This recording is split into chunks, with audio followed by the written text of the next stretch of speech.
So I realized something after I started the stream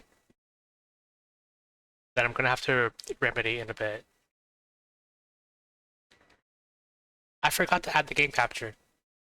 Just give me a moment.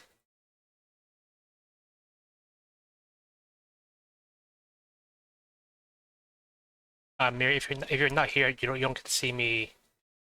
You don't get to see my stuff.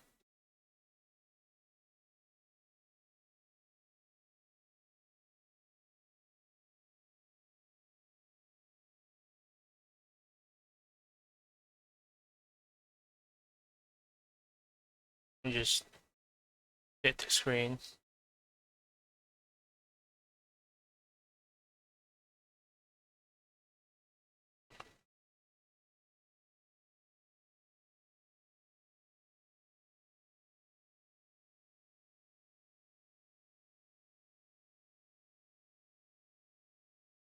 There. It's like no one ever knew. Just pause my stream preview, save resources. Oh.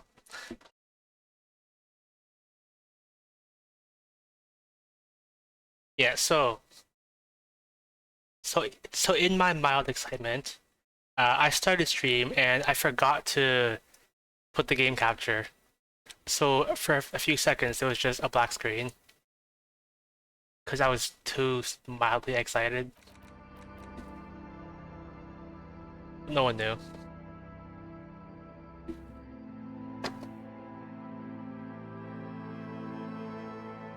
Alright.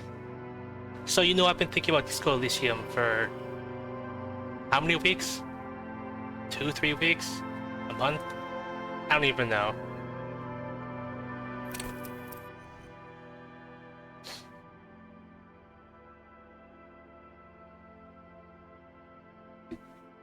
Alright. So I know which one I'm gonna pick. I'm gonna pick the Thinker one. I think when you streamed this, Miri, you made your own, and I don't remember exactly what your build was, but I feel like it was unbalanced or something. I don't even remember what your stats were like. And that guy I watched picked Sensitive, which, okay. I think that's pretty good, because, like, I'm gonna pick Thinker, and he picked Sensitive, and I have, like, kind of the opposite stats. Because he had, like, no int and no mot. I'm gonna have a high int and high mot.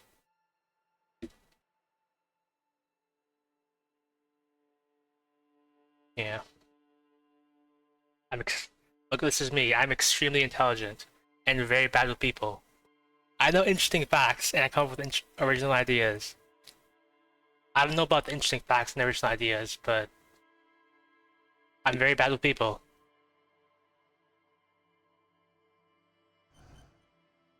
You see.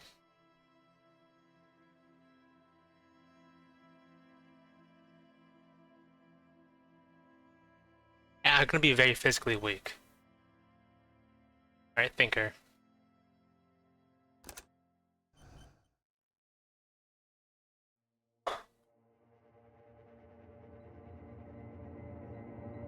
Every time I read this opening thing, I keep thinking it says the furries are at home. I was about to say I'm at home, yeah, but I'm not a furry. Today, we haven't gone to the point where I tell a story about me wearing cat ears to my high school exams yet, which is a good story. Just not in the social setting.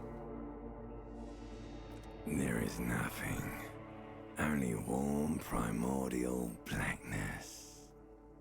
Your conscious ferments in it, no larger than a single grain of malt.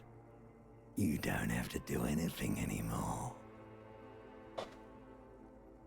There.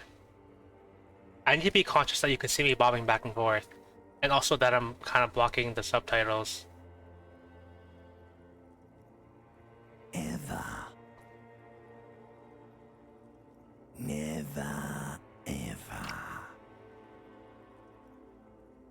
I'll just keep on non-existing. An inordinate amount of time passes.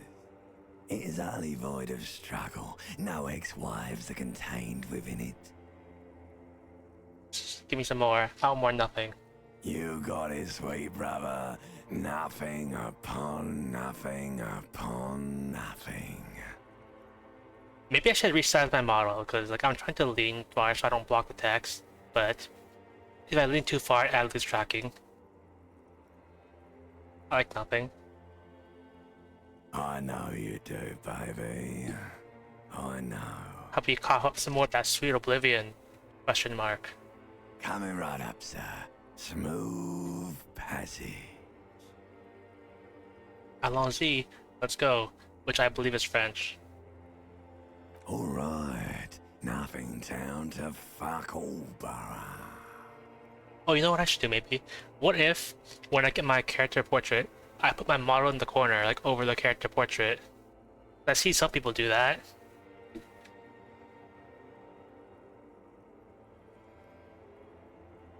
There's I am tired of being this type of animal, and who gives a shit? Not you. Your days of giving a shit and being that type of animal are over. It's also really hot here, so like I've got like a nice drink.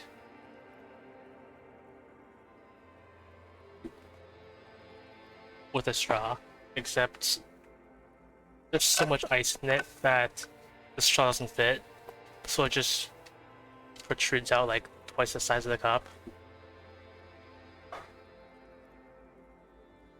Keep singing. Sing me the song of death. The song of death is sweet and endless. But what is this? Somewhere in the sore, bloated man meet around you. A sensation. I don't like sensations. Like a fly to the ointment, your conscience sticks to it. The limbed and headed machine of pain and undignified suffering is firing up again. It wants to walk the desert, hurting, longing, dancing to disco music. I don't want the sensation. I want the formless, disembodied nothing! Exclamation mark. The stench of liquor rises from your mouth, and with it, an ungodly headache. Who am I? What sort of creature does this to their own mouth? Other than me. A fiery streak penetrates your skull, trying to force your eyes open. It's a sound, a clarion call from hell. Somehow, you know what it is. A Caprice Canena motor carriage.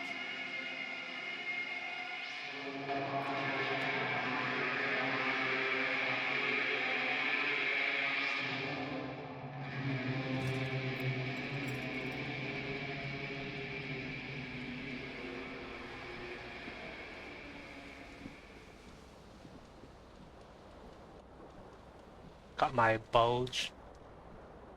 Oh. I'm seeing something mildly problematic. I have 1 morale. If I take any morale damage, I die. So hopefully that won't be an issue. Otherwise, I'm gonna die really fast.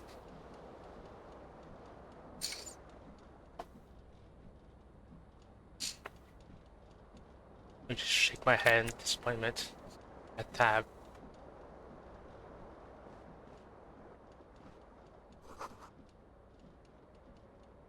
Can I take the bottle? If I come back with like a trash bag, can I take my own bottles?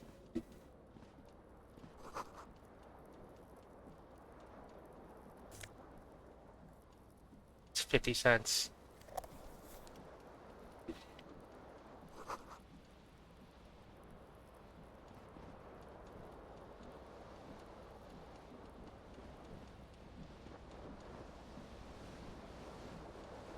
The window stands broken in its frame. Cold wind blows in. Oh, look how smart I am. What do you mean? Assess the damage. How would you do that? What are you even trying to do? Never mind.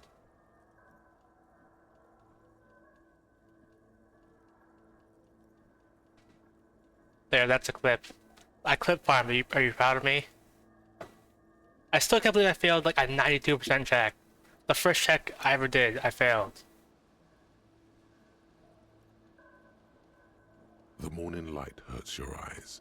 It's hazy, but you see the ocean and some war-torn buildings.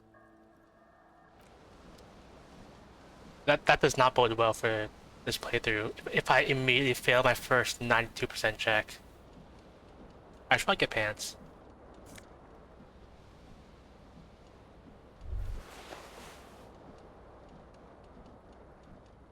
You hear a jingle. Keys are clinking in the pocket of your flare-cut pants. It says "whirling in rags" on the aluminium keyring. There is a single key on the ring. The number 1 is etched on it. It should open the door. The Whirling in Rags is a hostel cafeteria on the urban coast, frequented by dock workers. You know, I originally thought Encyclopedia might be annoying, but I kind of like all these random facts. Maybe I should make myself smaller. I don't really want to like block the text.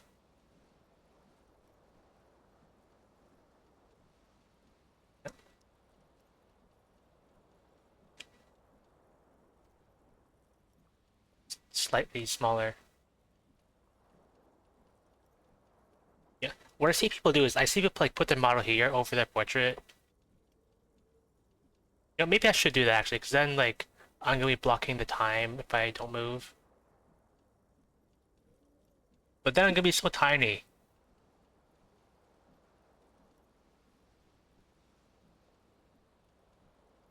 There. I'm now one of those people who puts their model in the bottom left instead of the bottom right.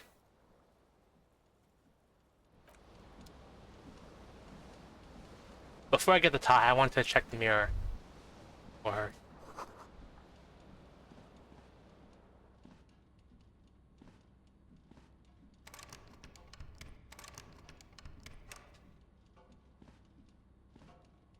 A mirror hangs above a bent and broken sink.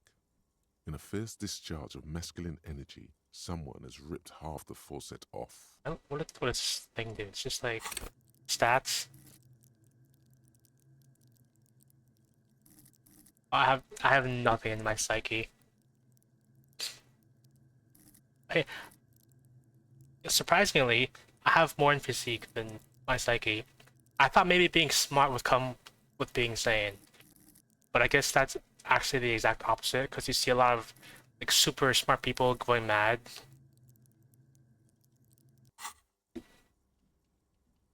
Hot water sprays from the base, and steam covers the mirror. You cannot see yourself, just the outline of a man. Suddenly, you realize you have no memory of the face that awaits you there, underneath the soft vapor. Nothing at all. Really, all recollection of the person you are, the people in your life, and even the world you're in has drowned in a sea of blood alcohol. This was no mere night of drinking. It was a deluge of world-ending proportions. Swipe the mirror. As you slowly reach your hand towards the surface of the mirror. Let's just get this over with. Wipe the mirror. Behold. You have no idea who this thing is, do you? That's just the face of a late-stage alcoholic. Too late. You clearly have rigor mortis on your face. Or wait, is that an expression? Are you trying to make an expression with that face? Why? Just there. Please stop. It's horrible. You're scaring yourself. No. You can't, can you? It's like it's not even voluntary anymore. You have worn that grin into your face, and now it won't come off. That's sort of what happened with my face, except I'm stuck with a deadpan face. What does it even mean? What is the emotion you're trying to convey? It's an expression of pain. You are correct.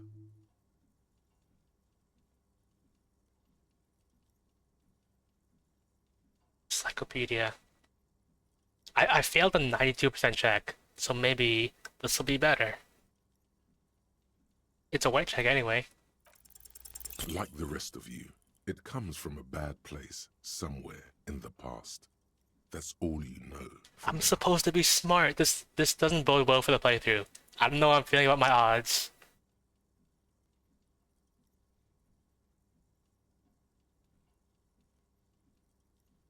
I want to keep this expression.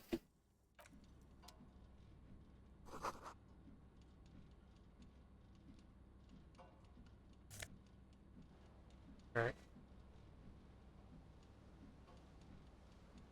Yeah, maybe I should have put on some clothes before trying some checks.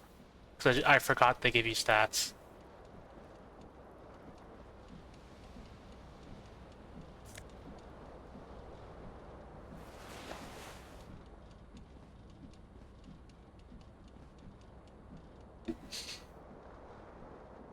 This fan has two chain pull switches.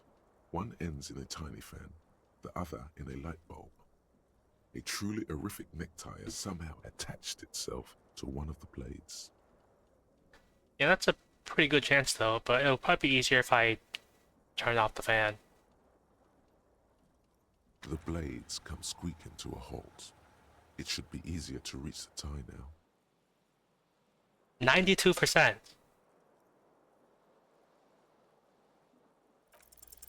You swoop up and catch the tie. Snap. It's released from the blade. Okay, good. I was worried I was gonna fail that. What you have in your hand is a truly hideous necktie with 4 or 5 different patterns. The knot reminds you of a noose.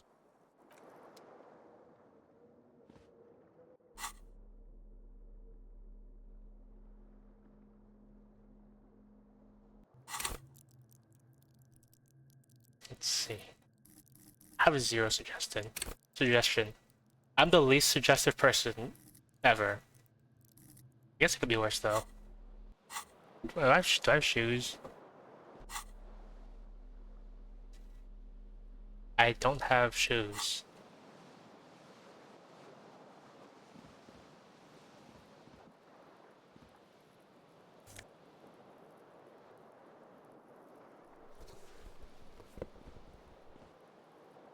Yeah, before, yeah, can I pause?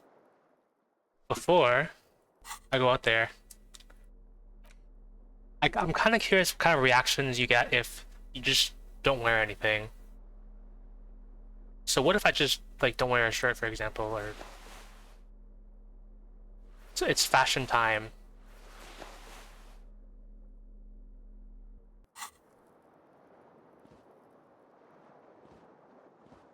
Yeah, let me quick save in case this goes horribly wrong.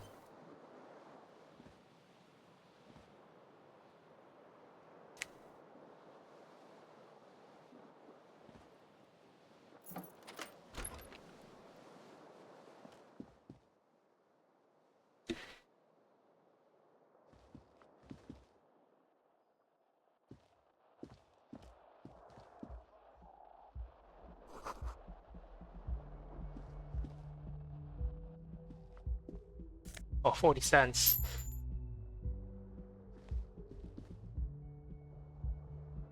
I'll go out there later.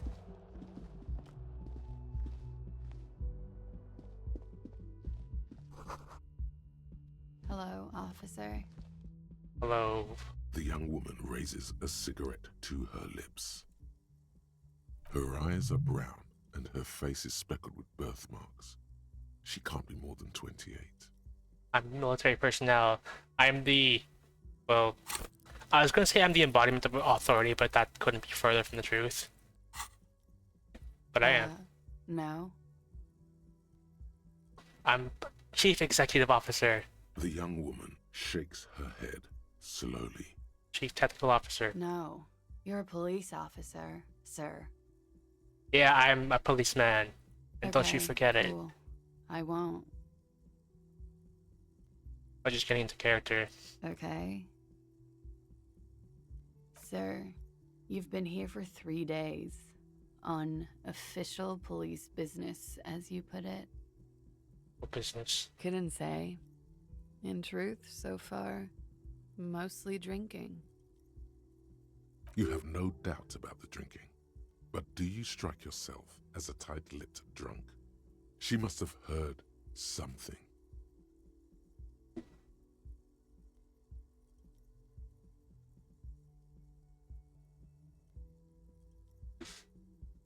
Well, whatever was removing my suggestion, I'm glad I took it off. I mean, what if? What if The words have already left your mouth. I want to have fuck with you? What was that? That's not even how words are used. What did you say? Come on. Say it again. If I remember correctly, this is going to have horrifying consequences down the line. But that's a problem for later. I'm gonna lose morale from this, aren't I? I'm gonna, like, this is gonna do 1 morale damage to me and I'm gonna die. Aren't I? No. You see, that's not what you said. You said... Come on, man. Freddy, please. One more time. I said I want to fuck with you. Goddamn right you did. You crazy asshole, you. What kind of cop are you? I'm a cop of the apocalypse. I don't even know what that means, but if there's any time to be unhinged, it will be while playing this game. Has the time come already? It can't be more than 2 days away. I'm walking around with no memory. I'm wearing nothing but a tie. That gives +1 Inland Empire. You're one intense cop. Anyone ever tell you that? I wouldn't know. No one tells me anything. You're the only person who's ever talked to me. You know, even the tie didn't talk to me. I thought the tie was supposed to talk to you. Maybe it's because I have, like, no Inland Empire or something. Okay, sir. I have to ask. Do you really not remember? Just like that? You drank so much you lost your memory?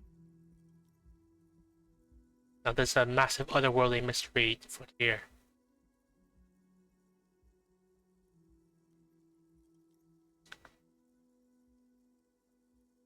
Yeah. In that case, I think I might have a premonition for you. It's gonna suck for you later when you have to interrogate me.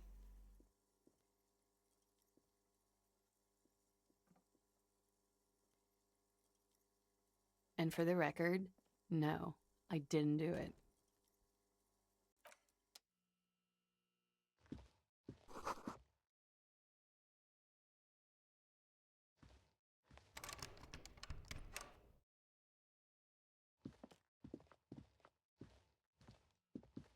The door is closed. This door can only be opened with a key or from the inside. Wait. Did I just completely pass up every other dialogue option because I tried to proposition her right away? There is no answer. You hear the shower being turned on somewhere inside. I feel like this could end horribly. But how could it get any worse than whatever my character is going through right now? Still no answer.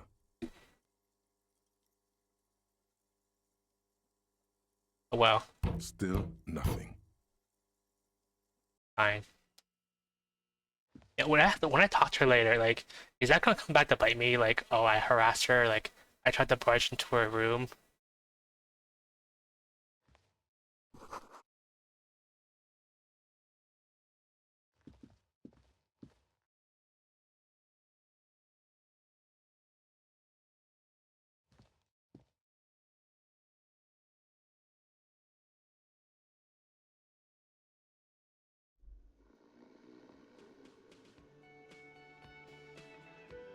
I feel so out of place, just not wearing anything. But well, I'm this deep now. Can't stop now.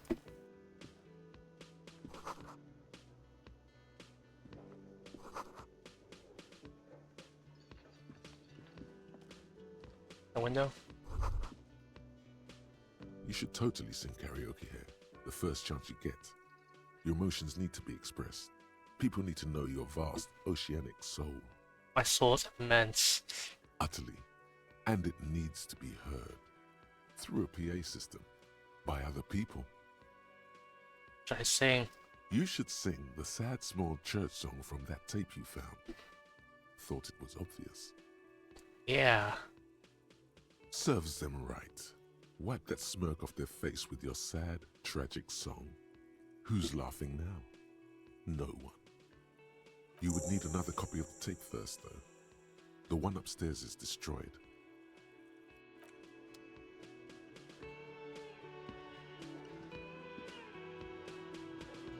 Hi. A man in his late 20s stands behind the counter, inspecting a stuffed seabird. As you approach, he gives you a sideways glance, then looks down again. Everything is cool between you and this guy. He's a big fan. Make some small talk. Are you the bartender? No, I'm not the bartender. I'm the cafeteria manager. He's very animated all of a sudden. This seems like a touchy subject. What's the difference? I have 3 cafeterias to manage. 3. Sylvie tends the bar here, not me. I'm only standing in. Where'd she go? She just, you know. His eyes dart from left to right. This man isn't lying, but he is hiding something. She's just what? So now you're a cop. Oh, forget it. A competent work of taxidermy. The white and brown seabird lies among piles of coasters and drying mugs. One of its wings broken. The man is trying to mend it. Looks like the bird was ripped off the shield that was used to mount it, most likely on a wall. This is the Great Skua. The seabird is the symbol for the discovery of the Insulindian Isola, the part of the world you are in right now. The small steel tag says as much. The Great Skua. Stegosaurus Skua. That's the Great School, right? Look, your buddy is over there. Why don't you go and talk to him, okay? I'm a cop, I talk to whomever I please. He pretends not to hear you, concentrating on the bird instead.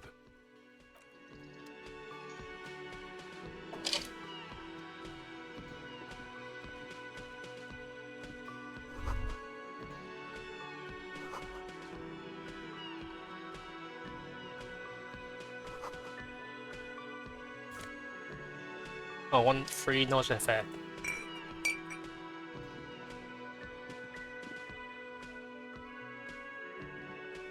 I can move with WASD.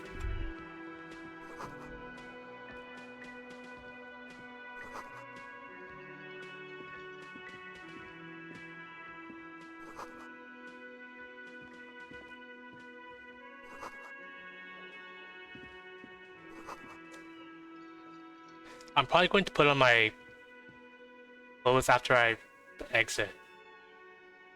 Hello, sweetie. You shouldn't keep your colleague waiting. First, you see if there's any pickupables.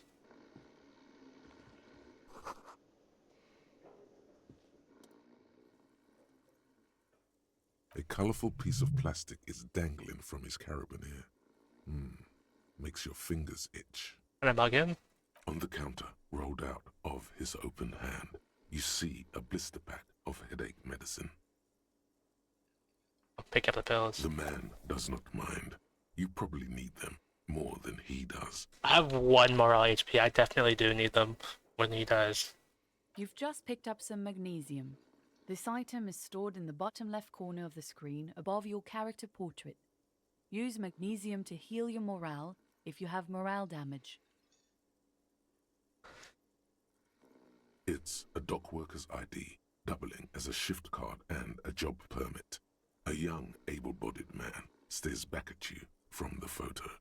Santiago S. John. Hang on now. I wanna... Do I have anything with interfacing? I do want to take that thing. The worker is in a deep slumber. You know what? Can I just... I can't quick saving dialogue.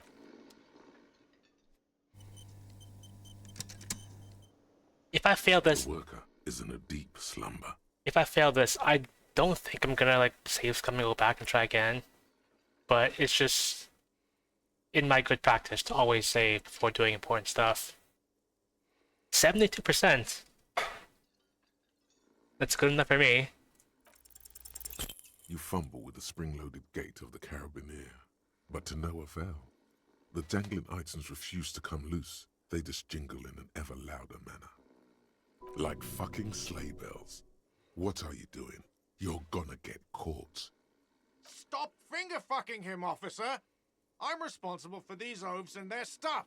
Even Sleepy there. You stay out of this. Fine, fine. Finger bang him then. I don't care.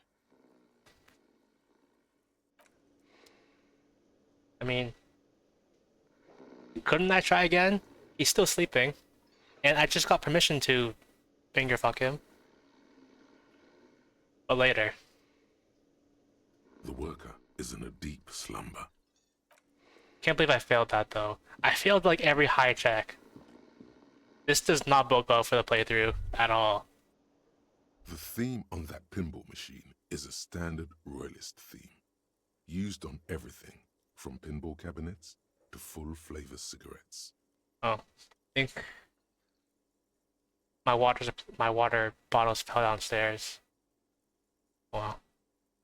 I still can't believe I failed that so many high probability checks.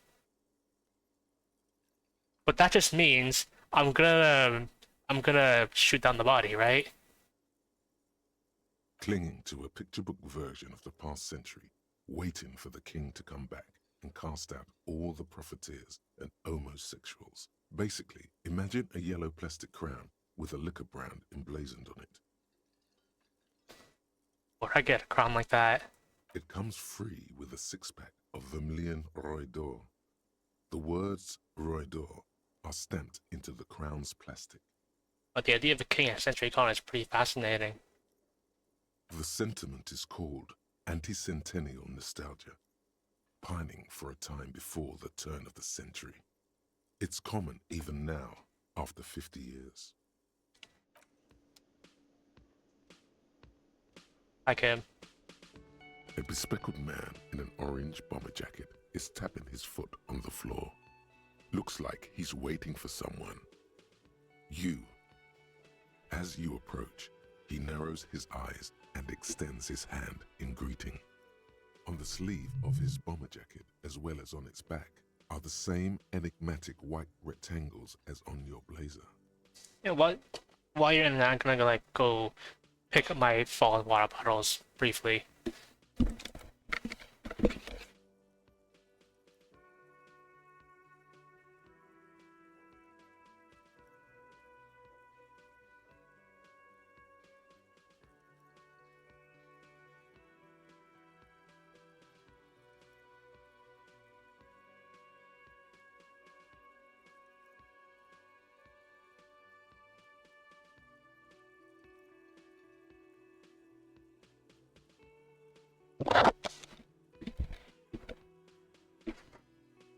Okay. And let me just refill my cup. I should have gotten another bottle of water while I was down there. Too late now, I already sat down.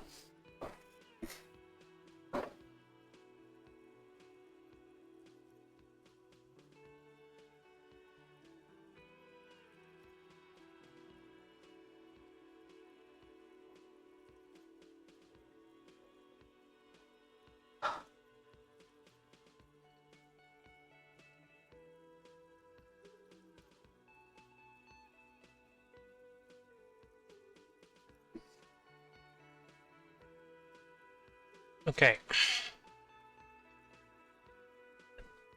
Let's shake his hand.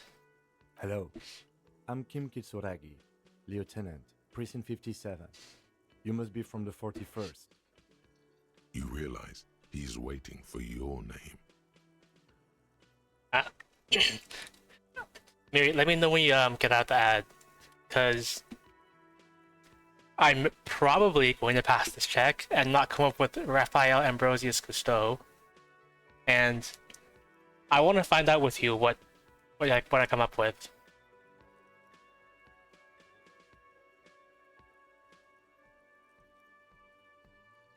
Can I look at my quest log or something?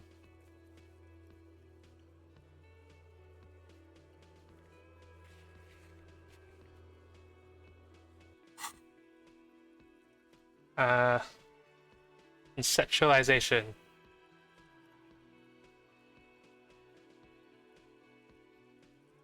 I feel like it's probably passed by now.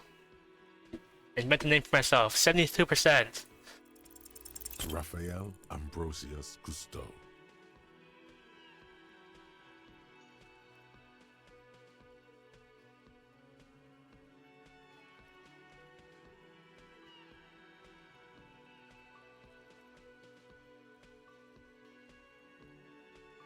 So cool.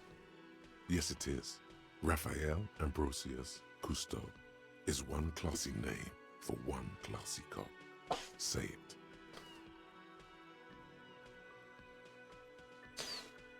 My name is Raphael Ambrosius Cousteau. Yes, well,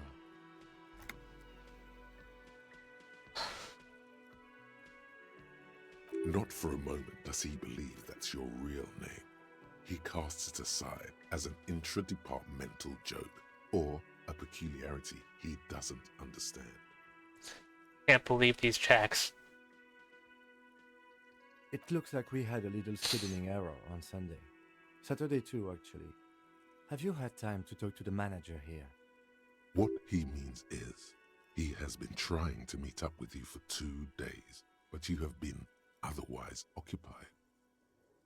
Yeah, just talk to Gart. If you don't mind, we should talk to him again. Ask him for a rundown of the area. Now that I'm here as well. I understand the scene is out back, right? It also wouldn't hurt to assure him the police are finally here. In full force, I mean. Have you mapped out the initial interviews?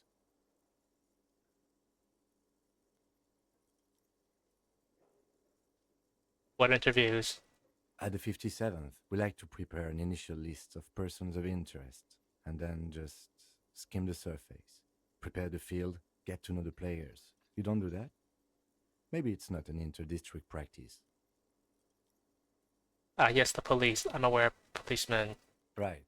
And the interviews? No. Okay. We'll have time for that after we take a look at the coroner's case. Have you removed the dead body from the tree? Look, you know...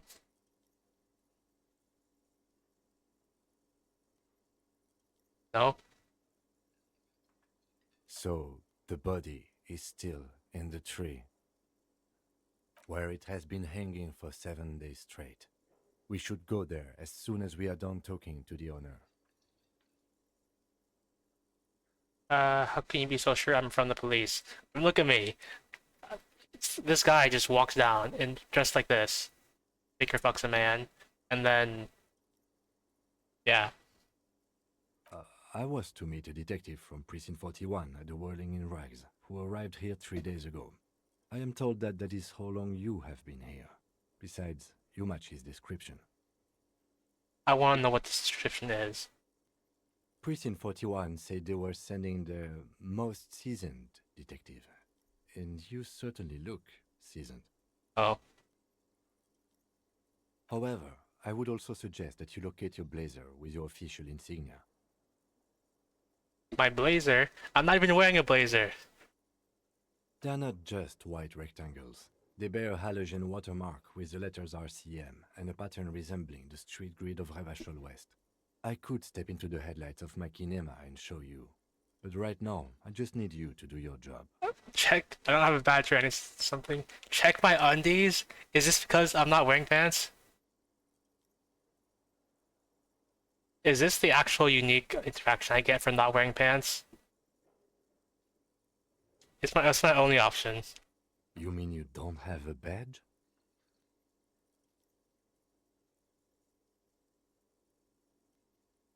Technically, I haven't checked to see if I have my badge. It was not on me when I woke up. Losing your identification card is a serious matter. My vehicle has a shortwave. You can use it to report your badge missing. I would advise you to locate it as quickly as possible. But getting the body down should still take precedence. All right, come on now. If he hasn't said anything about your lack of pants, no one will. You're only hurting yourself by not wearing them. I'm going to get a screenshot of this. My interaction. That's right button. There. It was a little delayed. Great. Reveal.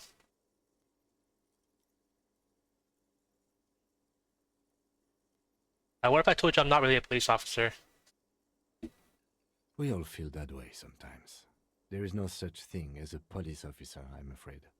What remains is that there is a dead body in the tree. Someone has to figure out who put it there. If we don't, no one else will. I guess this means I should probably put on pants. And then, soon after, dead bodies would be dangling from all the trees. But first, we have to take it down. Let's go. After you, officer. Lieutenant Kitsuragi is now in your party. You can talk to him whenever by interacting with him. Alright, time to actually put on pants.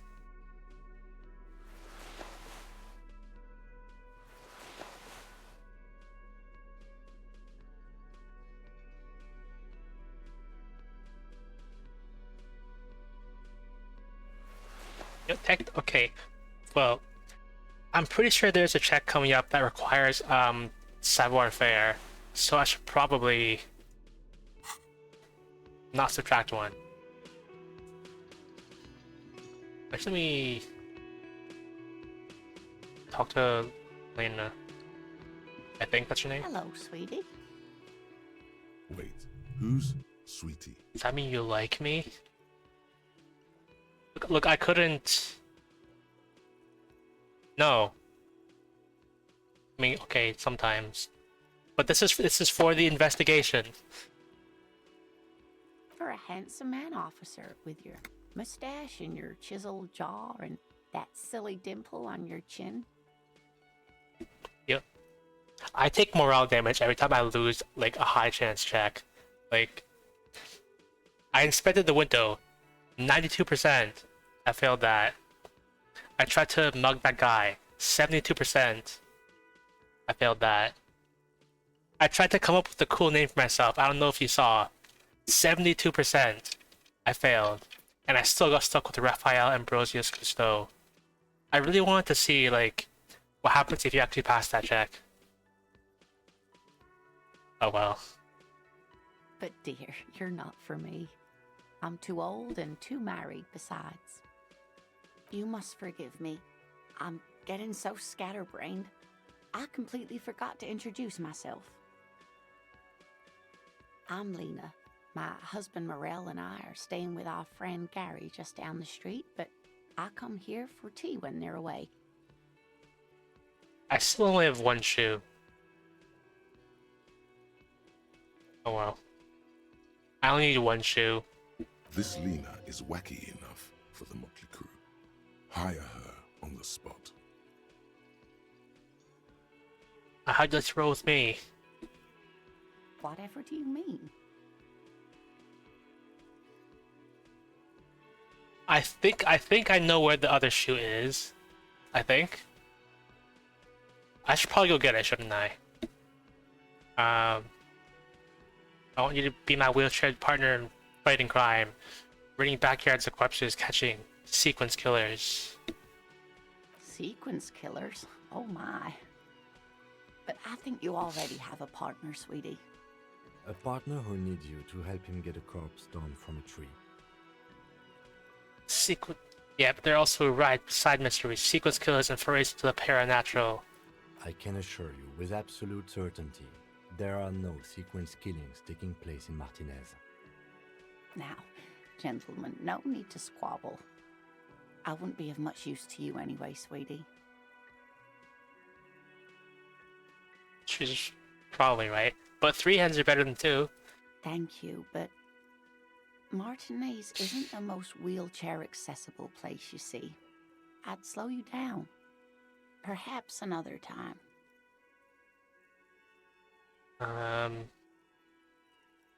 You seem to be in the chair. Yes, dear. I'm a paraplegic. A paraplegic is someone with limited or no ability to use the lower half of their body. Paraplegia is caused by spinal cord injuries, like falling from a great height, or a grenade explosion. Grenade? Did you fight in a war? No, dear. I'm not quite that old. Although I was injured in the line of duty. I feel like I was in a war. Oh my. What happened? I think I lost. I've lost something, at least. I don't think I've won anything since I woke up. Quite literally, I've lost so many high probability checks. I think I lost. That's how I feel about the accident. I was a training and development manager at a rapidly expanding mail order shoe company. If I take morale damage when people talk about shoes and I don't have my shoes, well, I would die. You'd think it would be a safe job, but I had to be everywhere, and, well, once I happened to be under some faulty scaffolding. I was lucky. This was almost 20 years ago, and I was compensated exceptionally well. One can only dream of such payoffs nowadays. Thanks for cleaning that up for me. Let's move on. They look to be okay with... They seem to have accepted their condition. No problem. I don't know if you noticed, but I don't know where I am or what I'm doing or anything. I don't even have pants. Whatever. Yes, officer. You look rather dazed. Like a stunned fox. But surely things can't be that bad. I hope you're right. You know where we are, right? Whirling in Rags. That's right. And where is the Whirling in Rags cafeteria itself located?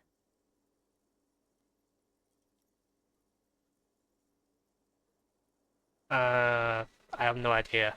We're in the city of Revachol, dear. Oh, what kind of place is this? I don't know anything about Revachol. How would I even begin to tell you? Revachol is the most beautiful city in the world. We're fortunate to be here, you and I.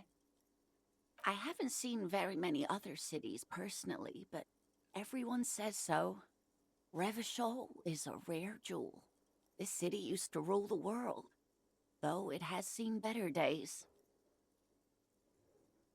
Speaking of history, you know what year it is, yes?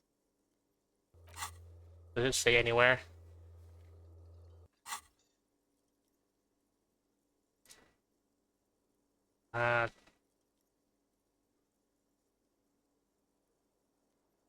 It's... I don't actually know. It's, 973. You're joking. Try again, one more time. What year is it?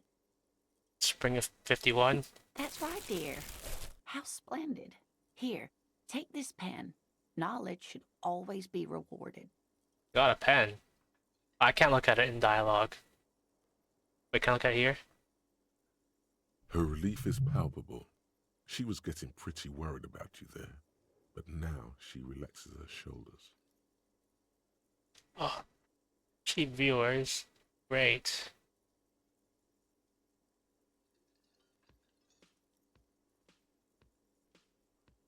I forgot yesterday. I had plans to like add a new band term. Like I was thinking maybe I just like block the site or link itself, because sometimes I go into someone's chat and then I make a joke like that, like, hey, free viewers on, and then I link the person's actual channel, like where we currently are. It would be smart to just ban the whole term, but I feel like I probably shouldn't do that because I make that joke. One of these days, I'm gonna make that joke in somebody's chat and I'm gonna get auto-banned. Every time I make that joke, I'm afraid I am gonna get auto-banned or something, or someone's gonna ban me out of habit for seeing stuff like that. And then I'm gonna have to, like, plead my case.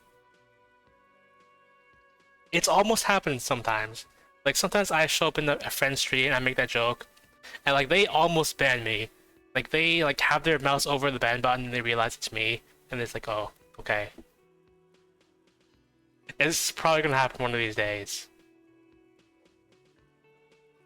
I can tell that this is taxing for you, so I'll just ask one more question.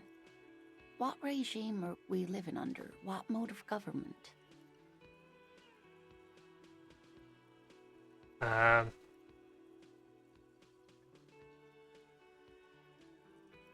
like to think it's the dictatorship of the proletariat, but something tells me it's not.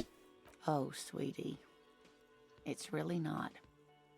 There used to be people who thought that way. Other people who wanted those things, but they all went extinct. Okay. I'm saying this so I don't forget in the future. If my odds of shooting down the body are more than 60%, I'm gonna do it. In case I forget. Revachol is a zone of control led by an alliance of foreign powers called the Coalition.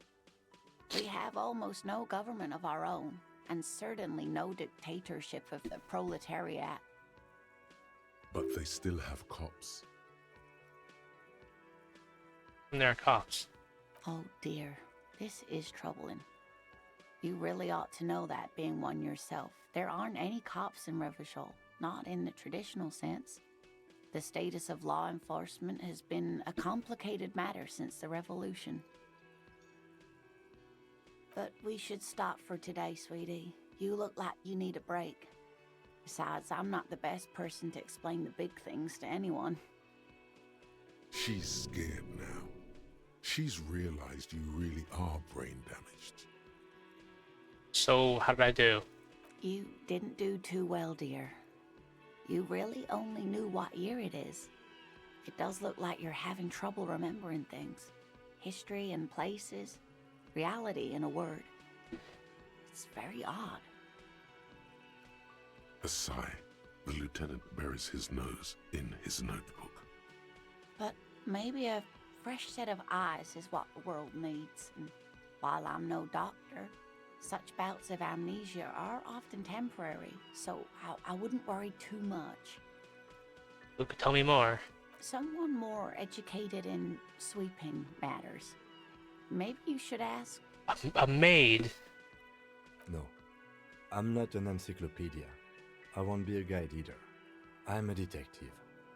Good thing I have encyclopedia. But doesn't that mean I should know these things? Of course. Then I don't know. Someone rich, maybe? Wealthy people are educated. Though I don't know where you would find a wealthy person in Martinez. That's a good point. This doesn't look like Rich Central. I get going now. Of course, dear. Good luck with your case. I can look at that pen they gave me now. It's 135. Can I hold it? Or anything? I don't think I can. Oh. What? It's a pen. It's a cool pen. I think I used to have some cool pens, but I threw them away because we don't use pens. The man with the unimpressive beard notices you approaching. He drops the ledger he was holding and turns to the lieutenant. Mr. Guard, right? You run this place. Yes. I am Kim Kitsuragi from Precinct 57. This is an inter-district investigation, so joining me from Precinct 41? Yes, I'm just joining from Precinct 41. Say nothing. Right. Now, I know it took us a while to arrive at the scene. It also took you a while to call us and report the dead body. It was you who placed the call, yes? No, I only just got here. It was probably Sylvie who called you. She usually works the bar here. I'm only temporarily taking over her duties. Do you have her number? As a matter of fact, I do. This sounds like something you can use to call this Sylvie later. You said you just got here. From where? Are you a local? What, of Martinez? No, I live in Jamrock. I only sometimes come here to keep an eye on the place. This is just one of the many cafeterias I manage. 3 is not that much. But you still know your way around, yes? In case we need directions. Yes, I know where some things are, but as I said, I don't live here. I just used to work here. And I'm not going to start working here again, if that's what you think. I didn't imply that. Detective, He probably means this is where you step in and ask your questions. Who? Me? yes, Detective Cousteau. I have everything. You? Oh, he actually called me by the name. I didn't think he actually would. Yes. Questions. Yes, yes, he means, do you have questions for me, like a police officer would? He thinks you're stupid, sire. No, I'm so smart. I have 5 intellect. Look, I am nothing but smart, even though I failed every single smart check, despite having plus 70% in all of them. I'm smart. Ask him about the body's location before asking if he killed him. People give up information in the more innocuous questions, which you can later use in the more sinister ones, not vice versa. Where's the body? Behind this building, there's a courtyard. They hoisted him up on a tree there. That's easy. See that door there? First you exit through that. Then, to your right, you should see a big hole in the fence. A really big one. You can get to the courtyard through there.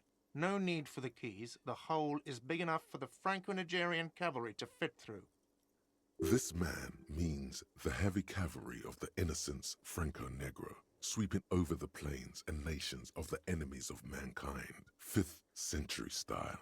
Unified currency and the concept of cool came in their wake. They wore lamella and carried guns.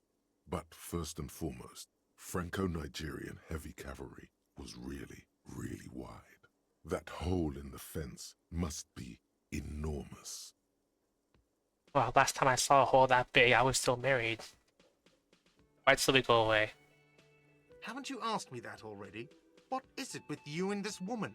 She has nothing to do with this. I just want to see a really big hole. Okay, you got me. She went away because of the dead body out back. And because I asked for her number. That's why Sylvie went away. I hope you appreciate that. Thank you. Didn't go well? I asked an employee out. She didn't want to come, but felt obliged to. It was a bad idea. Now, what is so goddamn fascinating about that for you?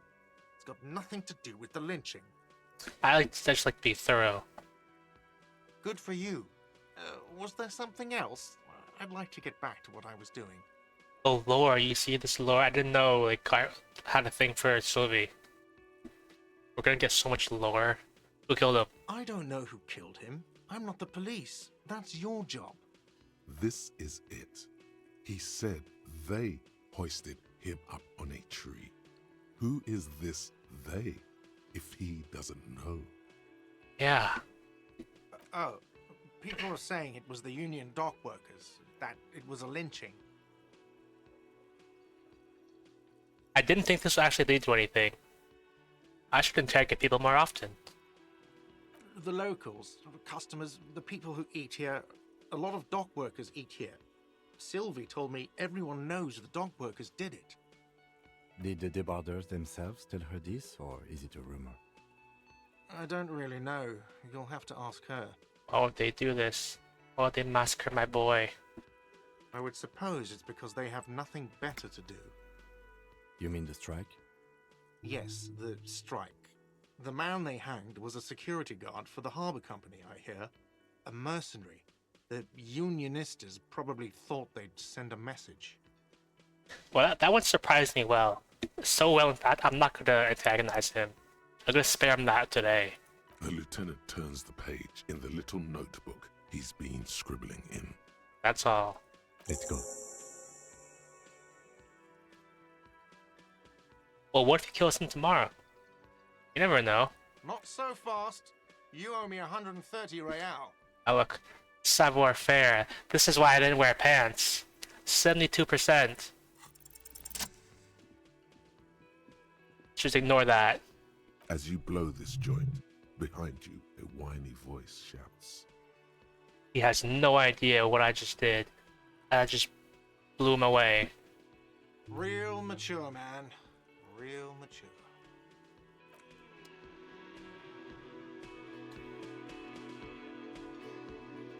Now, I gotta put on my pants. See, I'm a professional. I took off my pants so I could run faster. It's a real strategy.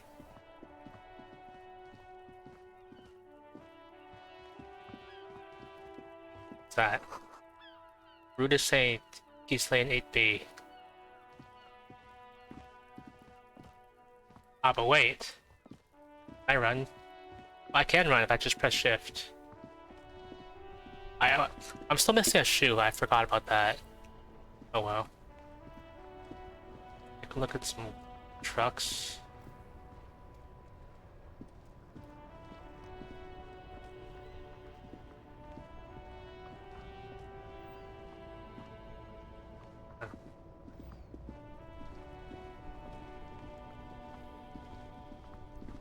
Right? Can I auto run? Is that a thing?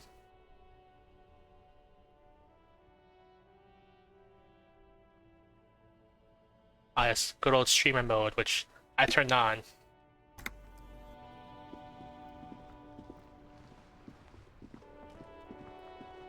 I can't auto run. You see a set of tire tracks in the brown slush that covers the plaza mosaic. What kind of vehicle drove through here? Hard to say. Your vision is blurred and you're having difficulty concentrating thanks to your relentless hangover. Actually, I'm gonna BRB quickly while you're on an ad.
I'm back. Got an extra water. Okay. So far, I think I failed every single 72% check. Statistically speaking, I'm probably gonna fail this one too, because that's how it's gone at least 3 times in a row now. But 72% is good, right? No, these tracks are not interesting at all. Let the street sweeper just sweep them away. What did I tell you? What did I tell you? Every single time, 72% fail. Look how smart I'm supposed to be. Look, look. I'm a forensic scientist. I'm a tactical fighter. I'm a math-minded person.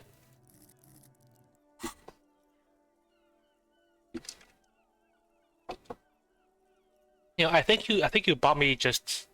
I think you just bought me a defective copy of Disco Elysium. That's gotta be it. You rigged it so it'll be funny, so you can get a nice laugh out of it. Why am I looking at this? Cop habit. You look at everything. This isn't case related, you think. All right.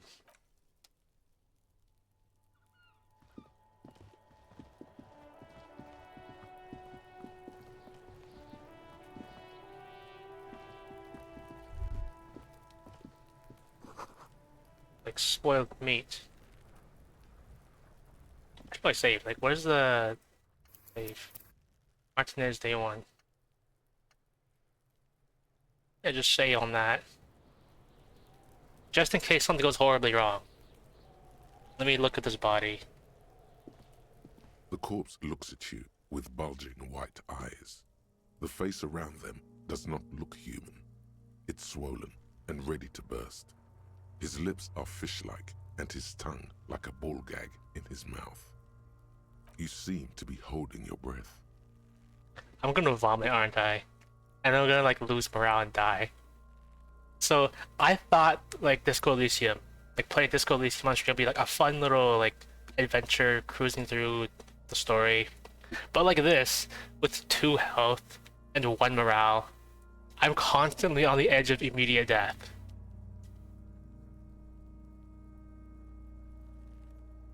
Actually, can I just interrogate this kid? Kuno, the pig's getting pretty close to me. Come to snuff my shit out, I think. Take 1 step closer. Looks like it's time for me to go, Kuno. Pig's come to take me in. I'm going away for a long, long time, Kuno. Going away for life. What's going on there? Fuck are you trying to pull, pig? You there behind the fence. You don't want to fuck with me. I got my hands bloody. I'm not here, pig. You're not seeing this. You can still see the top of her hat from behind the fence. I'm gonna find a way back there.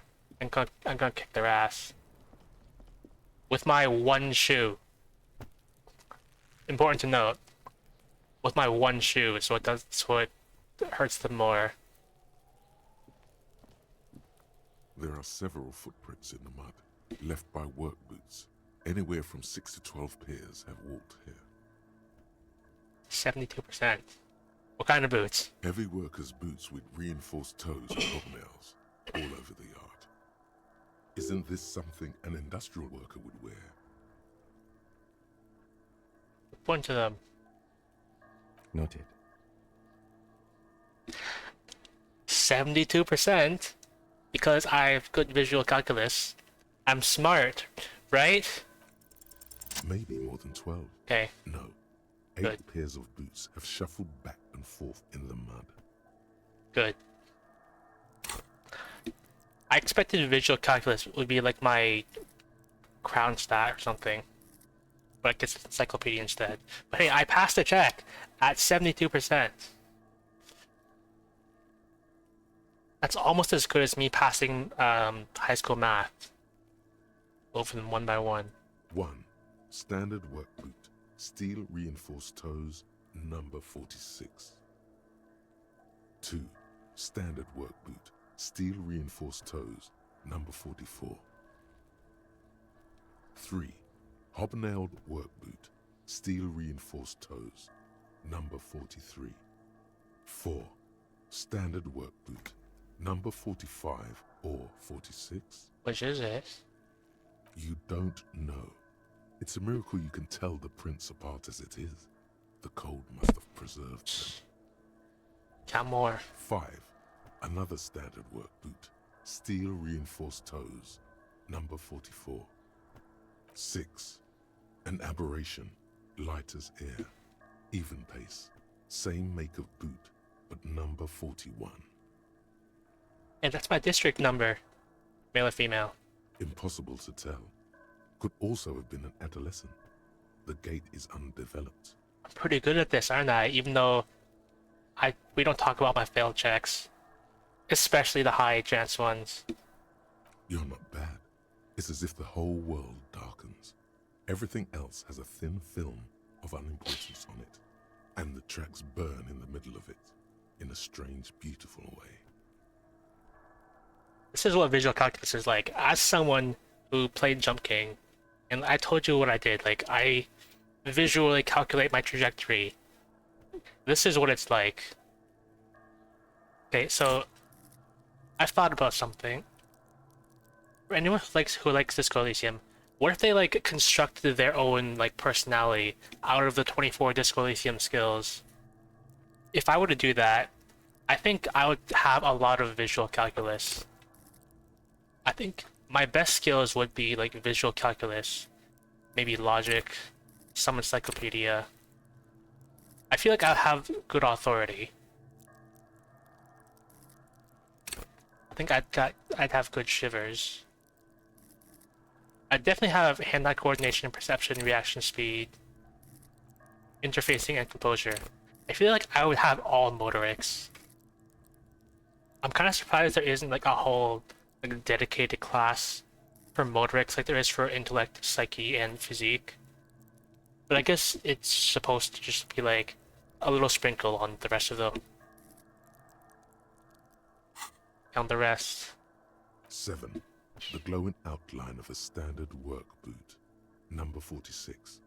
But the imprints are twice as deep as the others.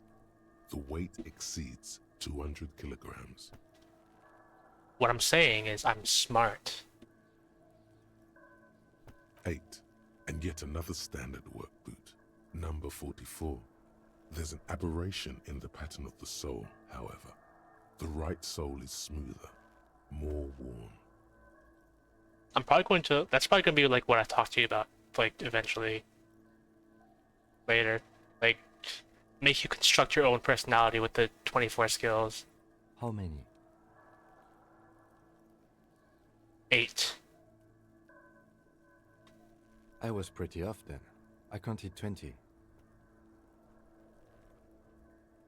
Way off. Way. Let's damage Kim's morale slightly. Because I need to compensate for my 1 morale HP. Mm-hmm. This man is not easily toyed with. I never got the hang of it. Hyperopia. Do you see anything out of the ordinary?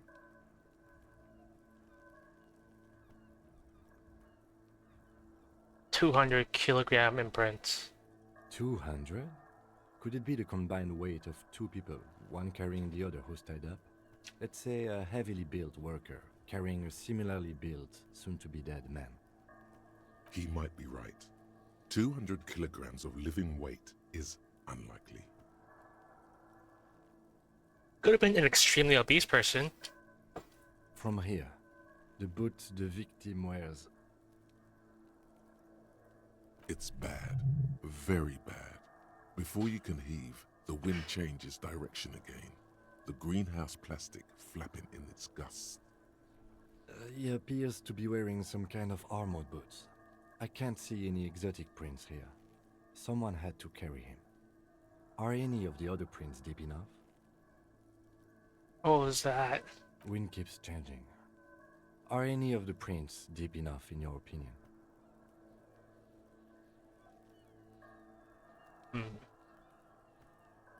Deep enough.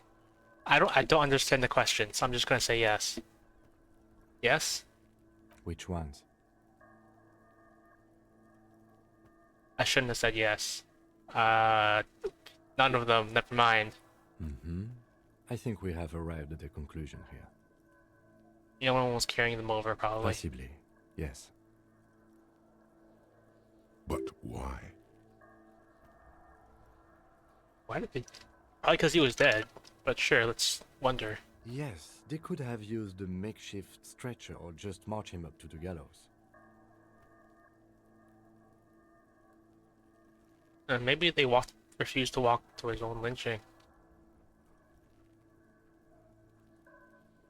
Which sounds like a dumb thing to say, but I'm gonna say it anyway. You have a point there. Anyway, it's something to consider. What else can you see? One soul is smooth. Interesting.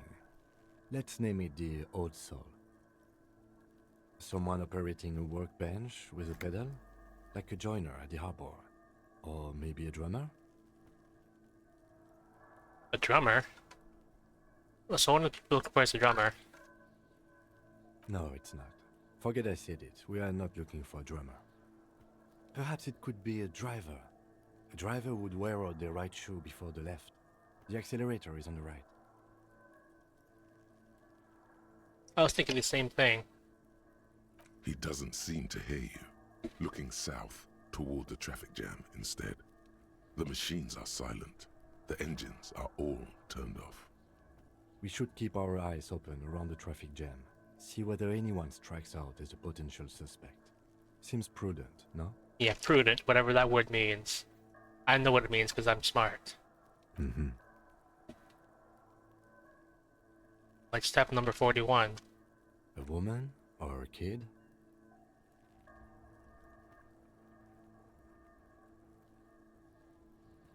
I don't think there's any way to be sure. Understood. Anything else? How old do you think these are? A week, maybe? 7 days would fit the time frame provided to us by the caller, who reported the hanging. It is not impossible. I Yeah. pulled last week's forecast for coastal Havashol. 7 days below freezing. The day before, the day of his hanging, was the last warm day. I'm just refilling my water.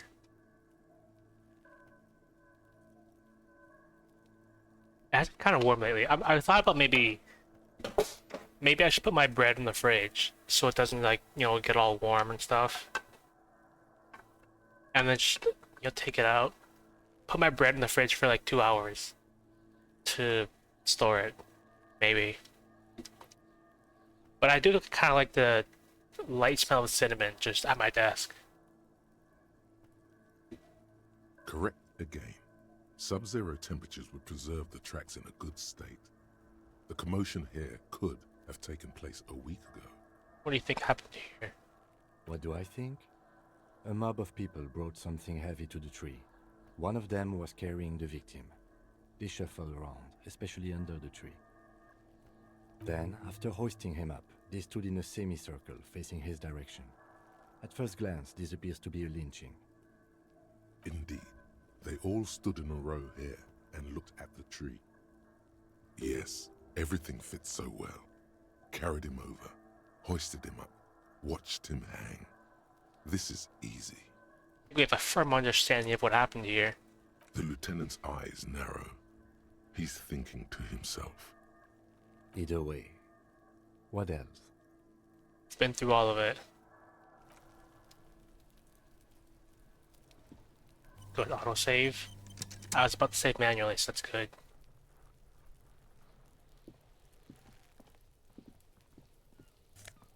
Oh. +1 morale. I'm gonna need that. I'm gonna need so much magnesium. I want the morale damage I'm probably gonna take.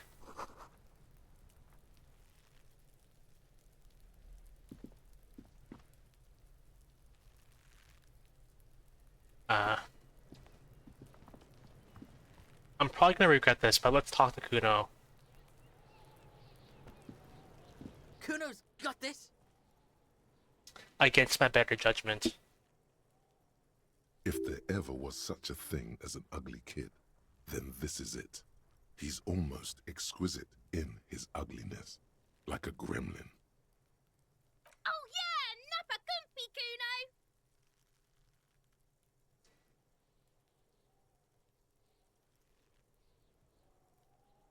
You know, let's come back to him later. I'm not gonna engage with him right now.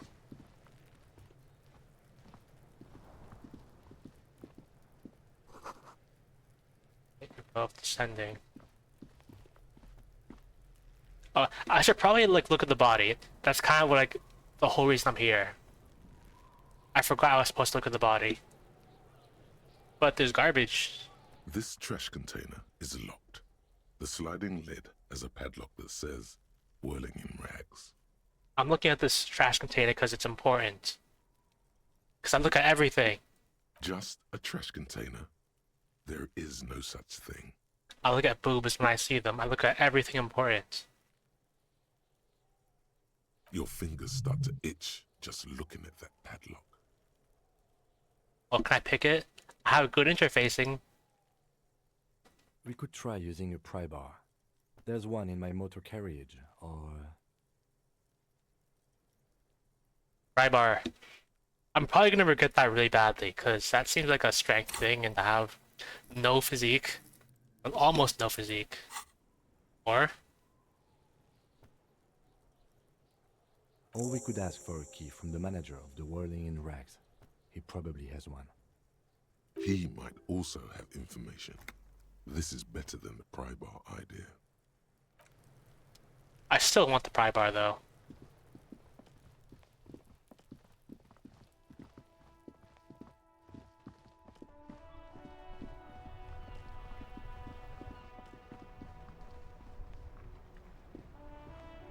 Why did I get on the side?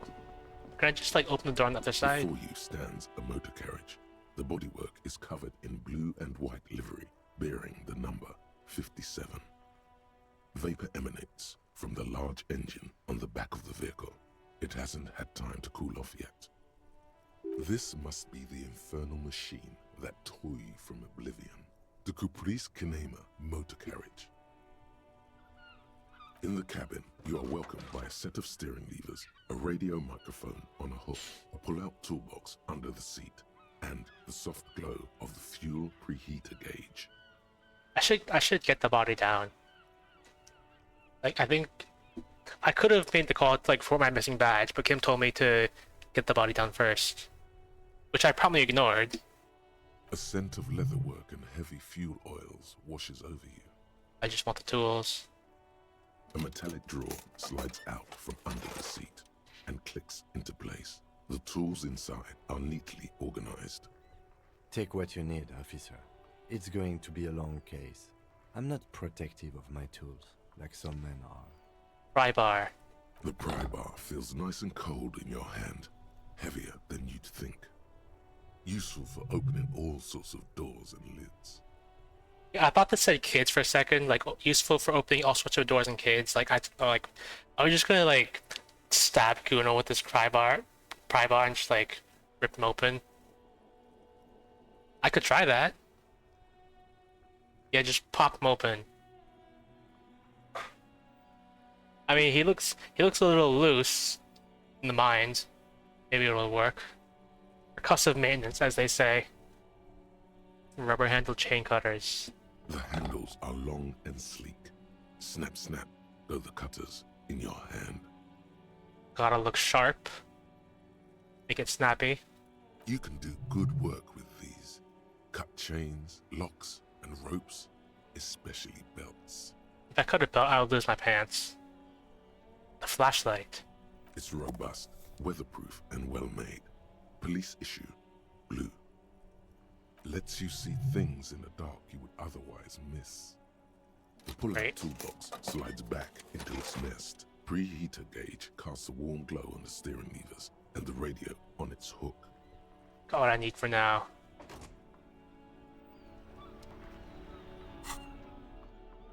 I can just hold both of them. I want the pry bar in my right hand, and have chain cutters in my left hand. Can I have bullets? I guess I need to find my gun first.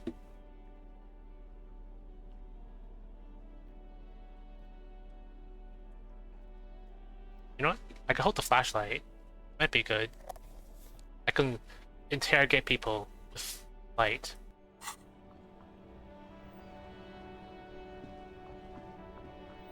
I guess it highlights where I'm visually looking to.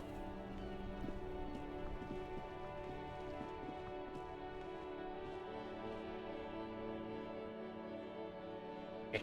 I gotta inspect the body, like, soon, probably. I really should.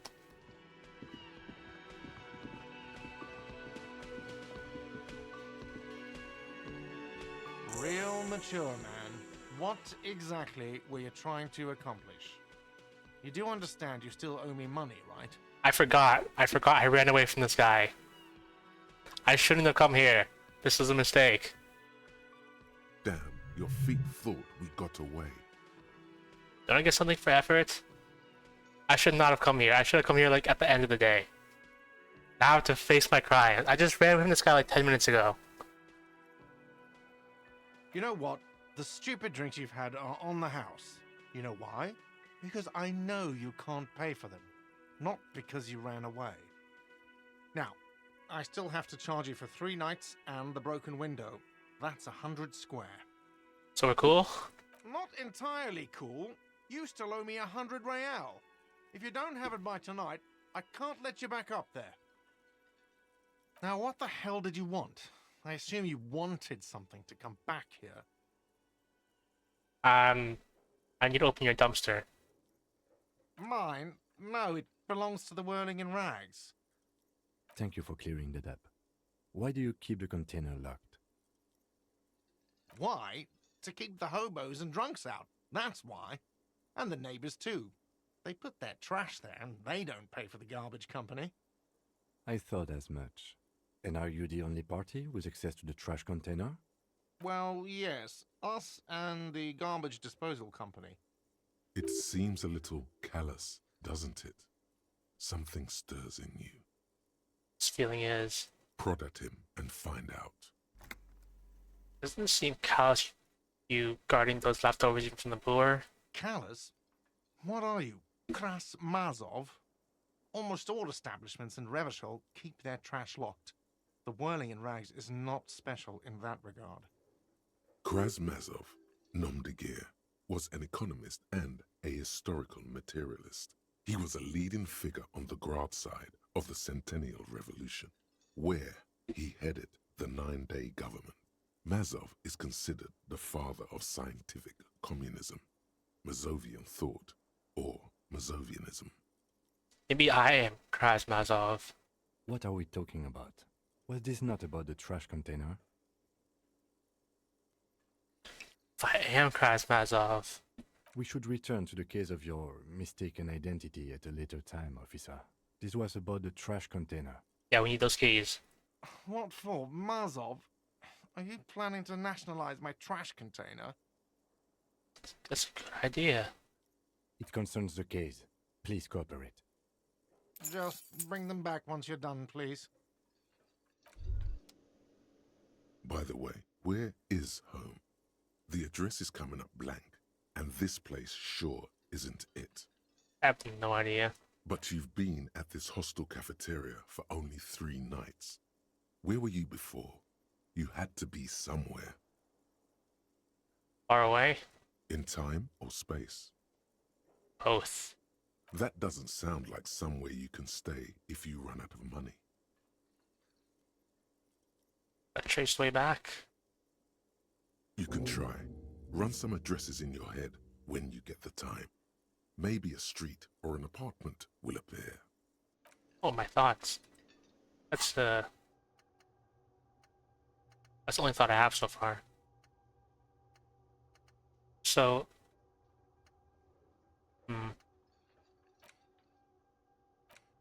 Okay, so I know I only get 3 of these lots. And... I have to pay a skill point to remove 1 from a slot. So I have to be picky about what I put in here. Maybe not that one.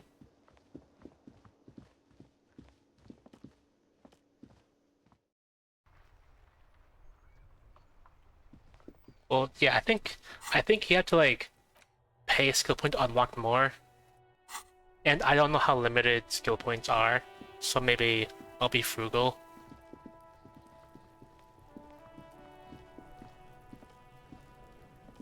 I just save again. In case somehow...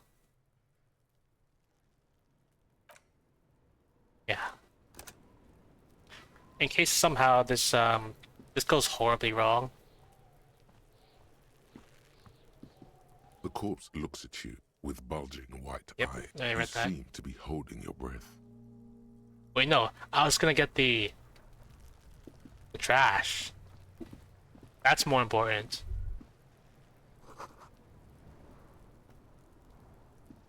This trash container is locked. The sliding lid has a padlock that says, whirling in rags. I'm probably not doing that. I would have to get a critical success, even hit 14. Good thing I have a key. With a well-oiled crack, the lock pops open. It should now be possible to simply raise the lid. Don't. Maybe you shouldn't. Just open the lid. The smell of rotten food rises to greet you. You see soggy cartons, dirty rags, and organic waste. We're just in time. This hasn't been emptied for over a week. Look under the box. There's a carton. You see milk and egg rest with one broken egg in it. Some pasta wrapper. Picking up the soggy packages somehow feels familiar. You've done this before. The movements are recorded in your elbows, the methodology in your fingers. You're used to this. Dumpster diving. No, searching for evidence in the trash. A box falls into pieces in your hands. Batiste Soleil cereal. There are plastic pasta packages below, and turbo noodles. Nothing of note, however. The rags. Among the threadbare kitchen towels, something catches your eye. A pair of denim trousers. 3 pants. As the legs of the slime-covered jeans begin to unspool from the garbage, a rank corpse smell fills the air. The victim's clothes? Cadaverine odor is faint. If these belong to the deceased, they were removed when he was still in the early stages of decay. Drop them in here, officer. Guitar marked blue jeans. Pockets empty or emptied. He wore them with a belt, too. A white belt. The loops appear stretched, but Oh, I thought I was gonna get to wear those pants. the belt is missing. That's it. Do you see anything else in there? I have another bag here. Something slimy catches your eye. Reach for it. A drab, long-sleeved shirt, olive-colored, appears from the food waste, dripping with pus. I got the shirt. This is a military-type overgarment. No label or serial number. This is the kind of rib-knit shirt that's worn over light armor to conceal it in an urban scenario. Anything more? The rest of the rags are just kitchen variety waste. A yellow old mug that catches your eye. But other than that, Just a thrown out towel in the mug. All right. We should go to Gart again and ask if he knows who put the clothes in the trash. It could be as simple as someone from the hostel cleaning the yard. Or that one. I'd advise against confronting that force. I think someone could have been involved. Not really. All we know is the victim's clothes are in the trash, the lid was locked, and his establishment had the key. It's just a small loose thread. Okay. the lieutenant nods, then looks back into the trash container. I might as well get the mug too. And why not? You pick out a broken mug with an oddly racist depiction of the yellow man frolicking in saffron, Antique. only in its social sensibility. Take the mug. You've acquired an interactable item. Investigate this item further by going to the Interact tab in your inventory. Search the food waste. It's just organic waste, cold and slimy on your hands. Apple and potato peels mostly. Unidentified sludge and the occasional chicken bone thrown in for good measure. But hey, What's this? What? A blue piece of plastic sticks out from the apple peels. It's shiny. Looks like the corner of something. Something larger. A clipboard. A blue plastic clipboard with moist papers hanging from it. They look badly damaged, but you can still make out forms and notes, written in a man's handwriting. Officer, is that your paperwork? No, it can't be. Yes, it is. Look. This plastic has the RCM street grid on it. You've even got an autopsy form. If you don't mind me asking, how did this get in the trash? Someone from the Whirling threw it in? I don't know. Boring. Try dangerous. You should do a thorough inventory of that. Be sure some has not fallen into the hands of the RCM's enemies, organized crime or worse. Official notes sometimes contain informants' names, even undercover operatives. Hey, I'll do that. It would also not hurt to start taking notes on the case. Now, tell me what your eagle eyes see. Or are we finished? Some items, such as the ledger you found, are interactable. Go to your inventory and select the Interact tab to read your paperwork.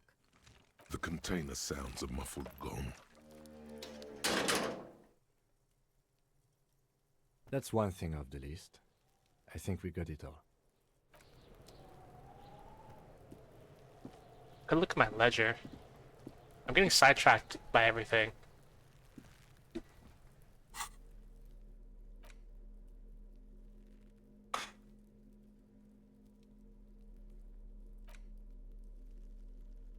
It's the ledger you found in the trash. A pitiful cabbage of white and yellow papers hanging from plastic board, barely held together by a metal clip. This sad display is made complete by the faint smell of urinal cleaner. Anything else? There's a piece of toilet paper, or is it cleaning tissue? No, it's toilet paper, desperately sticking to the back of the blue plastic clipboard. It's a metaphor for you. Thank you, Waterlogged Ledger, for spelling it out for us. Inspect the toilet paper. It's just toilet paper sticking to the back of the plastic clipboard. You can take it off if you want. Yeah, get rid of it. Still wet, the toilet paper peels off the plastic easily. All you have to do is shake it off with your finger and voila! The ledger now looks marginally better. Inspect the clip. An aluminium block runs the width of the board, biting down on the paperwork. Its crocodile teeth are the only thing keeping the papers together. A regular pencil, the tip worn down to nothing, has been attached to the clip. The surface is interrupted by a silvery sticker. It's rectangular, sparkling with iridescence. You don't know how you didn't notice it before. Looks like an official mark, made to be low visibility outside the right circumstances. Have a flashlight. It is similar to the RCM watermark on your blazer the lieutenant mentioned. Didn't he say something about the headlights of his motor carriage? That you can read these there? Look. What? Yes, halogen watermark used for adding information to RCM property. How can I read it? Any capable light with the right wavelength will do. Your car. Yes, RCM vehicles have headlights tuned especially to reveal halogen watermarks. This means you can read the watermarks if you just turn the lights on. Nice. Okay. While a bunch of sodden papers sag from the clipboard in your hand, it's a sorry sight. Well, not white papers. They're not exactly white. They're yellowed in patches by sunlight and alcohol, and covered in dense blue handwriting. Ink escapes into watercolor patterns, reaching its tendrils across entire pages.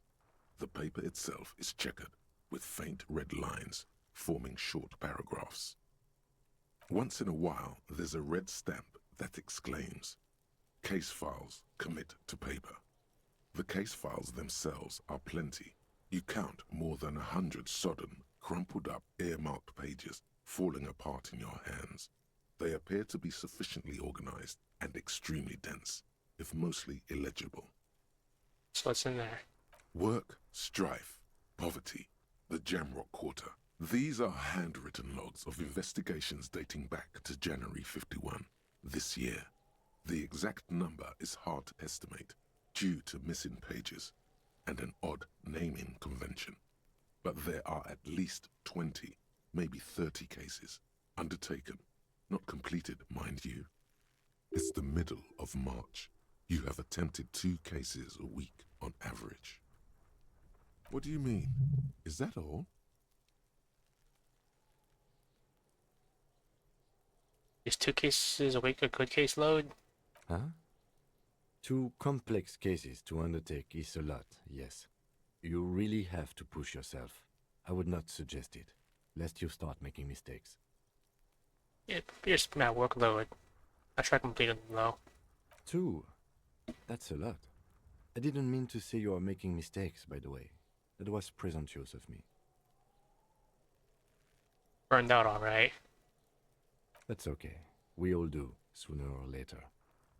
Like a fan of gills, the checkered papers dry in your hand. The handwriting is extremely dense, if mostly illegible. That's it? The notebook is annual. It says 51 on what remains of its cover. A molten strap of cardboard. Everything prior to this must have belonged to a previous volume. In short, there was more. I'm done expecting these. You don't exactly close them, so much as distance yourself from the smelly papers. They're a little further from your nose now. Oh, my yellow papers. In the back, you see thin, translucent copy of paper. Some neon yellow, some bright red, all covered in boxes, like marching armies. These look like official forms, waiting to be filled out. Then rip them from the binder and hand them out, according to type of form. And the forms right there. 3. The topmost are misconduct fines. The middle ones are station calls. And the bottommost are field autopsy forms. Each is easy enough to make sense of. You don't have to be an intellectual giant to do police work. Field autopsy, I'm gonna do that, right? A dozen pages of thin copy paper, bright red in color. You see the parameters of a deceased human form, waiting to be filled in. Age, sex, condition of internal organs. Station call. I'm probably gonna call them and tell them I lost my badge, probably. These are quite sinister in turn. They give a date and time for the person to appear at the specified precinct police station. Below the call are the criminal charges you risk by not appearing. All in a print so small it could be considered downright cute. I might as well read the misconduct fine too. A monetary penalization ranging from 20 to 250 real. Severe cases allow for 1,000 real, but that requires special paperwork. The details of issuing these fines are spread out over the rest of the fields, but they appear pleasantly vague. Great. Yes, all that remains now is to fill those forms and hand them to people. Fines for wrongdoers, interview requests for bad guys, and field autopsies to dead guys. The rest of the stinking cellulose is much worse for wear.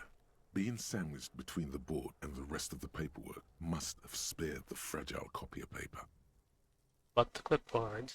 It's made of dark blue plastic, hard enough to beat someone to submission with. The edges are rounded, however. The U4 size board feels thick and heavy in your hand. Light shimmers on its wet surface. On the back you see the embossed letters, RCM.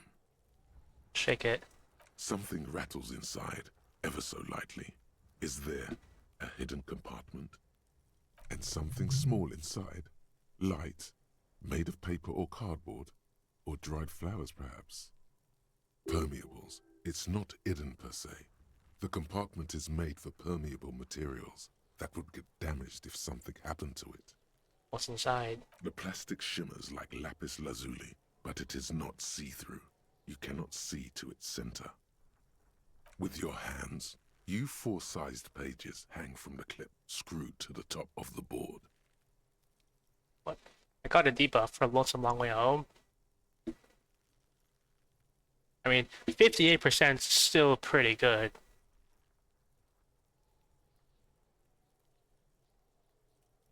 But I'm not gonna do that right now.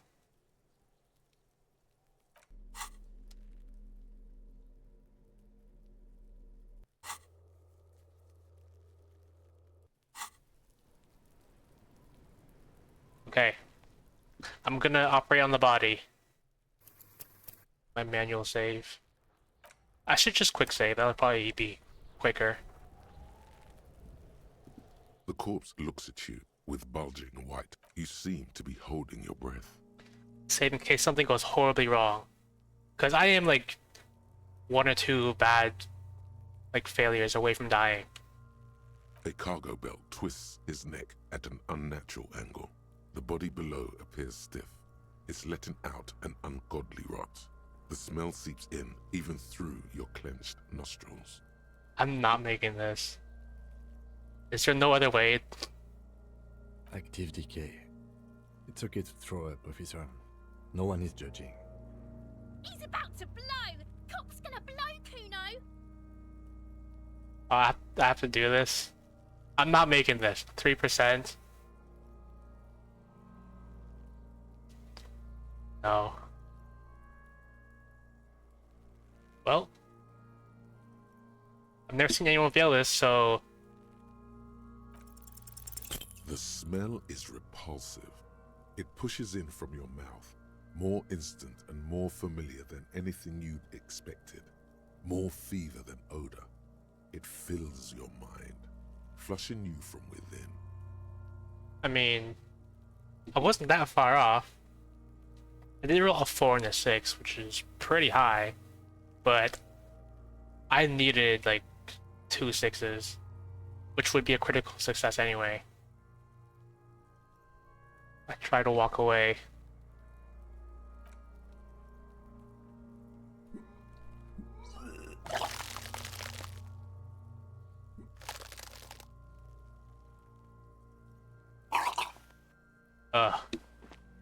Too late. It's impossible to keep in. Your body curls and pushes it out, burst by burst, until a pool of vomit lies under your feet and your throat stings from the stomach acid. The smell of Commodore Red rises from the pool. Among it, distilled spirit and bits of shish kebab. God. It's okay. Happens to everyone. Keep it. Thanks. The hangover is clearly making this worse for you.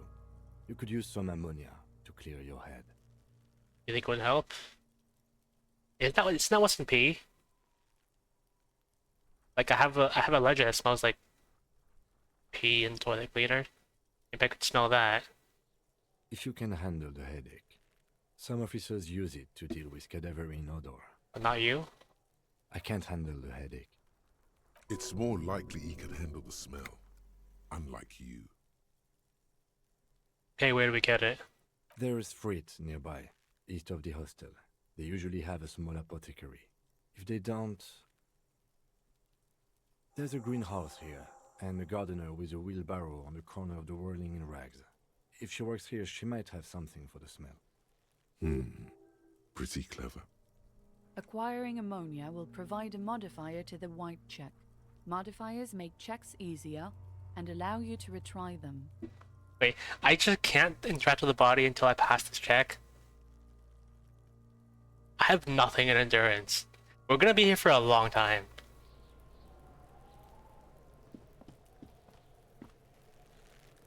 Don't exactly have money to buy stuff anyway.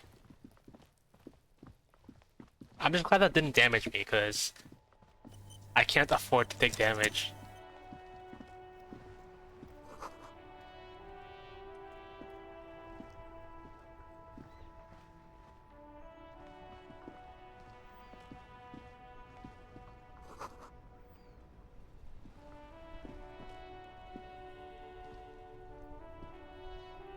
The RCM in Martinez. What can I help you with? I have questions. Of course. What can I help you with? I need ammonia. Sure, I'm done with it. Go easy on that stuff. It gave me a terrible headache. Great. Of course, I won't hold you back. If there's a corpse, then you're going to need those gloves for the autopsy. Oh yeah, need some gloves. Sure, keep them. I have another pair. Thanks. I can have gloves.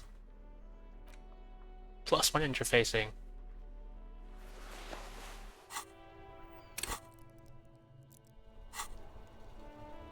So...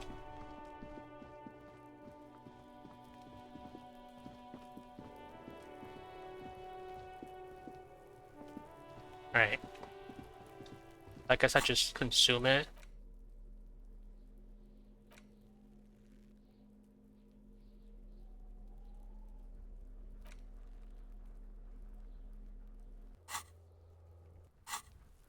Okay, attempt 2.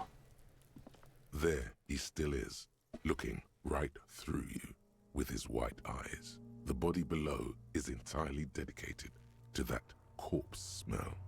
Emitting it is all it does now. I'm still not feeling good about this check. But there's a chance. I didn't know like you had to pass this check to even proceed. Because everyone I see just like miraculously passes this check. I think you did too. And the guy I watched also did. But I'm gonna be stuck here. Come on. The ammonia only makes it worse. The combination forces tears out of your ducts. You manage to keep it in once. The second time, not so much. When the vomiting is done, your cheeks are wet with tears.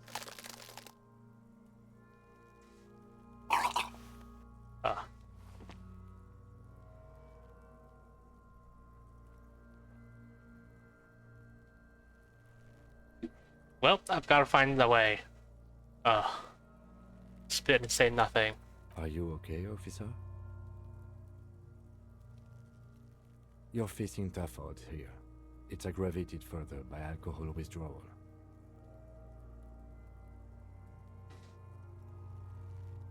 I gotta keep it in if I've been caught my whole life. I've seen captains puke their guts out. It never gets easier. You never get used to the smell. Every Monday is cadaver day. Throw up, investigate. Throw up, initial autopsy. Throw up, bag it. Then drive to the station. Maybe throw up on the way there if you didn't bag the thing tight enough. You seem to be fine. I think I've lost my sense of smell. A white lie. Not being hungover helps too. Can we do something else? I think I want to solve something else now. That's probably a good idea. Clear our head. But before we can do that, you need to get your shit together. What? I thought Kim was supposed to be on my side here. My shit already is together. No, it's not, officer. Okay. We should go talk to the locals. Find something else to do while the wind changes. It's pretty bad right now. You've gained a thought. When this dialogue is over, go to your thought cabinet and internalize it for special bonuses and effects. You know, I planned, like, I thought I'd, get the body down, like, shoot it, or maybe, like, go to Everard and, get some people to get it down for me. But I'm stuck. I gotta do something else now. Give it half an hour. Get yourself together. Then come back and have another go. File cabinet. Volumetric shit compressor. See, my shit is apart. It's rather unbecoming of a competent human being. It's supposed to be the opposite of that. Together. Compressed in a small area. To achieve a solid level of shit compression, squeeze your butt cheeks together for 30 minutes. Do something similar with the two hemispheres of your brain. Talk to people. Maybe that will help. Sure, I'll get this one. I don't even know what this does. But we're gonna find out.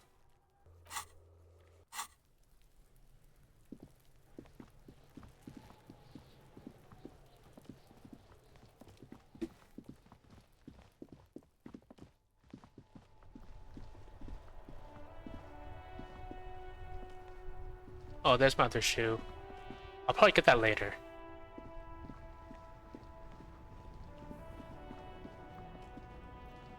Like, maybe I can find like some clothes that give me endurance or something.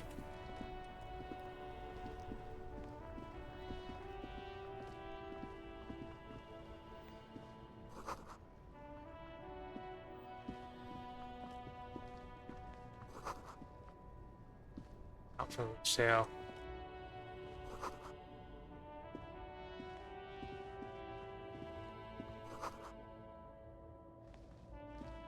I might as well talk to this guy while I'm here and inspect his stuff. You see a Samaran street vendor surrounded by a motley assemblage of goods. When he realizes you're looking at him, his face breaks into a wide, welcoming grin. The name Sileng is embroidered over his breast pocket. Happy shopping, officer! Everything's cool here. What's so cool? Everything's cool. The goods are cool, the customers are cool, the place is cool. And one more thing, officer, you're very cool. Bang, bang, bang, bang! Really? You think I'm cool? Oh, yes! You got style. You got personal style. You know what you like. You like premium menswear. Look around and browse. Everything looks cool on a guy like you. Take your time. Oh, yeah. Rhetoric. I wonder if I can...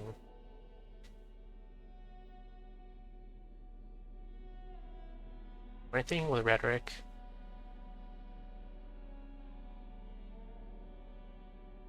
I don't have anything with rhetoric.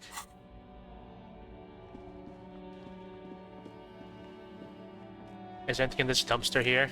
Oh, gloves. Electrochemistry. Good. I'm gonna collect like every article of clothing.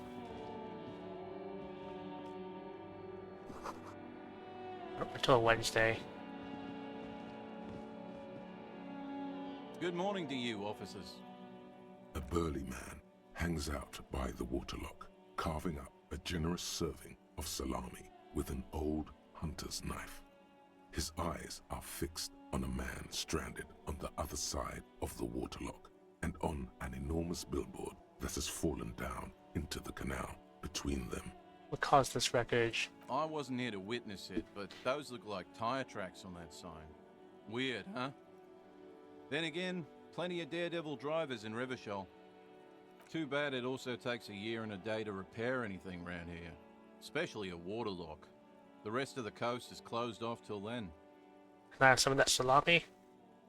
I feel like it might be a pretty bad idea for me to consume food after vomiting twice. But maybe I should, because like I just got rid of all my food. So maybe. Sure thing. It is salty, it is savory, it is chewy. The hangover only makes the salami more tasty. Oh, so that's just the heal that I wasted. But I only have 2 health anyway. I wouldn't have been able to do much with it.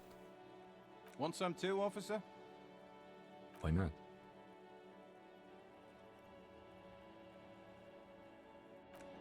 Should go inspect other things.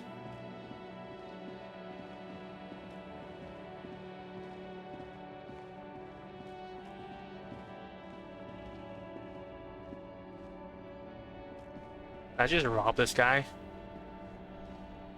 There are clothes inside. Cheap second-hand clothes, smelling of strangers' body odors. Don't be shy. These are premium class clothes. Good quality fabrics, best retro design. Save the economy with your style, officer.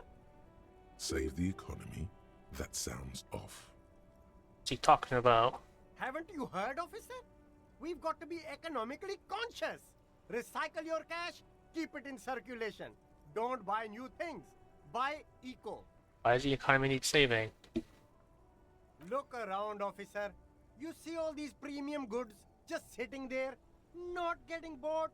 We've got to keep the flow of goods moving. Is this really the economy we want to leave to our children? I don't have children. I think.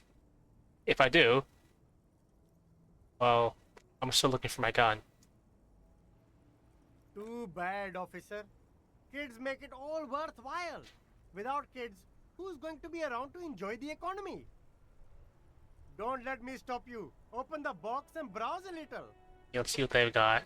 You find your hands deep in tattered and faded garments made from weird polyester blends that make your body itch and sweat in all the wrong places. I have no money anyway, but The box smells like cat piss or like an old person with no money. I know what both those things smell like very well. Economical, but also trendy. Look firsthand, buy secondhand. Keep the economy moving. Oh, would you look at that? A 72% chance with my composure. I am the most composed person you will ever see. And you can vouch for that. Something cold grazes your Nice. head. Synthetic and sleek. A windbreaker. Surf, it says, but also wind, summer, 100% waterproof, and sport. All in different typefaces. I guess to elaborate, I think I told you about the story about the one time I had a cat and it peed on me. Just like straight on me and I didn't even notice until later. Like I had a cat on my lap once and like for some reason it just really tickled. Like a lot. And I couldn't figure out what it was. I thought maybe it was their tail tickling me. And then later that night when I was going to take a shower, I noticed there was just this big pee stain on my shirt. And I smelled it.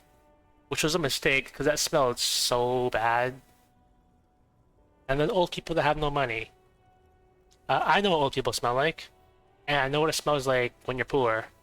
Because I smell like that. You combine those, you get the smell. Good choice, officer. Mega sporty. And it's only $4.50 for you, sir. I can't afford it. Yo, what else you got? Let's do some shopping. You see two lowly, defeated speakers, thralls, slaves basically, perched atop them like conquerors surveying the land. A pair of found, durable wear sneakers, ultra series. I can see you with taste for luxury, officer. Can't keep your eyes off those sneakers? I do need a shoe. So, A pair of found ultras. The design is impossibly sleek and simple. A futuristic silhouette with a sleek monochrome colorway, a jet black upper, and a silver-lined midsole. Those sneakers, mister. Those sneakers are the latest found sneakers.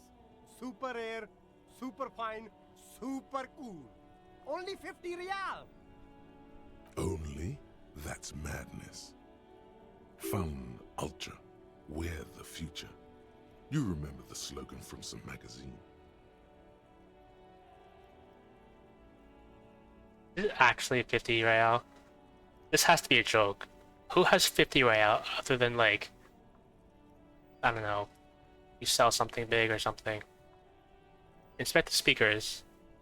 These once respectable speakers have been conquered, reduced to a mere prop by the indomitable found ultras atop them. A small heat emboss on the veneer reads, Solidarity Aid from the People's Republic of Samara. The speakers themselves don't seem to display any magical qualities. No, don't look at the speakers, officer. Look at the sneakers.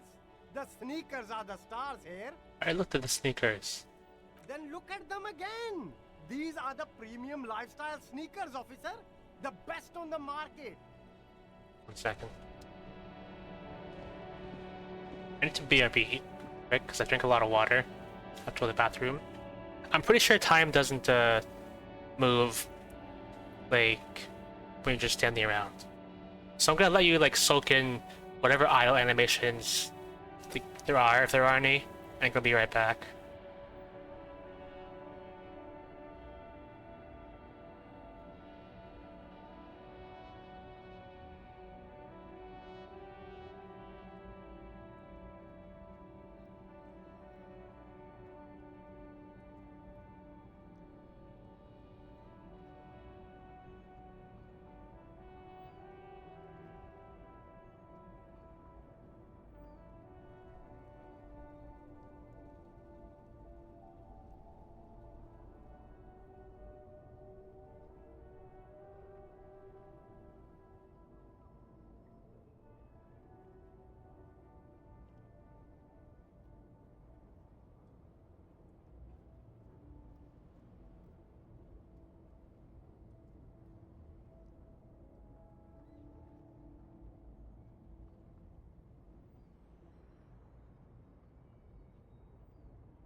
I'm back.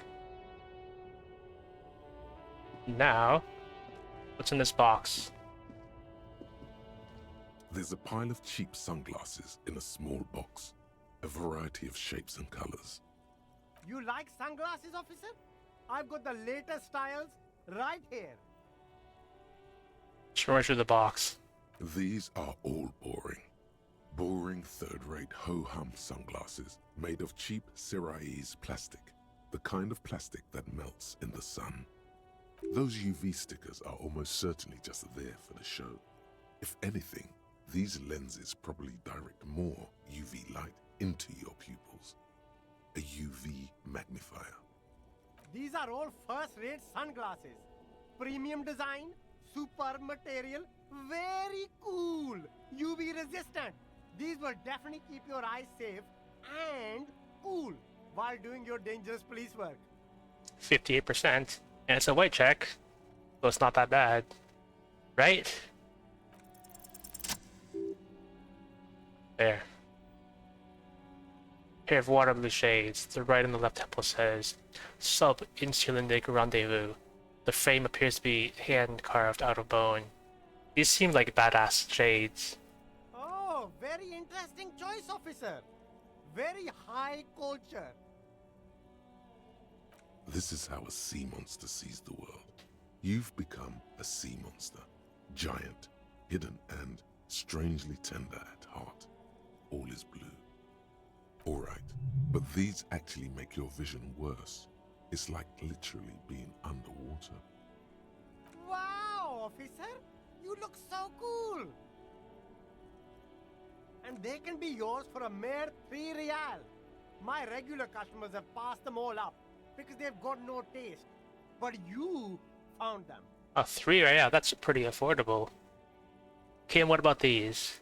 The lieutenant tilts his head and steps back, eyes narrowed in a thorough examination. It's a case to him. You look like a musician. Like a blind musician. But you could do worse. Take them if you want. -1 perception, +1 empire. I can't afford it. And I don't want whatever he was trying to put in my face earlier. So I'll leave for now.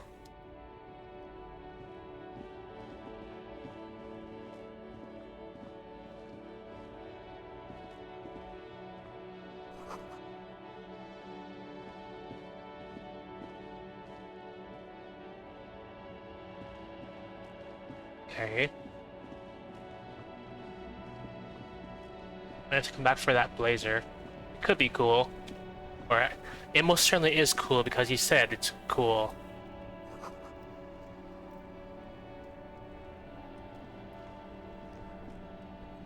I don't know what's going on there. I can't walk there.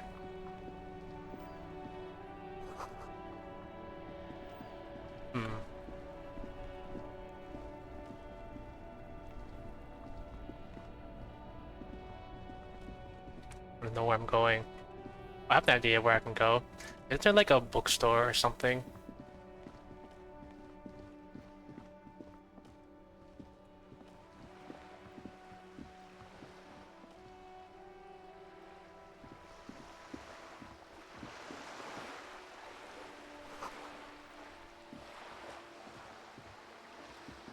Oh, it's a plastic bag. I can pick up trash now.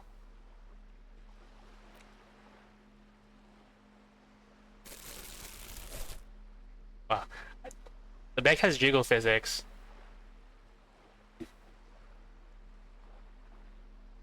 I didn't know the bag had jiggle physics. It's a good game.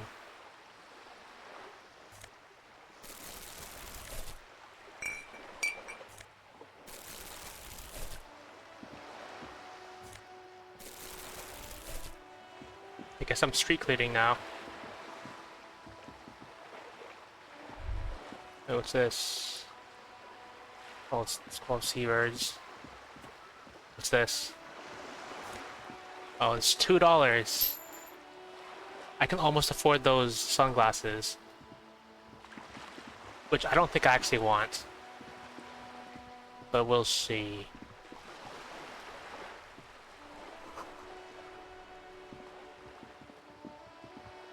Who's this guy? Oh, it doesn't do anything.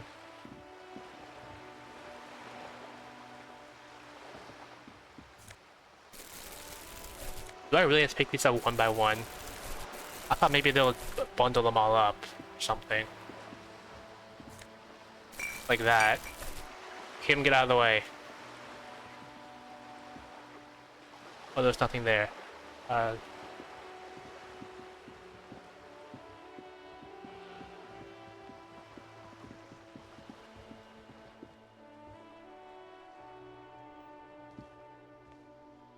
this kid. Hello, sir. Step right in. The store is open. I am the law. I know, sir. Are you interested in a new and exciting book? What kind of store is this? It's a bookstore, sir.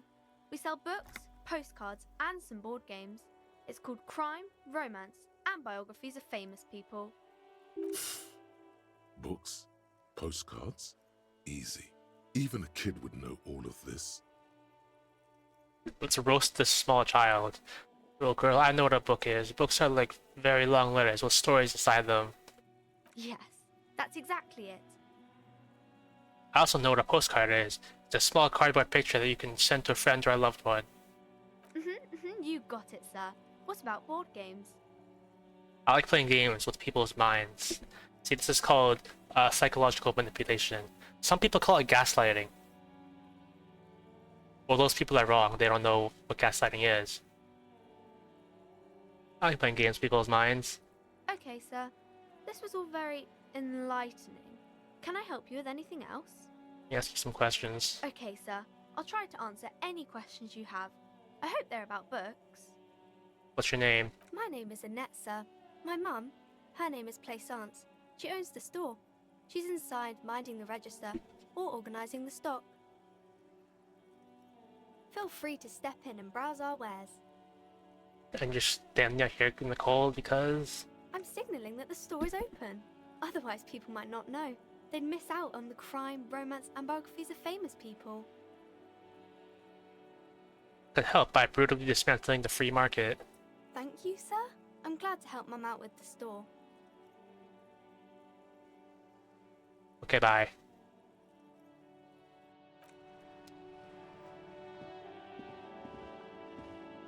Wait, is that actually the store name? I thought it was just what they sold. This is actually called Crime, Romance, Biographies of Famous People. Never noticed that.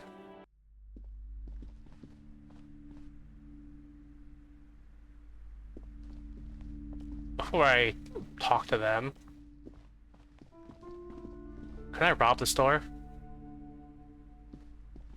I don't exactly have a good track record of successfully robbing people because I failed a good check robbing that guy of his like ID or something.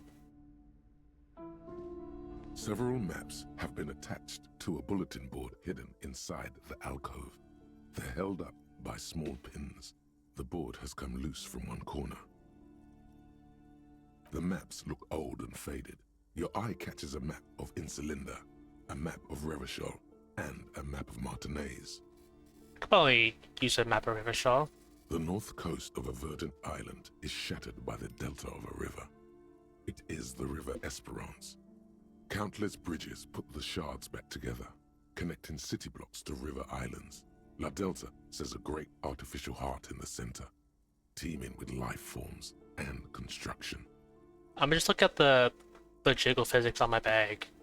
To the east, rolling hillsides, Le Jardin, Stella Marie, the suburbs of Saint-Baptiste, swallowed up into the megacity.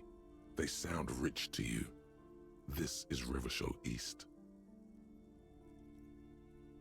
Hudon, it's somewhere to live. Not bad. Then there's Jamrock. It's bad. People shouldn't live there, but they do. Then Forberg. It's almost as bad, and much larger. Then Coal City. It's the worst.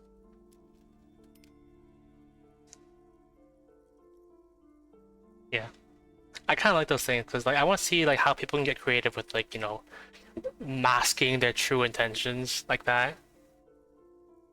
Like I think one time I've seen people say people give tutorials for how to draw water balloons You feel you're just west of Coal City, somewhere above Jamrock and close to Coal City. I fat freaking my keyboard. I didn't actually mean to hit anything. Map Insulinde. This large map displays archipelagos. You see a constellation of small dots on the light blue emptiness of the Insulindic Ocean. The largest in the northeast is La Caillou. You are here.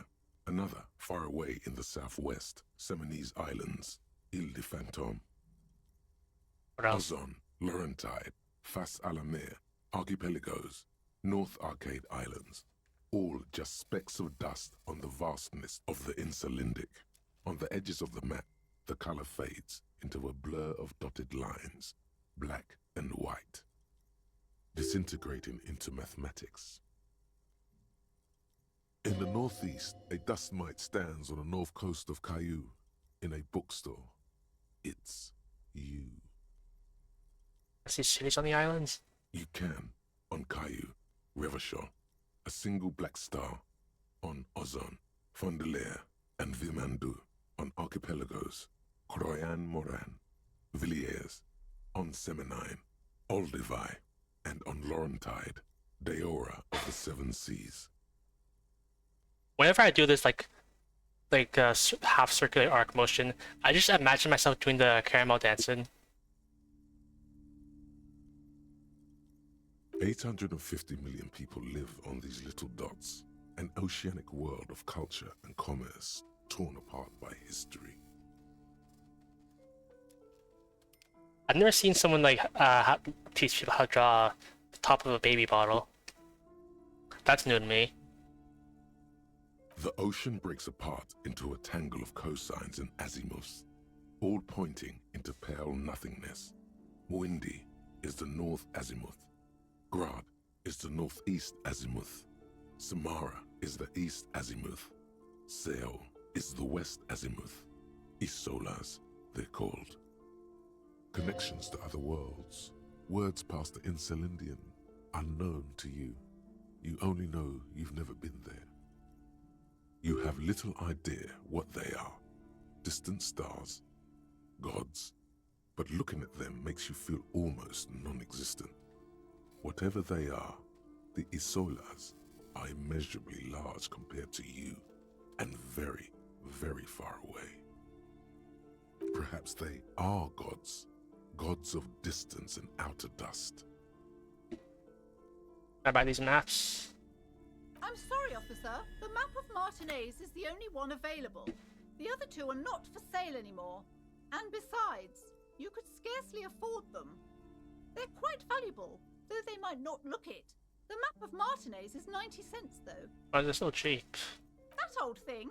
It's an out-of-date map of a tourist location that never was nor came to be. From when some design studio people tried to spruce the place up 4 or 5 years ago. They also renovated the horse statue, set up those coin-operated viewers, and designed the new street lamps. The place does not look like a successful tourist trap, does it? What happened then? They didn't get that far, for some reason. A shame the project never got going. Would be nice if someone fixed Martinez up. All these ruins are bad for business. One sec. Let me just check my interfacing. Or wait. Volumetric shift compressor. Or do this first. Bizarre scientific news from Revachol West today, where a police officer's shit has been observed at a pressure of around 495 gigadecimals. These metallic hydrogen levels of shit togetherness were thought to exist only at the center of collapsing stars, not law officials. It remains to be seen how long the shit singularity lasts. What do I get from this? All endurance white check locked. Oh, I can go and try the body again.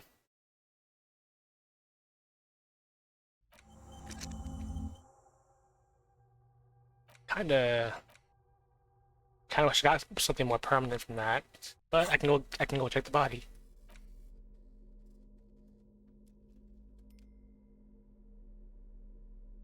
See, interfacing.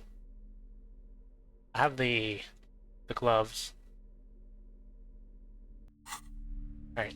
Several maps have been attached. The maps look old and faded.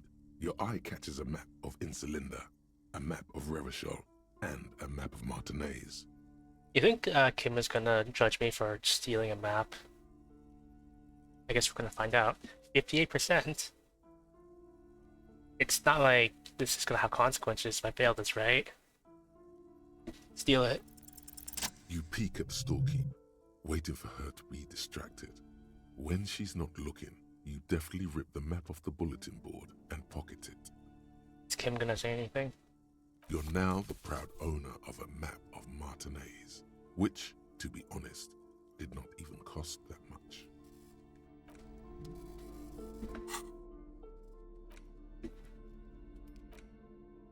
The worn map features the patchwork grid of the streets of Martinez, with directions to appropriately touristy locations.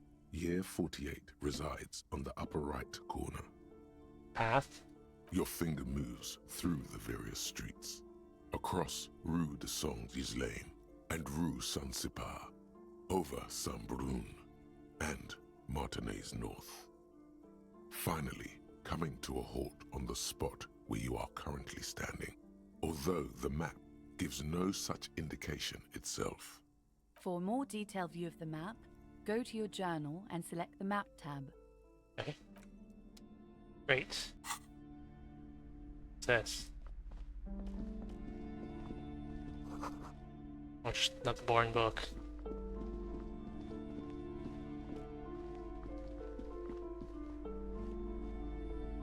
Quick save. I just forced the habit. They talk to Plaisance, whatever her theme is. Welcome to Crime, Romance, and Biographies of Famous People. My name is Plaisance. Be welcome, and please take responsibility for the energy you bring into this space. Yeah, I'm responsible. I'm not a crime person. In a bad way. I'm a police officer. That's definitely a crime person.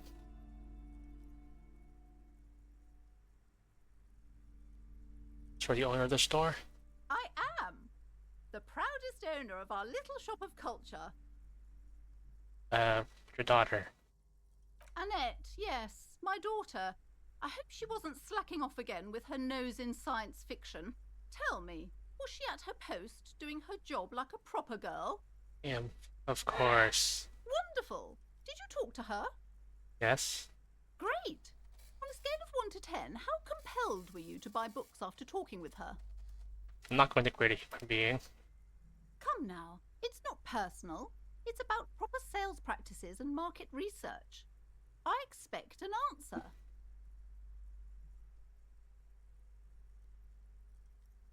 10. She's very polite and helpful.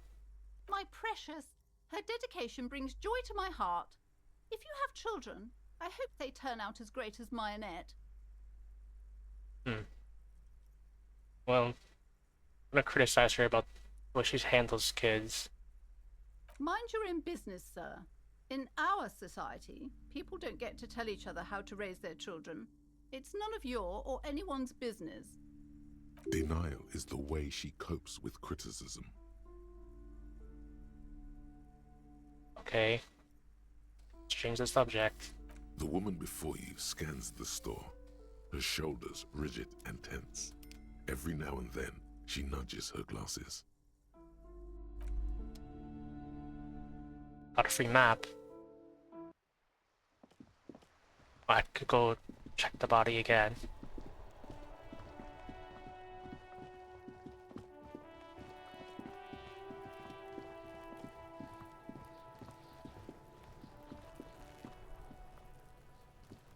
There he still is, looking right through you with his white eyes. The body below is entirely dedicated to that corpse smell. Emitting it is all it does now. Hey look, a 72% chance. What are the odds? As you breathe in, Okay. the odor comes over you. It's a smell of the mind telling you to run, and your stomach to wring itself empty. With your hands at your sides and your eyes squinting, you stand in it. I was scared I was gonna like mess that up again. And then I don't know what I'd have to do to open it back up again. It's a puzzle. What's hanging in front of you is a puzzle of decaying flesh, tattoos, and tendons. They always do that. They do after 7 days, yes. We are deep in decomposition here. The man before you is naked, but for a pair of underpants and enameled boots. His skin is greenish, marbled with decaying veins, and blotched by lividity. A fading web of tattoos covers his chest and shoulders. The cargo belt used to fasten him to the branch above appears industrial in strength. I want those boots. I better inspect those boots. The material appears to be ceramic. Its clean white stands in stark contrast to the decaying flesh above the knee. The man wore thick polymer socks, probably for padding. A fine array of interlocking plates covers them. Delicate and fragile, they feel alien to the world around you, out of place somehow.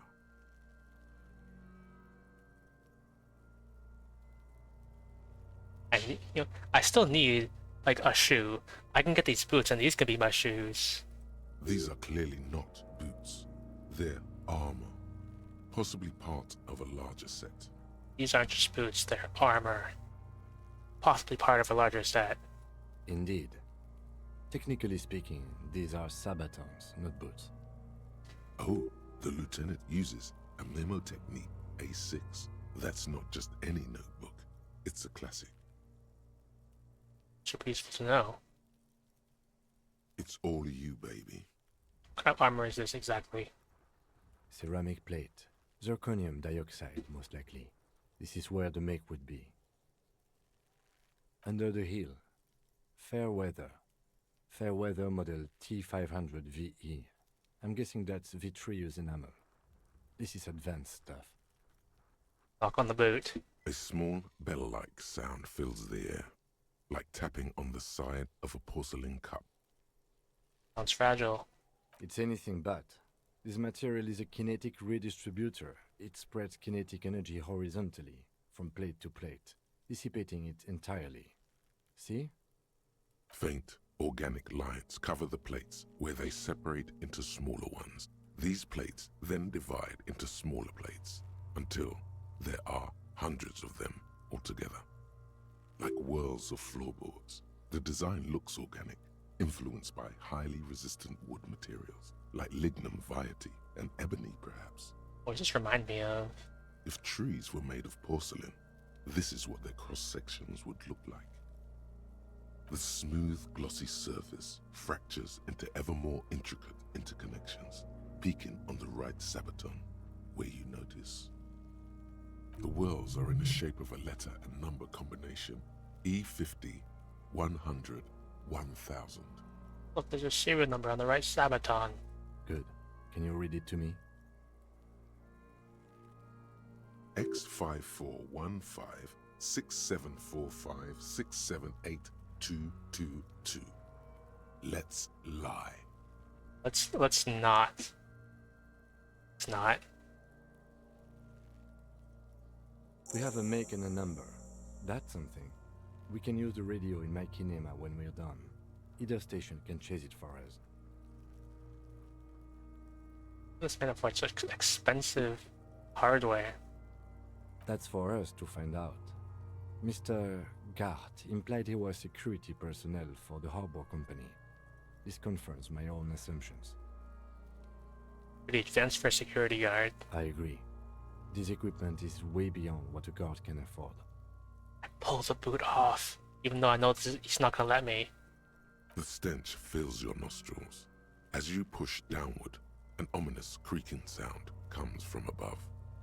Stop! Pig's gonna pull his head off. Bruno. Brutal! Oh, so this is a bad idea, isn't it? You're going to pull his head off. But then we can get him down, like, he would come down. Do it, Homo! You what? Pull his head off. There's no point performing an autopsy if you do. We'll have compromised the coroner's case. Indeed, from this angle, it does look like the neck isn't going to take much more. Being dead for a week has all but liquefied his muscles. What are you trying to achieve anyway? Why are you hanging on to that boot?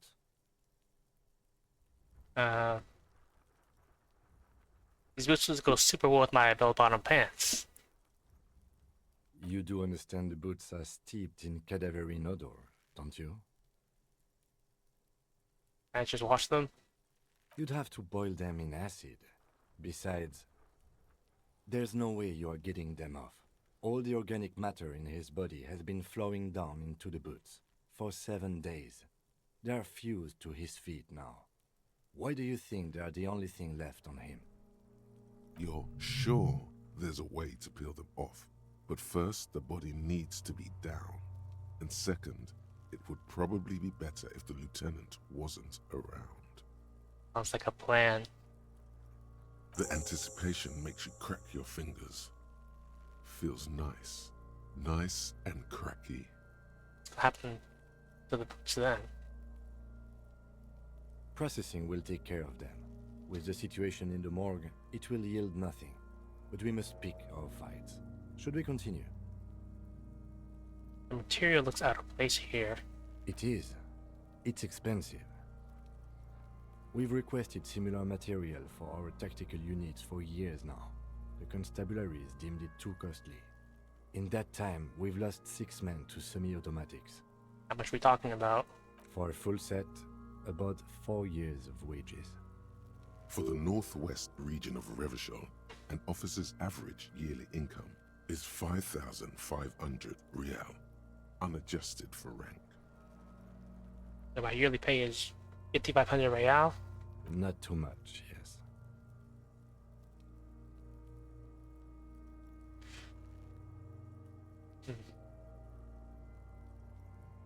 I mean, that seems like a lot. Seems... Wait, this is a yearly thing. Sounds puny. No wonder I can't pay my hostel bill. It's a sorry situation, I agree. What happened to the rest of the armor? The locals probably scavenged it. It would be odd if he had more on after 7 days. We should keep a lookout for these species. The armor could yield information. This is one thing he might actually know. Understood. So wait, do you think I can actually get, like, the whole armor? Could I just rock up to, like, whatever fight and just have a whole set of, like, this armor? Understood. The sabatons dangle off the man's decaying form. Ageless. You can? Synthetic. I didn't know. I thought it was just the boots. Let me look at the corpse. The cadaver slowly twists on the cargo belt, his torso covered in tattoos, and extremities blotched pink and blue. Inspect the belt. The hangman's knot is pulled tight by the weight of the corpse below. Yellow, hard-edged polyester cuts into his neck. Above, a sliding buckle ties the belt to the branch. This is a steel-reinforced cargo lashing belt, big brother of the regular cargo belt. It's used for tying cargo under 6-rotor airships. Don't ask me how I know, but this is a lashing belt used for airlifting cargo. Airlifting? I thought it was used on lorries for strapping cargo to them. Apparently this is the reinforced kind for air transport. My brain tells me so. And I'm smart. The local harbor uses 6 rotors to shuffle containers around. I get the sense they use whatever was on hand, without paying much attention to not incriminating themselves. I haven't even leveled up. They sure want them to stay up there. I was afraid it would be. Thin steel wiring, parallel strands. This makes getting him down more problematic than I had assumed. We're assuming the dock workers did it. The brief suggested as much, politically motivated by the ongoing strike. Did you not get a briefing? No, they did not brief me. Then you should ask me the first moment we get. How'd they get them up there? A noose is one of those things that's easier to use one way around.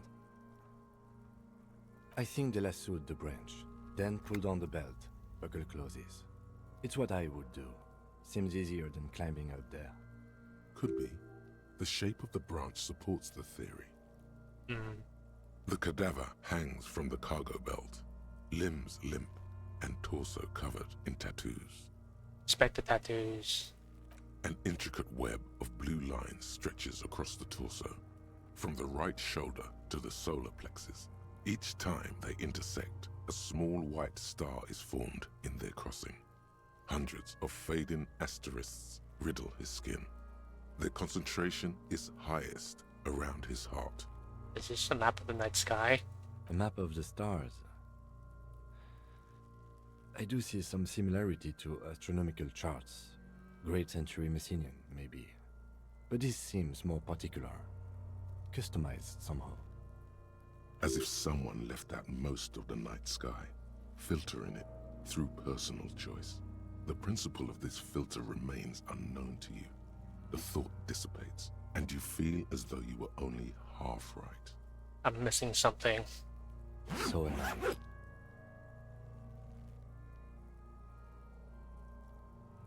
For a second, I probably just unzipped his pants, and I was wondering, like, we gotta get the body down first before you do that. He wears a wide leather belt around his waist and a gun holster under his arm. He takes a thin piece of milled aluminium from his coat pocket and pulls it open.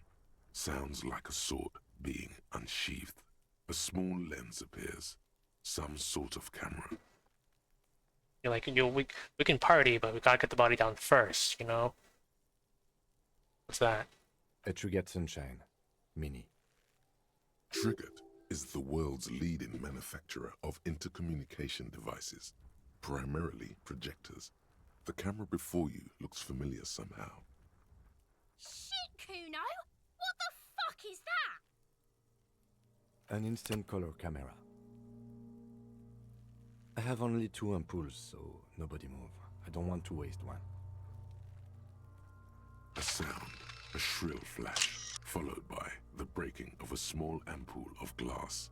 You see streams of color pour onto the thick, glossy piece of paper, rolling out. In case we need it. Cool machine. Yes. It is pretty cool, isn't it? There is only one ampoule left. Use it wisely. What do you need this for? It contains insight to the victim's person. By his build, I'd say this was a man of physical violence. The story he wanted his body to tell was important to him. It is his letter. To us. Someone should decipher it. We'll need to show it around. Oh, you can hold on to that for now. Here, a souvenir. Don't lose it. Never mind. Thanks. Giving me responsibility. The glossy-eyed corpse looks by, his mouth mute and his skin as colorful as the chemical rainbow on the photo paper, teeming with opportunistic organisms. In the eye. His eyes are milky white and blind to the world, protruding comically from their sockets. There is no one home, just subaquatic terrors there. Dark brown hair grows on his head. His face is ready to explode from the organic processes inside. The death's head grin has passed. What remains is an unrecognizable mess. 28% isn't too bad, but I'm probably not gonna get this check. I'm expecting to fail this check. The corpse is dead silent. You have no idea why you just said that. Who is he? He is male, 40 to 50, with an athletic build. Okay. The corpse looks right through you as you distance yourself from its stench. Eyes like a shark. Squint and take a step back. As you narrow your eyes, the monster before you blurs into a violent mess of green and pink. This is a trick. You've done it before. Pink is where the blood settled in the first hours post-mortem. You can use it to see if the corpse has been tampered with. Does his position at the time of death match the discoloration? Observe. Only the lower extremities are pink with a dash of blue. His fatted hands, thighs, and his neck, just above the noose. The rest of the corpse appears dark green in the cold spring air. Why are we looking at his thighs? I mean, I guess Kim just did unzip a few minutes ago, so I get it. I see it. His neck too. The lividity goes right up his chin. We have good, well-pronounced discoloration here. The monster comes back into focus, an explosion of color, coursing with dark marbled veins. His stomach appears pregnant with something. Black liquid streams down his thigh and onto his boot. So, what do you think?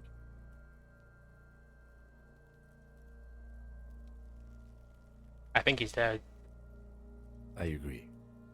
His personality is no longer a part of the world. Totally dead.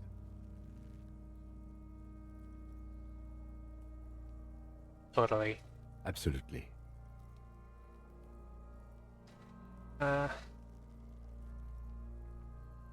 He was upright at death. His hands, feet, and neck are discolored. Agreed. Especially on the neck. The belt acted like a tourniquet, keeping the blood in his head. The hypostasis supports a hanging. Which seems like a lynching to me. Everything here seems to corroborate that assumption. But we should still get him down before assigning a probable cause of death. Something's coming out of him. A pool of blood and feces has eaten into the frozen mud below the man's feet. Purge liquid is dripping into it, drop by drop. The victim appears to have contained no more than half a kilogram of digestion at the time of death. The fuck he's saying? Talking about shit. We got lucky. Did we? I don't feel lucky. You know what? Neither do I, considering how many 70% checks I failed. It's beaten up. I do. Most of them are post-mortem. Maybe even all of them. The delinquents have made our jobs harder with their little sport. Stop talking in riddles, coin slot.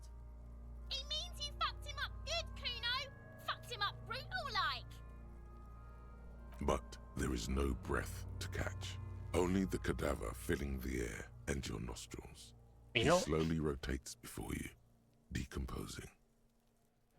let me just do a little save. Just in case something goes horribly wrong. Because now, we have to get the body down. You know what's coming. The man before you is naked, but for a pair of underpants and white boots. His skin is marbled with decaying veins and blotched by lividity. On his chest, a fading web of tattoos. The cargo belt used to hang him from the tree looks reinforced. So how do we get him down? Are you sure we finished the preliminary examination of the cadaver? We might miss some of these things once he's down. Yeah, I think I've done it. I might miss, like, you know, the whole talking to the corpse thing, but I'm not too interested in talking to the corpse. I'm interested in the gun. Yeah. The steel-reinforced belt presents a unique challenge. I brought chain cutters, but I don't see a good angle of approach to the belt. Can shoot the body down. He doesn't actually think the challenge is unique. He thinks it's frustrating, annoying, and harder than he thought. I did say, like, if my odds of shooting the body down are more than 60%, I'm gonna do it. I think I'm kind of, like, locked in now. I thought about it so much. The cadaver is a good 1.2 meters up. Neither one of us can reach the belt without assistance. And even if we do, there's the question of cutting the airship strength material. Maybe we could shoot him down? Huh? Yeah! Bang bang time, pig! Shoot his head off! How? With a gun. Where the buckle ties the rope to the branch. That's a good spot to aim. There, the buckle holds the belt together. Where? Ah, yes, I see. If the shot hits that, there might be a chance to release the belt. Yeah, now we're talking. Entertain a Kuno with some shit. Don't miss! pigs will miss Kuno. Let me try. Let me try. The lieutenant's brow is furrowed. He appears too deep in concentration to even notice what you said.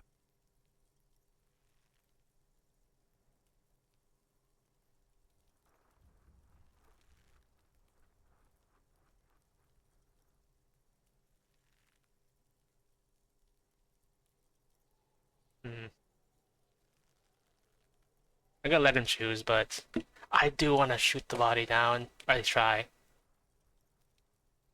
If this locks me out of it, I'm reloading. Silence. With his elbow sharp, the lieutenant unzips his jacket and produces a lightweight firearm.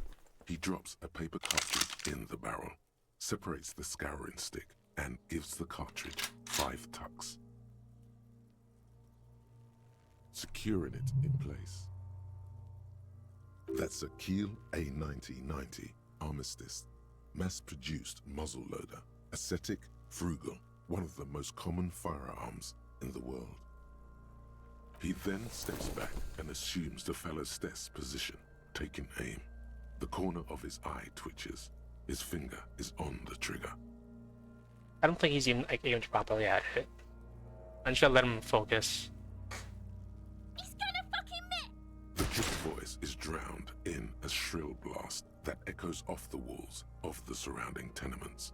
A cloud of smoke slowly parts in the air as the lieutenant steps back and says to himself, God damn it. A lot of things were wrong with that shot. The fellow Stess was the wrong choice. His shoulders were raised, but above all, he cannot trust his eyesight. You do it. Fucking idiot! Mookaba asshole! Kuno could have hit it easy, but then Kuno's not fucking handicapped, is he?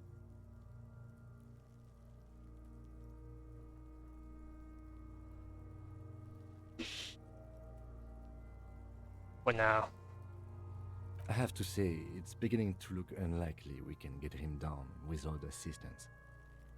You know, you don't feel like too bad of a shot yourself. Yeah. I can try to shoot him down myself. It's bad as it is, us shooting firearms like punks here. Go ahead, I'm not stopping you. Just don't hit the victim. I'm gonna hit something else. I need your gun for this. They only have one gun! Oops. This is the sorriest pair of pigs Kuno's ever seen. Officer, why do we only have one gun? Remember I told you I didn't have my badge or uniform with me? I didn't have a gun either. That is even more unfortunate than the badge. You need to contact your station about it as soon as possible. Try not to lose this one, please. Take the gun. Yeah, take it, you fucking banani boyka! Take it and shoot yourself in the mouth! Just you wait 2 minutes from now. Kuno S. You have to wait first. The cold piece of bakelite and gunmetal is surprisingly light. Your fingers fit right through the guard, instinctively resting on the trigger. Alright, Mary, you've been waiting for this. We've been waiting for this ever since. You've held this, an A9 Armistice, before. At some point, it probably used to be your choice of firearm. It still feels comfortable, like you never laid it down. The fuck are you waiting for, Kuno? Tell him to shoot himself in the mouth! The buckle comes into focus in your sights. You stand with your feet planted firmly in the ground and your left hand supporting your gun arm. Why don't you just shoot yourself in your mouth? At least you won't miss. Close my left eye first. I mean, that's not too bad, actually. Your field of view narrows. The branch slowly moves, becoming entirely two-dimensional. The metal buckle glimmers, catching the noon light as the corpse slowly rotates. The slow movement of the branch in the wind and your shoulders directing the gun's sink up, dancing hypnotically. Look, he's crying. You gonna cry now, fucking faggoty? It's time. Do it! Set me free! Don't. Do it!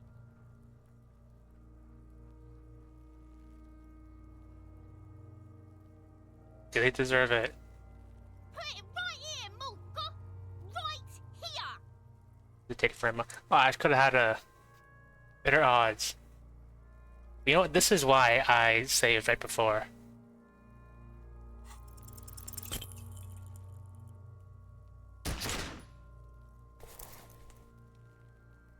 You hear an explosion within the weapon in your hands. The branches of the pine tree behind the girl shake ever so lightly. Your ears are still ringing. Shit. A plume of smoke has erupted from the barrel. The little monstrosity stands in the cloud. Her face is petrified. Then it begins to twist demonically. Learn to shoot! Whoa, see? Pig tried to shoot you. You're alive? Yes, Kuno, I can see that! Get what you deserve. My liege, it may be possible to spin this as some sort of, pedagogical exercise. Ah, yes, that's attempted child murder. That's not me. Not you at all. No, no, no. Kim, I need you to do your reload thing. The beast is still alive. You sense nylon moving somewhere to your left. There's motion in your peripherals. Then it's already too late. The gun has left your hand, still numb from the recoil. The lieutenant holsters it under his arm. I think you're underestimating the gravity of this situation, officer. We need to take a breather from this scene, now. What about the body? We need to access the harbor and ask the leader of the Union to have it taken down. They have the tools, and they have men. Okay.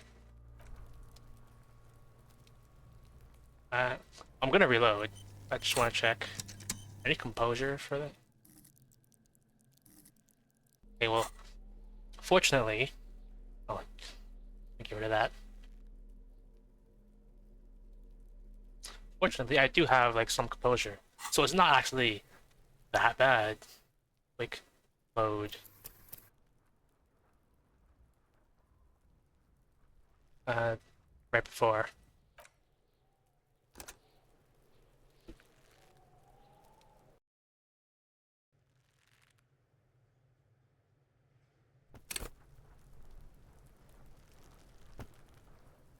The man before you is right. Are you sure we finished the preliminary examination of the cadaver?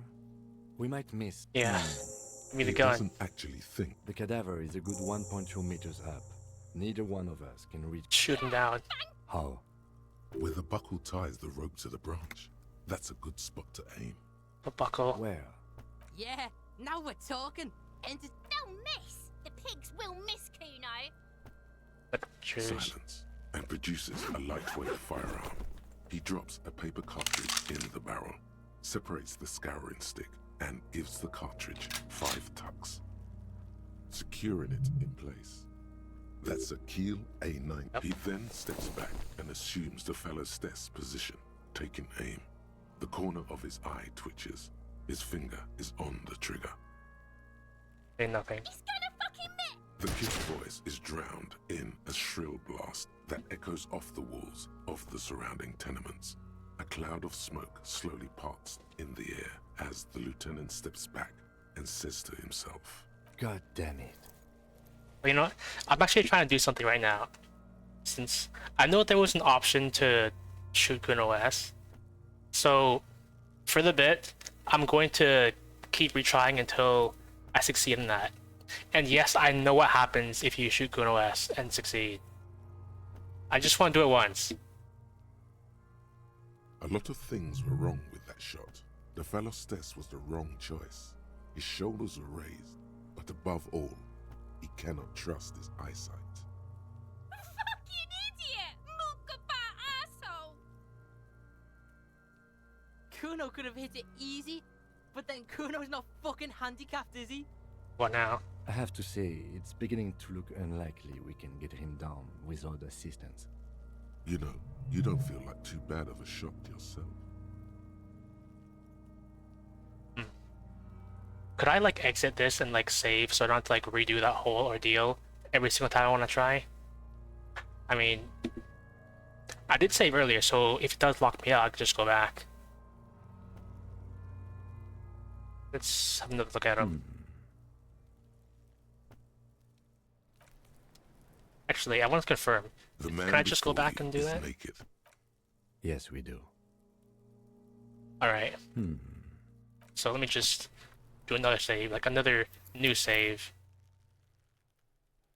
Do I have to name it or new save? The man before you is naked. Yes, Right. we do. Yeah, I can shoot him down. It's bad as it is, us shooting firearms like punks here. I need your gun. We have one gun! Oops. I'm starting to think that maybe you can't save scum. Because I remember I rolled exactly 8 on this Inland Empire check last time, I think. So it might not actually work. This is the sorriest pair of pigs Kuno's ever seen. Officer, why do we only have one gun? I don't have it. That is even more unfortunate than the badge. Yeah, take it, you fucking banani poika! Take it and shoot yourself in the mouth! The cold piece of bakelite and gunmetal is surprisingly light. You He went through this. It's an A9 armistice. What are you waiting for, Kun? The buckle comes into focus in your sights. Why don't you just shoot yourself in your mouth? At least you won't miss. My odds for actually doing it aren't that bad. Could I really not save? I can't. I'm looking at Kuno S. Do it! Set me free! Don't. Do it! 17%. No hesitation, I failed it again.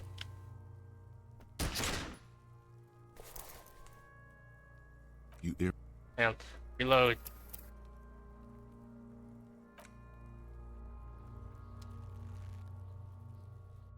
You know what? Next time and in the future, I should keep track of. The man before you is naked. Yes, we do. I should keep track of like exactly what I roll, because I'm suspecting you can't save scum for this. I can try shoot him. It's bad as it is. Oops. This is the sorriest pair of pigs Kuno's ever seen. Yeah, it's rolled exactly the same. I don't think I can. I don't think you can save scum. Officer, why do we? Don't have my That gun. is even more. Yeah, take it, you fucking banani poika! Take it and shoot yourself in the mouth! But you know what? I have a skill point. Am I really gonna spend a skill point for this?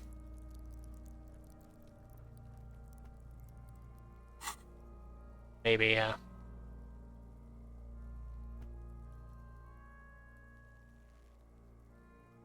Maybe. The buckle comes into focus in your sight. Why don't you just shoot yourself in your mouth? At least you won't miss. Do it! Set me free! Don't. Do it! No hesitation. No. Alright, let me just... You hear an explosion with the 7. weapon in your hands. The branches of the pine tree behind the girl shake ever so lightly. Your ears are still ringing. So that's a 7. A 6 and a 1. Be precise. So if that doesn't change, I think you can't save scum.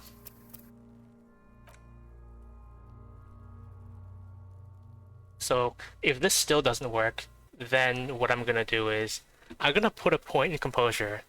I wanna do this. The man before you. I wanna is commit a naked, crime. But for a pair of underpants and white boots. Yes, we do. I'm gonna shoot him down. It's bad as it is. They only have one gun! Oops.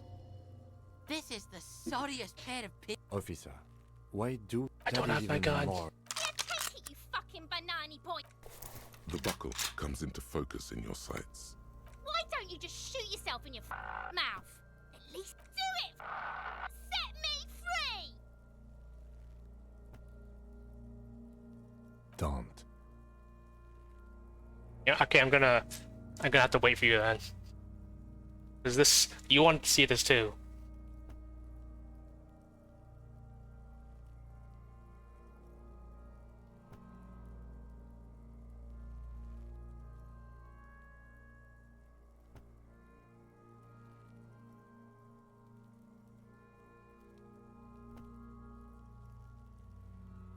In the meantime, I can go look at all my stuff.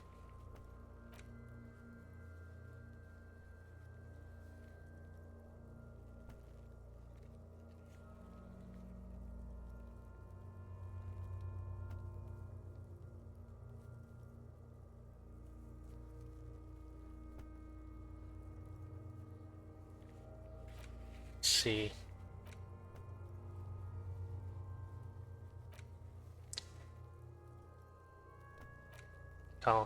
I gotta call Sylvie. Pay for damages, which I could skip that one. Ledger, and name the case. Alright. My watermarks.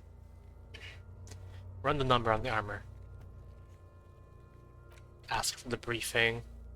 Find the rest of the armor. Which I hope I can do.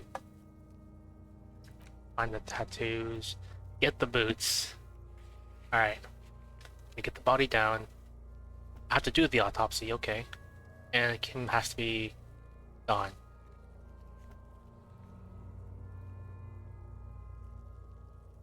Alright. And I gotta get the body down.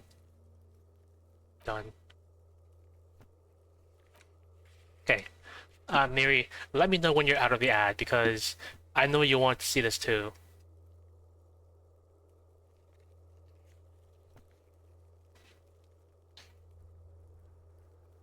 Look at my stats. My thought cabinet.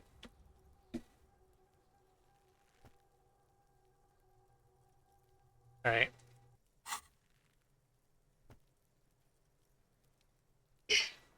Alright.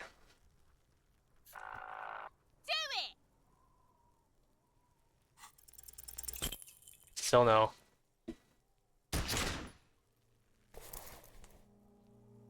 You hear an explosion. Oh, it's within the weapon different. in your hands. The branches of the pine tree behind the girl shake ever so lightly.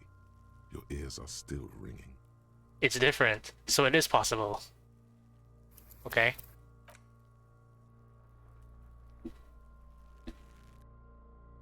Although it is quite a little bit of going through some text The man every before attempt. you is naked, but Yes, we do. I'm gonna shoot him It's down. bad as it is. They only have one. oops. Yeah, like the passive ones don't change. This is the sorriest pair of pigs. Officer, why do we only have one gun? That is even more unfortunate. Take it, you fucking banana. The buckle comes into focus in your sights. Why don't you just shoot yourself in your mouth? At least you won't miss. Do it. Set me free. Don't. Should I put a point in composure for this? It'll speed things up a little bit.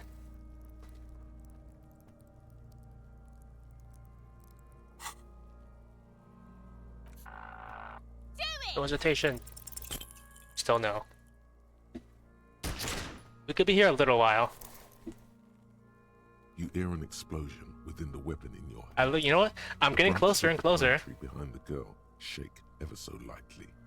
Your ears are still ringing. Okay, so I think the first time I tried this, I rolled 7.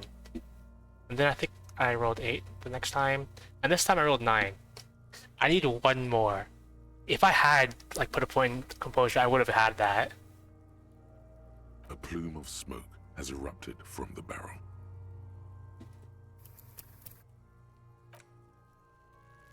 Okay. So if the trend continues, I'll get it this time and not have to spend a point. But if I don't get it this time, I'm putting a point in composure. The man before you is naked, but... Yes, we do. It's bad as it is. They only have one gun. Oops. This is the sorriest pair of pigs Kuno's ever seen. Officer, why do we... Oh my god. Even... Yeah, take it, you fucking... The buckle comes... Why don't you just shoot yourself in your mouth? What they got Kuno as? Set me free! Don't. Do it! At? Still no. Alright, I'm gonna put a point in composure. You hear an explosion within... Wait, I gotta check the actual roll. Oh. Well, it's the same. If I had put a point in, I would have had it. Okay, I'm putting a point in. Actually, you know what? I should have put a point in anyway, because this just gives you a game over, so even if I got it with a point, I'd have to reload anyway. So, I just should.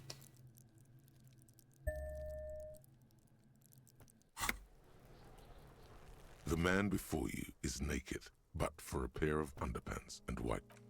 Yes, we do. I'm gonna It's shoot him bad down. as it is. They only have one gun. Oops. This is the Officer. Oh my That god. is even... Yeah, take it, you fuck... The buckle comes into focus. Why don't you just shoot yourself This in would be your a hand echo mouth? thing. At least you won't miss. Put the gun Kuno as. Do it! Set me free! Don't. Do it! 28%, that's not super bad. I'm gonna do this. You hear an explosion within the weapon in your hands. The branches of the pine tree... Yeah, 28% is a little more than 1/4. So it's not gonna be that bad.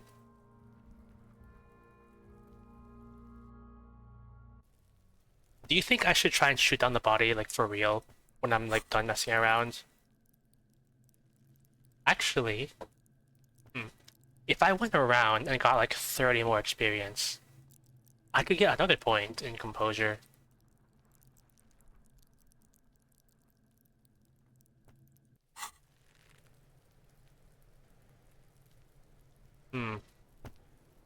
Does it say how much experience I get for some things? Maybe not.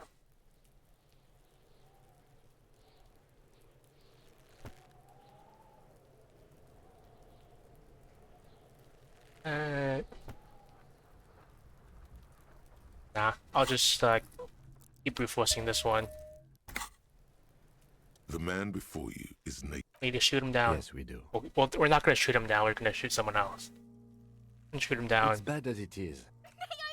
Oops.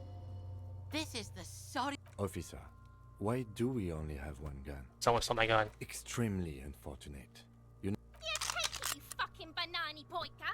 Take it and shoot... The buckle comes... Why don't you just shoot yourself in your... Do it! Set me free! Don't. Do. Do it!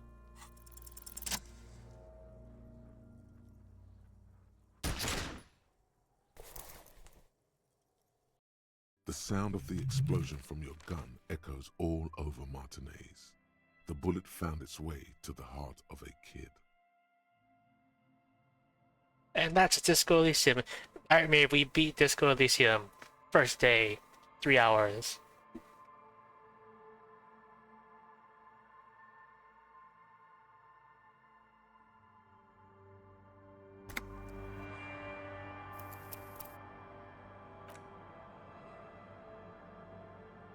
Alright. I do want to keep going around.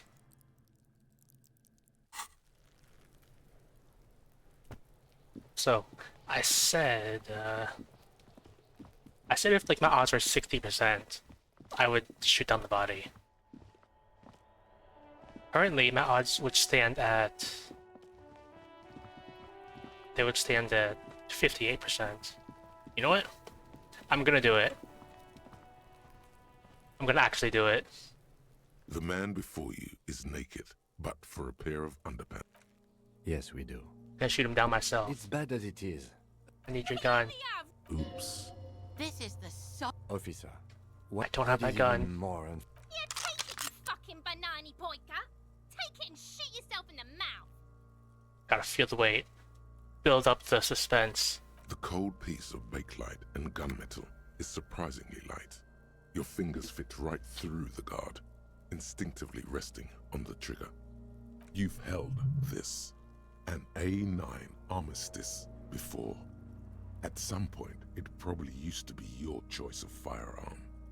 It still feels comfortable, like you never laid it down.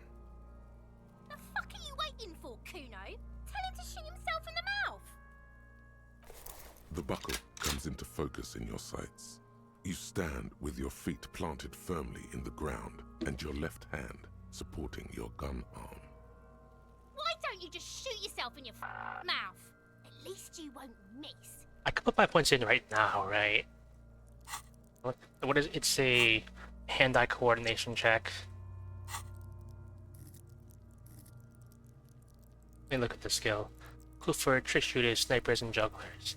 Hand-eye coordination allows the interactions between you and things that fly in the air. It enables you to catch coins from mob bosses, shoot straight, and understand firearms intimately. Want to know the precise make of a pistol? Hand-eye coordination's got you. Want to shoot someone with it? Ditto.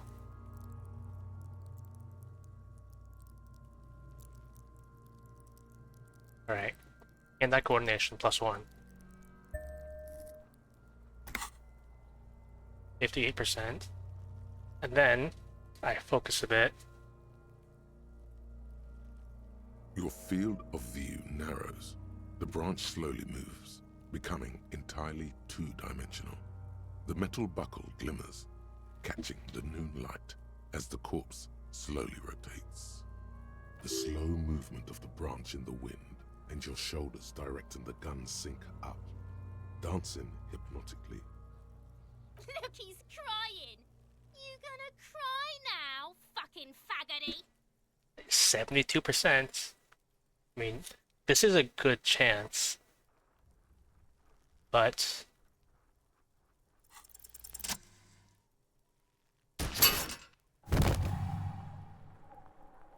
the buckle explodes into tiny pieces, coming loose with a whir. I just barely got what I needed. You know what? I didn't even need the extra point. I would have made it anyway. Well, Miri, you said you want to see like new stuff, see things that you didn't experience, and this is it. With your hand numb from the recoil, you look at the body slump down. For a moment, the man appears to kneel in front of you. You know what? We even got to shoot Kuno S. And we got to miss Kuno S like 5 times. So it did feel good to show Kuno S. It felt good to pass a low check like that. And even the times I failed, it brings joy to me to see Kuno S in actually real terror of being killed. So that's nice. Looking straight at you, helpless, trapped within itself. Who killed you? Communism. It takes a millisecond for the association to flash within your cortex. You have no idea where it's coming from, only that it's right.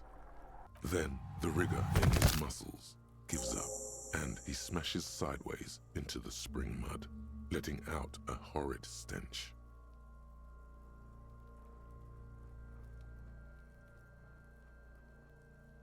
You've been policed. Aces high. The Aces High, a custom invented by the Aerostatic Brigades during the Revolution, is used to celebrate success in Revachol, especially in sports. The gesture is spread across the world, despite the defeat of the revolutionaries themselves. You could add an Aces Low to it, if you like, by turning your back after the high and waiting for another. Yeah. Slap it and wait for an aces low.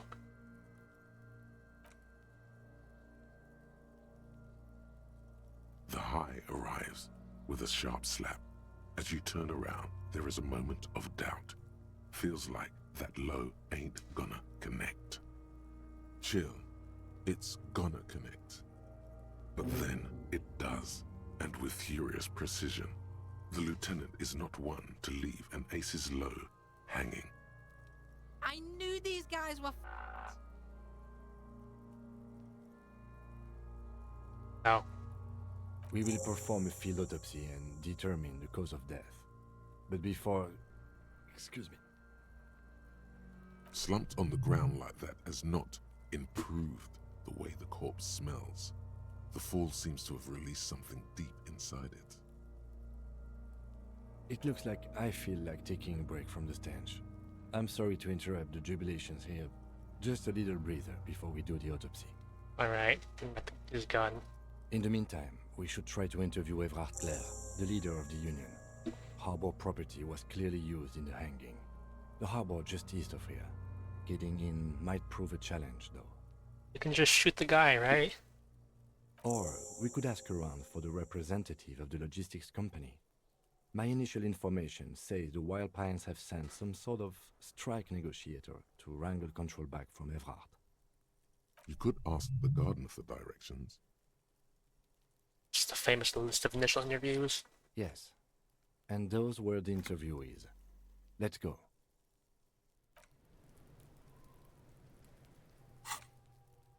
Aces low. Let's see. The Inchil Indians. Oh, +2 empathy towards Kim Kitsuragi. The Incho-Indian Civil War was not the first war to see use of the hybrid airships on both sides, but it was the coolest. For an entire decade, folded multi-rotor fighters got into dogfights above Verishal, Ozon, Semini, and the Arcade Islands, spitting death at one another.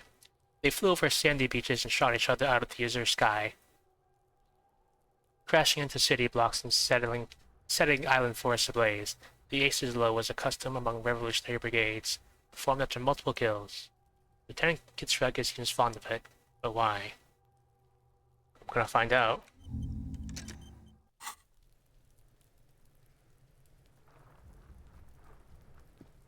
The rotting man lies on his side with his eyes looking straight through you. The belt is still around his neck.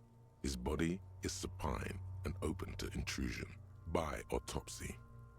The lieutenant adjusts his glasses and takes a deep breath.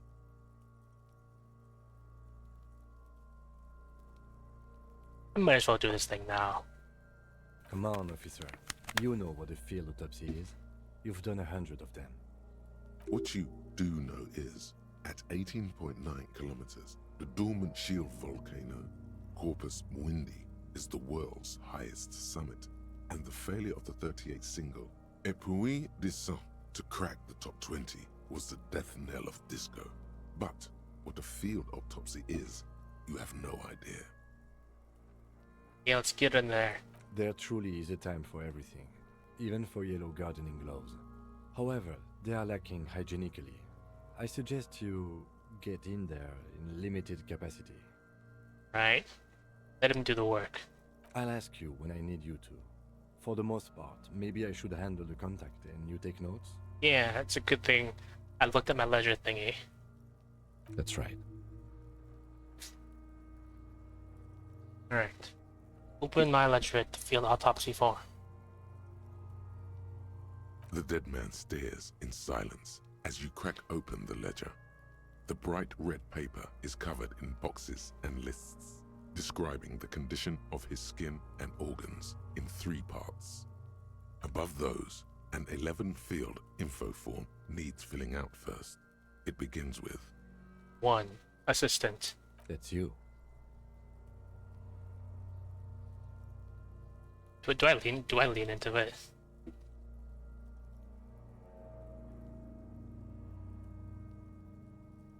I'll lean into it. The corpse is indifferent to your scribblings, just lies there. The next box says 2. Coroner's case number. KK57.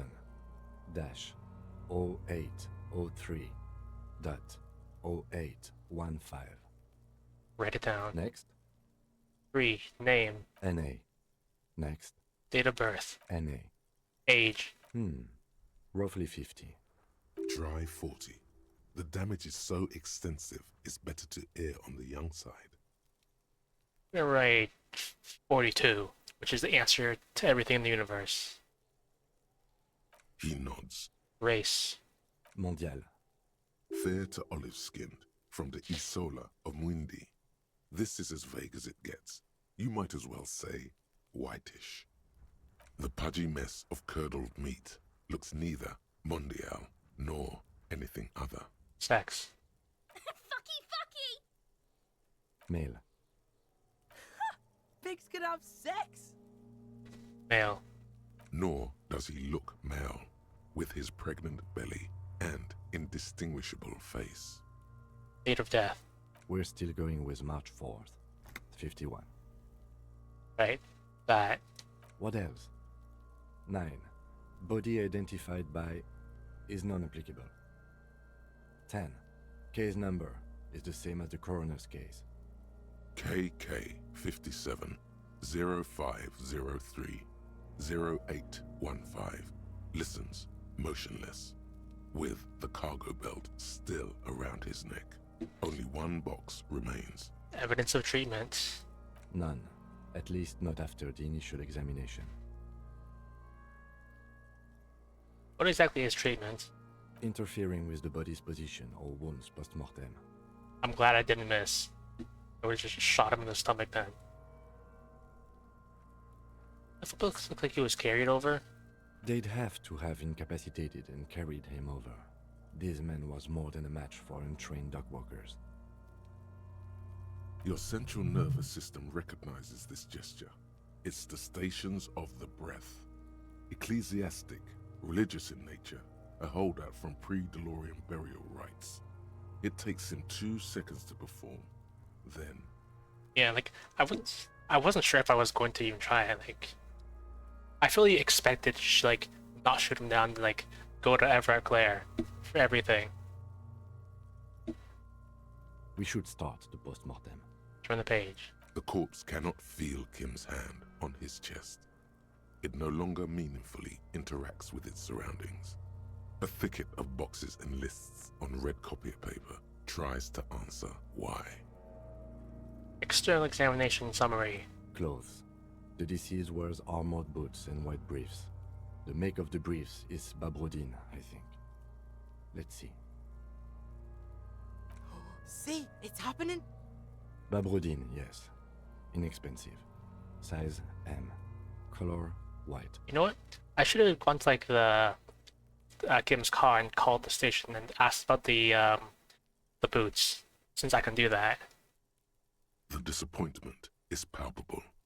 The red-haired thing was expecting something more lurid. Write it down. The boots are ceramic, vitreous enamel. They are fused to his skin from blood flowing downward post-mortem. Removal of the boots is left for processing. I'm gonna remove the boots and I'm gonna take them. It would be clever of you to omit the boots altogether, sire. If you are to keep them for yourself, as you ought to, you have deserved them more than anyone else. When am I gonna get them? Patience. After the autopsy, before the body is taken away, there will be a window of opportunity. After the lieutenant has gone to sleep. I hope this has helped you, my liege. Omit the boots. I'm gonna take them. The boot has a serial number. It's E50. Oh yeah? 100.100. Right, so we Lines got that. between the plates are in the shape of the alphanumerical. The number is purposefully concealed by the design. Right, so we got that then. Tattoos. The upper torso is covered in a single, continuous tattoo, resembling a map of the night sky. It reaches from the right shoulder to the heart. The ink is blue and white. The assistant has a color photograph of the markings, to be added to the case files as document A1. The photo is taken on the scene, using a Trigat Mini. The deceased has a belt for airlifting cargo around his neck, tied with a hangman's knot. Color, yellow. Length, 3 meters. There is a buckle on the other end. Write it down. Well nourished, athletically built, measuring 1.8 meters. Generally consistent with age 42. Preservation is good. Ambient temperature below freezing. I can't even jiggle my sack while I'm waiting. Body hair is light brown. Distribution is consistent with the age. The deceased had male pattern baldness. Hair is combed back, short. And just write it down. I trust Kim. Lividity is consistent with hanging. The head is congested. Contusions are present on the head, chest, and thighs. Consistent with stones thrown post-mortem. Low velocity. Low velocity. Fucking low velocity? You think Kuno doesn't know what you're talking about? Velocity was fucking max. Talking shit about Kuno's velocity. In addition, there are bite marks on the face, scalp, and chest. Consistent with predation. High velocity. You gotta be a little bit wacky, you know? Ligature mark. Ligature mark. Still wiring. There's too much of it. We need to remove the belt so we can get to the ligature mark. You got just the right tool for that. The chain cutters. Yeah, I'm prepared. The hanged man lets out a joyous little bubble of rot from his nose. I should probably hold them though. Always good to think ahead. Now, we need to cut the belt to see the ligature mark below. Carefully, with as much precision as you can. See, my pig is gonna fuck his head off. No, he ain't. Your pig's a boring fuck. Musical instrument. Shouldn't I hold the chain cutters?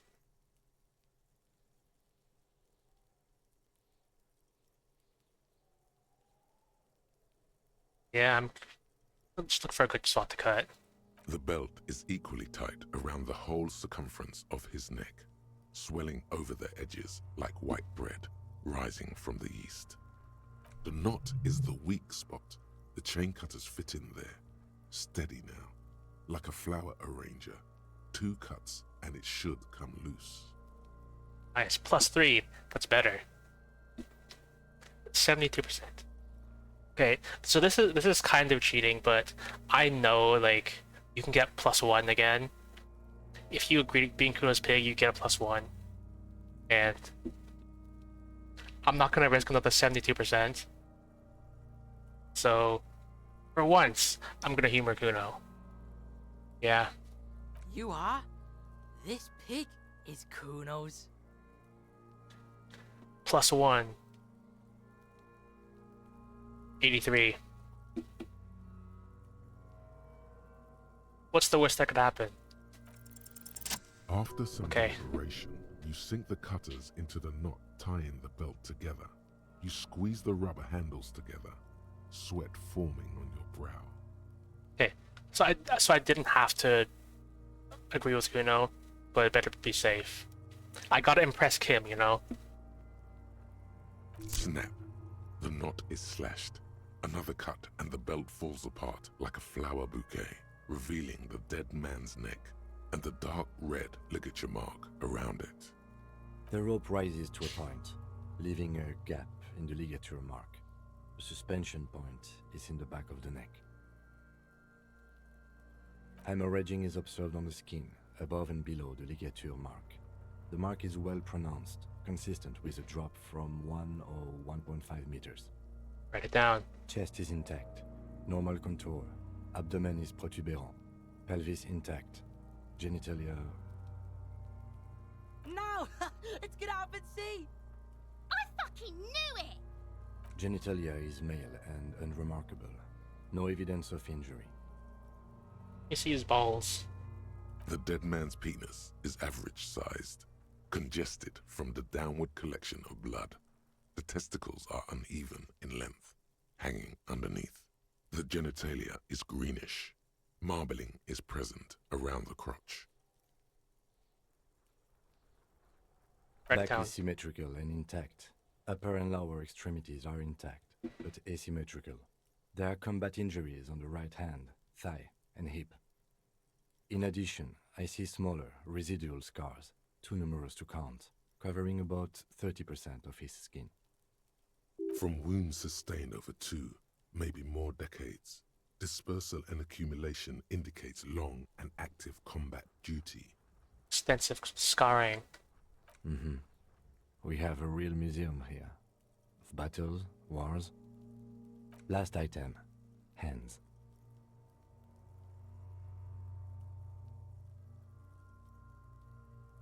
Oh, he's about to grab it anyway. I'll let him grab it. Hands are clean. No sign of a recent struggle. Were we expecting any? I was. Maybe I'm just not seeing them. Honestly, this stench is making it hard for me to think at the moment. Write it down. Ooh. That's all for the external. Well done. What next? Let's do internal examination. This is pretty long. Who knew being a detective would be like so much work? Central nervous system. I have nothing. Do you have anything on this man's central nervous system? Of course, there is a moral to be drawn from it. A moral to this story. If I may add a moral of this story.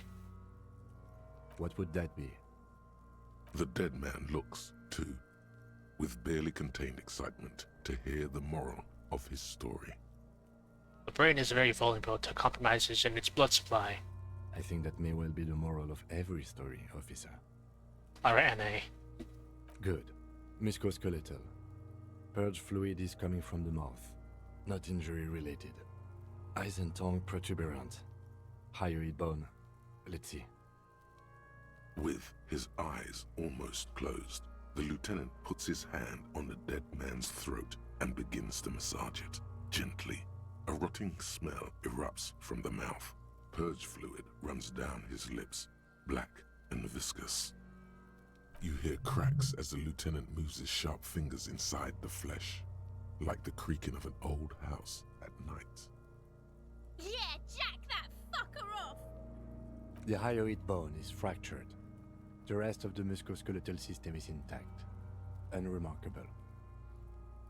Write it down. Respiratory system. Oral cavity shows no lesions. The victim has received dental implants, possibly after a combat wound. Mouth swollen. Hemorrhaging present in mucosa of the lips and mouth. Let me see. No scream. No sigh of relief rises from the darkness inside. It's humid there. Sickly sweet air, unlike anything living. You feel like you're about to throw up again, straight in that mouth of his. Look deeper in. It's hard. Once more, you taste stomach acid in the back of your throat. A contraction. Your throat pumps a little something from your stomach and into your mouth. You're forced to swallow, just to keep looking. Inside, you see darkness. Just a mess of meat and darkness. Mute silence as always. Hemorrhaging present in mucus. Write it down. Hepatobiliary. NA. You have anything? Are you a hepatobiliary expert? Hepato means liver, and biliary, the gallbladder and bile ducts. Am I an expert in those things?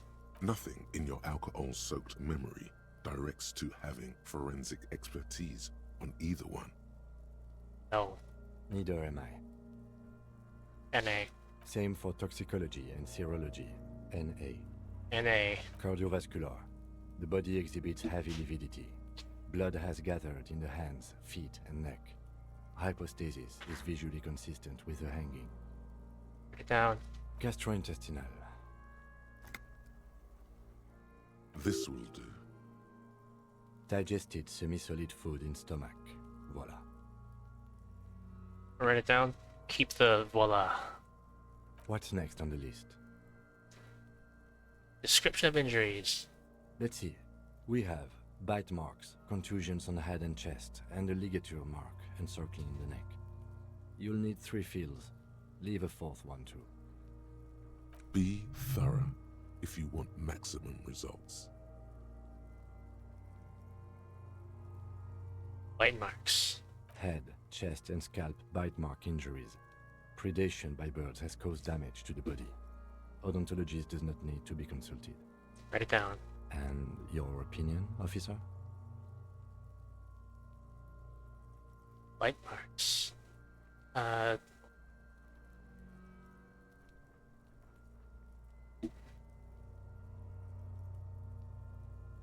Opinion. Fatal injury. Fatal injury by seagulls?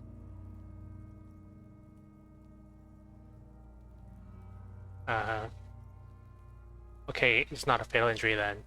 Yes, it's... Non-fatal. Post-mortem. That's right. What's next? Don't laugh at me, Mary. Doing serious police work here. 2 contusions.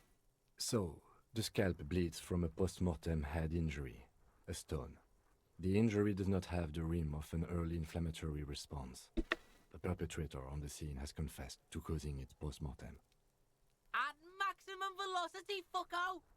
Has confessed to causing it at maximum velocity. Write it down. Coagulated blood sticks to his scalp and chest, where the countless stones have hit the dead man. Beneath, the description of injury. 2 boxes. Non-fatal. See, I know what I'm doing. Right. Next? What's the 4th field injury field for? Nothing. Just in case. Ligature mark. A dark red abraded ligature mark encircling the neck, with a gap on the nape measuring, let's say, 7 centimeters. The hyoid bone is fractured, the cervical column intact.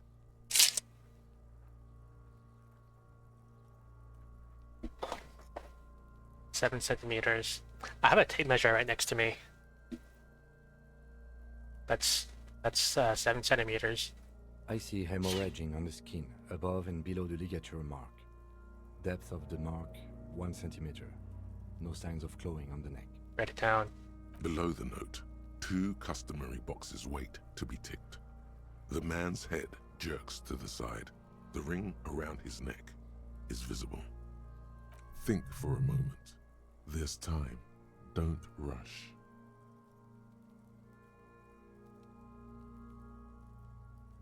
Let's see, we're looking at the neck, which is probably what he died from, because, you know, he was hanged. Opinion. Fatal injury. That's it. We have established cause of death. It's not much, and it leaves much to be questioned, but it's a start. Let's wrap this up. I pronounce this field autopsy over. This is going pretty well, except for a few things. First, how did it go? Well, we established probable cause of death. Some would say that's the goal of an autopsy. What else? We were thorough with the list of injuries, too. We described them all in detail. What is there to say? Given the circumstances, it was a professional field autopsy. What now? I need a copy of that autopsy form. Then I will drive him to Faubourg. Now that body's staying here overnight, for at least 1 night. I gotta get those boots. For processing. You tilt your head, also looking at the corpse. I'm sure we didn't get everything. There's always something. Well, do not take him away, or I need that body there. Perception. 4. That's not too bad for perception, although I have like -2. Stop wasting time, I'm smart. Establish probable cause. It's a white check. What's the worst that could happen? You run your hands over the victim's cold body, his limbs, his torso with its swollen organs. Maybe you should be more thorough. I'm not looking at his dick again. I already know what it looks like. Because I have one too, I know what it looks like. Look under his fingernails.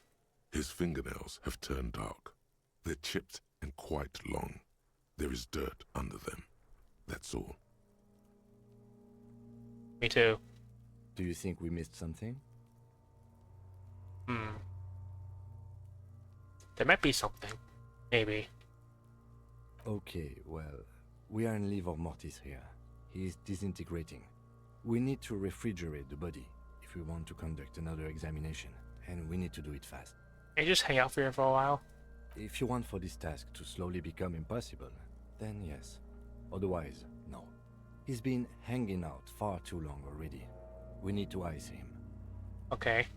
It would have to be industrial in size. Let's start by asking Gart at the Whirling in Rags and the Fritz store down at the gates. If they don't know, but only if all else fails. Fuck are you looking at, Beano, man? You want a piece of the Kuno? Wanna get fucked? Only if all else fails. Sorry then. This is one task we cannot sideline. With every hour, whatever we are looking for will become harder to find. I'm not gonna do that. I'm gonna keep the body right there because I probably need it to be there. To stay there. Okay, next up, I'm gonna call my station. Also, I don't know if you saw, but I took 1 health damage, so I'm literally on the brink of death on both regards, on both ways. I know it's just auto-save, but I'm gonna quick save. Inside, you see a set of steering levers, a radio microphone, a pull-out toolbox, and the soft glow of the fuel preheater gauge. I have 1 health heal and 2 morale heals. I think there's something a little funny about like me taking morale damage, like being like psychologically hurt and then being immediately on the brink of death. Like someone says they don't like my shoes and like, oh, I'm about to get a heart attack because I feel so hurt, and then I have to like immediately do drugs so I don't die of sadness. Pick up the radio. The frequency tableau lights up, and the green button labeled Prime Line glows like a feline eye. And then you hear something. The soft purr of electrical kittens, radio waves cast far and wide over the metropolis. A woman's voice greets you through the static. This is Precinct 57. Hello, Lieutenant. How may I assist you? Yeah, no. Hello, Alice. Please assist our colleague from the 41st Precinct here. I'm putting him on. Operating the radio is easy. Just be confident. You've probably done it 1,000 times. ILS, this is the officer. I bit my tongue while I was saying that. So whatever check I had in real life, I just failed that. The third option, because I failed to check to say it. This is Officer Alice Demetri, Precinct 57. How may I assist you? Under the green prime line, a yellow saved button catches your eye. You wonder what the lieutenant's default radio station is. Well, I'm tempted. I did save, so if something goes horribly wrong, I'll just reload. Although I'm supposed to be professional.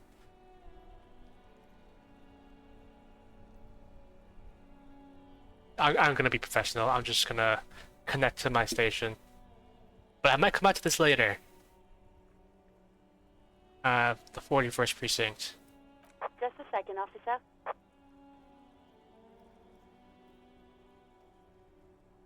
Ten 2, 10-5. This is 41st. Come in. Over. The man uses relay code. You've got this. You're a cop, and cops know relay code. Yeah. I feel good about passing this check because the guy I watched didn't pass this check and he totally looked like an idiot. 10-4, Station 41. I've got an urgent business. Over. 10-4, message received. 10-5, relay message. What's your status? Over. Just reporting in. Over. 10-18, state your message, sir. My badge is missing. 10-9, over. My badge can't find it anywhere. Basically, it's gone. 10-4, message received. This is a very serious situation. I need to 10-22 the captain. Over. Is it him? What does he want? Says he lost his badge and needs to report it. He what? He lost his badge? It's not listening. Who lost his badge? Dick fucking Mullen. Who do you think? It's Officer Dick Mullen from the bestseller Dick Mullen and the Lost Identity. Dick Mullen is not your name. It's the name of a fictional detective who would not lose his badge. Defend yourself. Immediately. They're laughing at you. I'm an officer lost his badge. Like, I'm the first cop to ever misplace his badge. Yeah. He says this has probably happened to other policemen before him and laughs sarcastically. Oh goddamn it! Is he fucking kidding? The whole station's gonna be dicked for this. Satellite Officer Vikmar is wondering if you might be joking and adds that this tarnishes the reputation of the entire station. Over. Mullen dicked us. Can we just move on? I want to get reported and be done with it. Actually, no, I'm gonna... This is serious business. He's asking you to stop, says this is serious. Of course it's serious. He lost his fucking badge. Satellite Officer Vikmar concurs, losing your badge is serious. Over. Let's just move on. 10-4, I hear you, officer. I'm just going to make a note here that you are in pursuit of your misplaced badge. Over. Fuck me. Mac, come here. You've got to hear this. Dick Mullen lost his badge. What's going on? Super Cop here lost his badge. He lost his what now? His badge. He lost his goddamn fucking badge. Just stop saying losses. Yeah, enough of this. I have other things to discuss. I'm not gonna get a heart attack because I keep thinking about my lost badge. 10-9, come again. I didn't get that. Over. New heights even for Captain Sober. Ask him. Ask him if he's lost his gun too.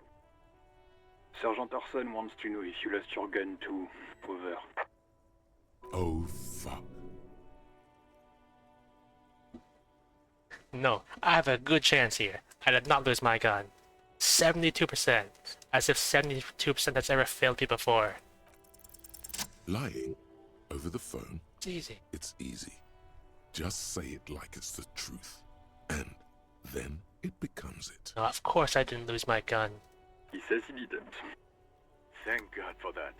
That would have been a nightmare. I don't even want to imagine the poor prick who has to relay that kind of news to the captain. Losing his badge is bad enough. Tell him to find it, and fast. We can't have some gangbanger running around with it. We're all glad to hear you've not lost your gun, officer. You need further assistance. Over. I can just admit it too. I'm not gonna do that. Like, I'm not gonna give him that kind of fuel against me. 10-10. Okay, I don't know police code exactly, but I thought 10-10 meant that there was like an armed assault. I thought that's what 10-10 meant. 10-10 over. Yeah, like, yeah, Miri, do you happen to know police code? Ask it for a friend. 10-10 over. Roger that. 10-10. Over and out. I return on the headlights. I should look at the, my thing. Alright. Ready? I turn, you press start. It's next to the preheater. Start. The dashboard lights up with orange glow. The rounds per minute gauge jumps, and the engine of the Caprice Canadian comes to life with a whiny growl. Like a leopard waking from its sleep, yawning and roaring at the same time. Headlights. The lights unfold with a little click, casting electrical light onto the ground before the vehicle. There you go. I'll turn them off from the remote once you're done. We just need to stand in front of the machine now. Great. Good. I didn't get made fun of for losing my gun. which is a good thing. As you hold your ledger's clip under the headlamp, an iridescent hologram appears. A street grid and the veins of a great river. A familiar sensation washes over you. There she is. Revachol West. Around the borders of the watermark are dozens, no, hundreds of micro-perforations. Look at the street grid. The rectangular watermark is overlaid with the logo of the RCM, and yet the major arteries of Revachol are all recognizable. They shimmer in the Kanema's headlights. Where are we on this? Let me see. Right here. I'm sure I've seen worse. Oh yes. Coal City. Le Royaume. The burnt-out quarter. Look at the perforations. There are many of them, and they are divided into 3 separate rows. Tally them up. The first row has 18 dots. Not bad. Not bad for what? You don't even know what it means yet. Open the next one. 18 is a good number.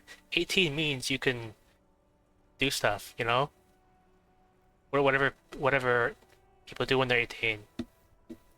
The next is the longest. It runs all the way around the border, and then some. Individually. You count 216 perforations. Considering that nice, large number, a wave of pride washes over you. Though you can't say why, precisely. I technically can't waste morale heals because I only have 1 morale anyway. So that's nice at least. Can't waste them. The last row has 3 perforations. As you look at them, you feel your index finger reflexively contract 3 times. Seems like I've done something. Is that my kills? And something you'll do again before this is all over. What do these mean? Those are perforations. They represent your record as an officer of the RCM. They are your statistics, as it were. I should have guessed you'd keep a record. Officers often do. Let's take a look. Alpha male officers who are proud of their numbers often do. It's meant.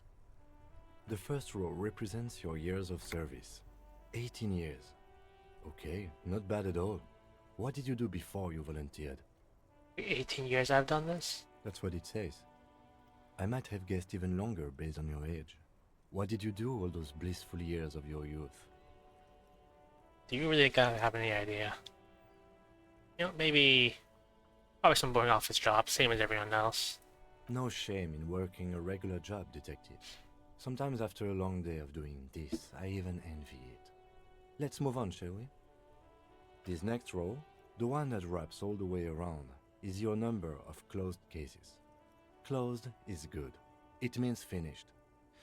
You've got, let's see... Wow, more than 200.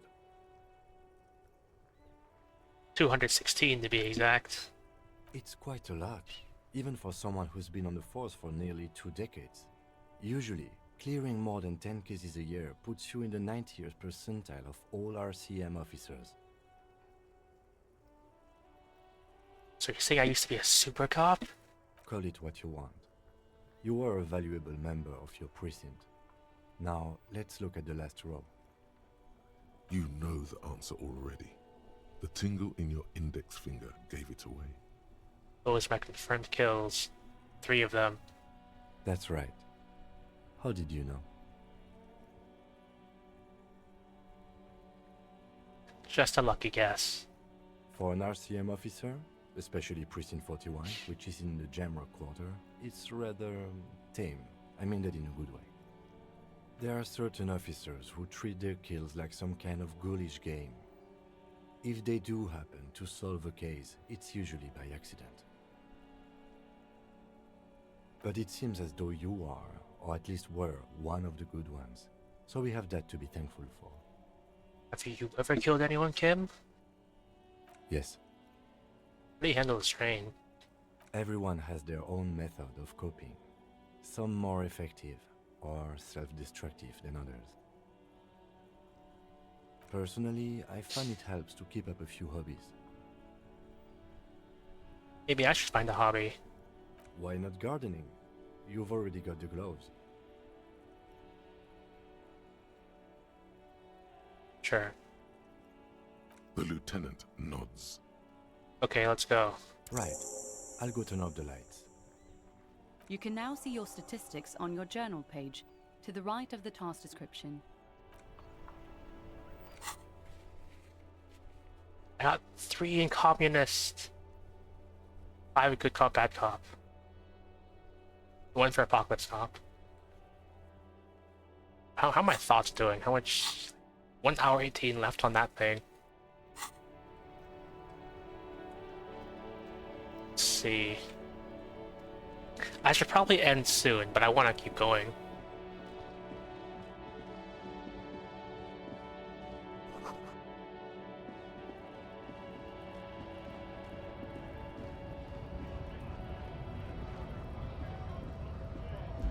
Is there any, like, loot on the ground? Oh, there's money.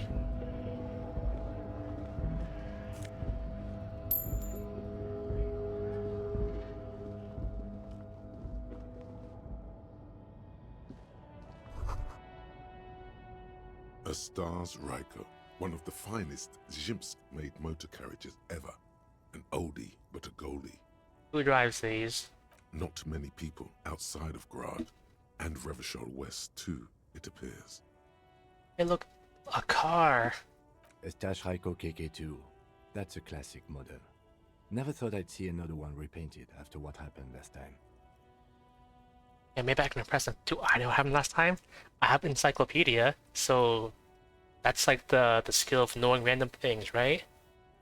No, only that the motor carriage is typically baby blue, the colors of Sigismund the Great, an ancient Zhimsk ruler. His banners were famously zephyr and white, the colors of the Stars Ryko. What happened last time, Kim? An old case for my precinct. A couple of Zhimsk migrants saw a Stash Ryko stopped in the street, painted just like this, muddy brown. Murdered the driver on the spot. They said it was an honor killing, Hussar style. The Zhimsk community protested the trial, flying the banners of some old king or whatever. 5,000 came to protest. Correction, 4,395. The 4th largest public protest of a criminal trial in Revachol. Hate to correct you, Kim, but only 4,395 people are on that protest. I'm so smart. Is that so, officer? I'll take you at your word. Who are these people? People we are paid to protect. Let's leave it at that. What they sentenced the killers to? 4 years for murder in Reunion. The perps were remorseful. Their sorry knocked 8 years off the sentence. That's the system. The prisons in the greater Revachol Industrial Harbor are already full. Prisoners are expensive to maintain. The longer the sentence, the larger the cost. Could our hanged man have been the driver of this car? Could it be another Stash Ryko murder? You really should ask me to brief you on the case. But right now, I'm just gonna go ahead and guess the two aren't related. Interesting. Before we proceed, I've got an opinion on this paint job. I actually don't, but let's say something provocative. Yes, detective? They should have left it baby blue. You sure you're not Zhimsk? Yes, you're sure you're not. Or if you are, it's only in that Revacholian way. 4 to 5% maximum. That doesn't look like anything.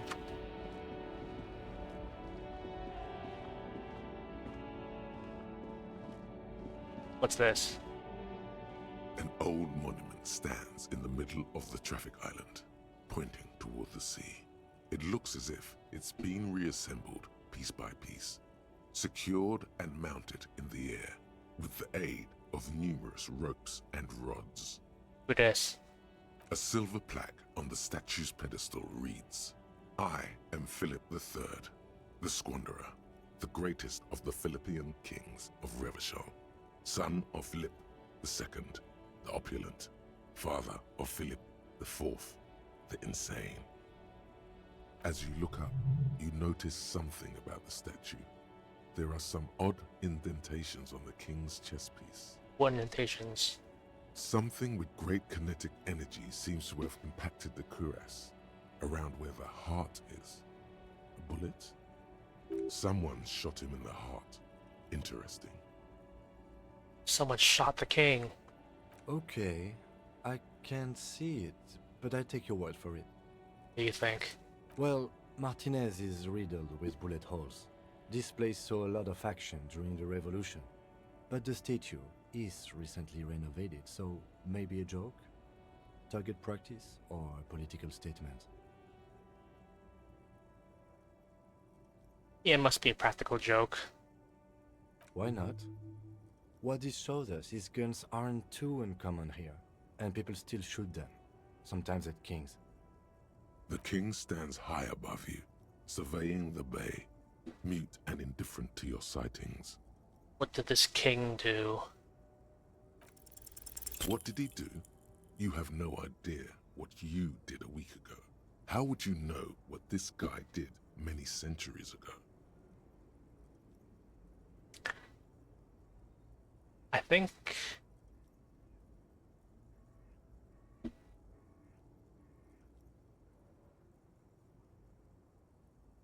Alright. High above you, the king stands triumphantly oblivious to your memory trouble. Never mind. I'm gonna tell you about that when you get out of the ad. There's a box. A box means pick-upables.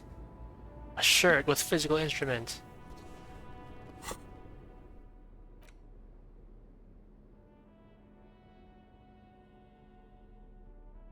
Conceptualization. -1 suggestion. Can't they wear like 2 shirts?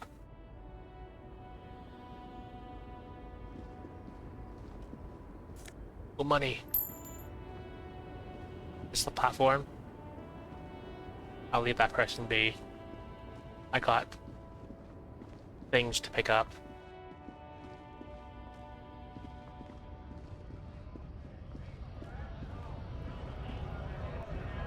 Oh, there's money.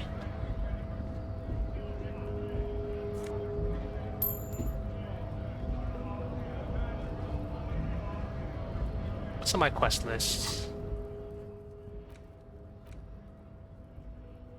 Alright, I gotta call the person.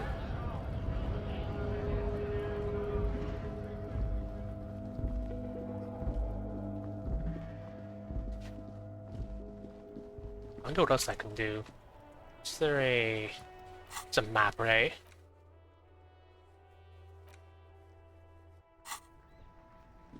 I spent so long. I've been streaming for like 4 hours and like I'm not even close to the end of the in-game day. I've got a lot to go. I can check the trash can. Is there bottles? Yeah. Also, I don't know if you saw because you were in an ad, but I inspected the statue and yeah, and I failed in 83% check. So what's Kim doing? Oh, I'll let him do that thing. Yeah, I failed so many like high chance checks. Look at Kim go. You know, I've never actually talked to Kim. Yes? Tell me about the case. What do you want to know? Give me the briefing. Ah, yes. The case brief you missed. Now I remember. Yeah, that sounds good. 3 days ago, the RCM Emergencies Desk received a report about a security guard who was found hanged in Martinez. An anonymous caller said there was a dead body behind the Whirling in Rags hostel cafeteria. The cadaver had been there for 4 days. No one had come to investigate. During that time, the victim had been stripped of his belongings. The caller did not identify him, but used the word lynching. There is an ongoing labor dispute between the local dock workers and the logistics company Wild Pines. I was told we should approach the death as part of this dispute. Why don't we know anything? They didn't identify themselves in any way. The tone was muffled using a device of some sort. The desk could identify neither the caller's age nor sex. Why hide? There's a strong prejudice against involving the RCM in what's seen as union matters. The Dock Workers Union is the de facto police in Martinez. Now it appears they've started executing too. We cannot allow that. I understand everything now. Just to be clear, we are police officers. It's our job to find the killer. That's the case. Uncover and arrest the killer. Alright, good. Good.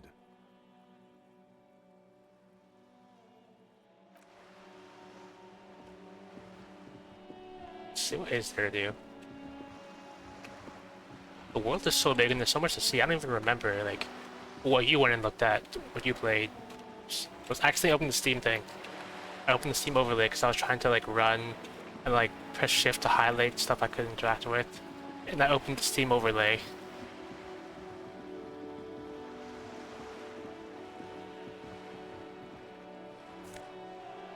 Bottles. Try and interact with these from here. I can't have to walk all the way around.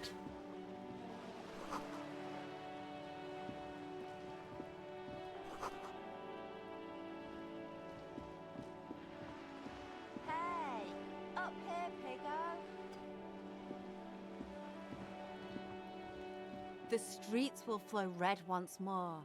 A great torrent rushing down Rue de Esperance. You wait and see. The streets will not flow red with anything. Who are you? I'm Cindy the fucking Skull. What else do you want to know? Date of birth, blood type, the last time I was tested for Hep C. Let's start with blood type and go from there. Go where? Accosting a minor? Listen to your partner, Pigman. Keep your grubby hooves off little old ladies. A brush?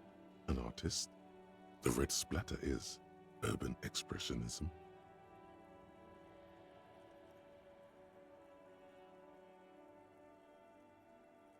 Catch you later. Watch your back, Ungulate. You've got eyes on you.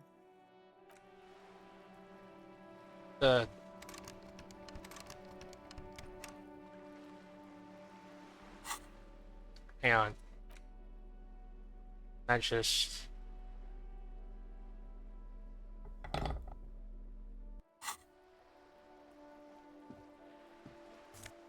Oh. For free?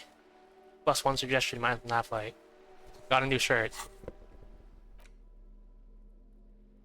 So this thing is plus one is spirit decor. What is my spirit decor at? 2? Not very high. What's suggestion?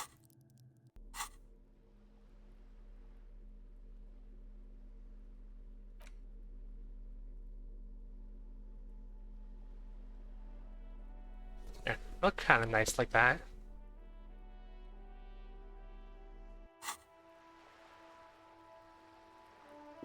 Or the rest of these. Was that like the wall mural?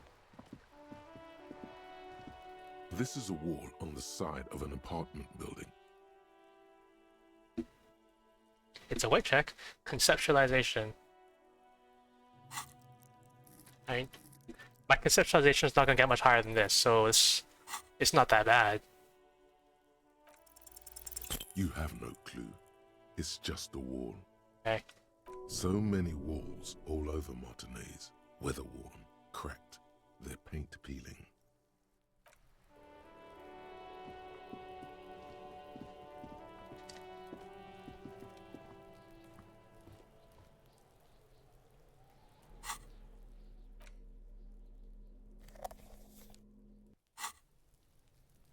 Put your hands up. Put your hands behind the ground. What do police say? Put your hands behind the ground.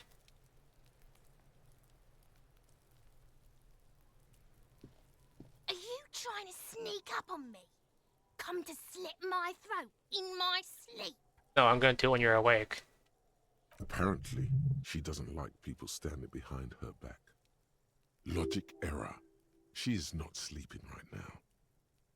Pig's come to take me out! Trying to snuff me out! Now, why would you even say that? I'm gonna interrogate. I'm going to terrorize this small child. Then why are you sneaking up on me like that? It's not a good idea to scare me, pig. Not a good idea at all. I'm gonna terrorize this child. Trying to sneak up on me again! Trying to snuff me out! Get away, pig! Hey, can I have your gun, Kim?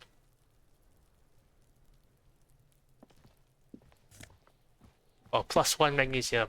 Another pass from the death. Another save from death. Another chance. If I get sad, I don't die. Hey, what's that noise down there? There must be another way to the building. Oh, did you hear that? What was that? I don't know if you heard that. Did you hear that? Oh. Okay. You. You see a young man on a balcony nursing a cigarette. His eyes have been following you for a while. Thanks for that, Kim. Not looking for any trouble, officer. It's the voice of someone who has something to hide, my liege. Too late, young man. Trouble's found you. I'm gonna listen to drama. He's hiding something. There's no trouble. I'm just speaking in a lowered voice. I don't want to be seen talking to the gendarmerie if that's okay. I just want to finish my cigarette. Don't let him go. This could be your witness. The balcony has a great view of the whole thing. Actually, the gendarmerie really needs to talk to you. Is it really that important? Yes. All right, but make it quick.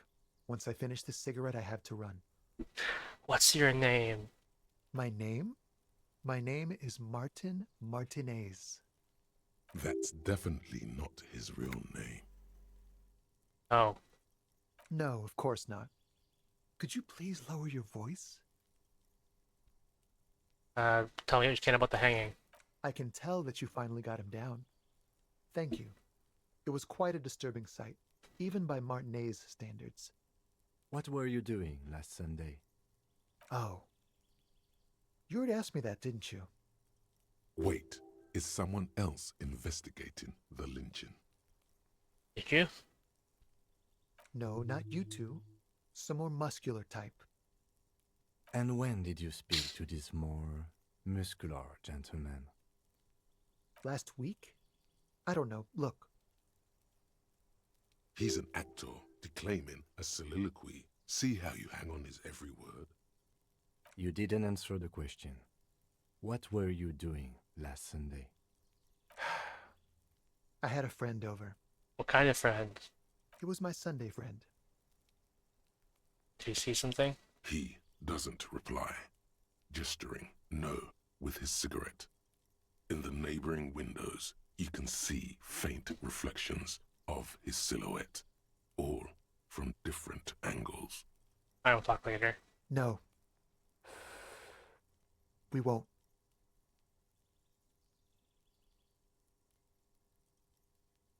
Now, if you'll excuse me, I really need to get going. Suggestion? Oh, I should have put on like my suggestion shirt. Actually, maybe it's not that bad because I put on a plus suggestion thing, I think. Convince him to stay. 28%. Time to bring out your secret charm. Tears and begging. Show him your emotional side. Throw yourself before his very feet like a dog. I have one suggestion. Please don't go. I'll stop drinking. I'll take the trash out. Just please don't leave me. Trash? Listen, I really have to go. Good luck with the investigation.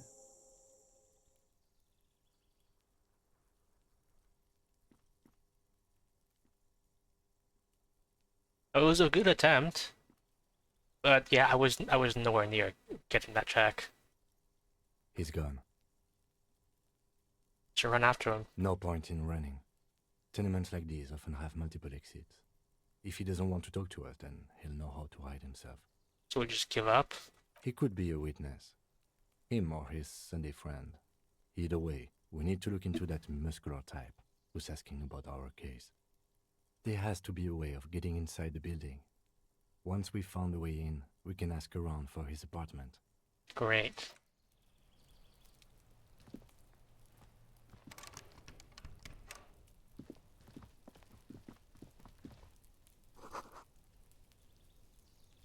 What's that over there? I can't even reach that thing over there.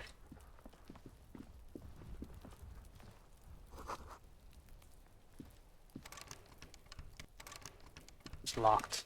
What's the crate? With a hat. And drugs.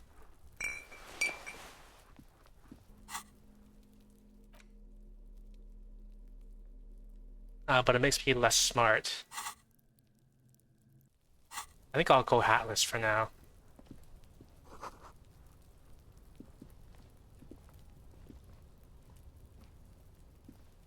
There's nothing else over here. I can't autopath all the way there, it's too far. I should finish up soon though, so maybe I should look for one more interesting thing and then call it.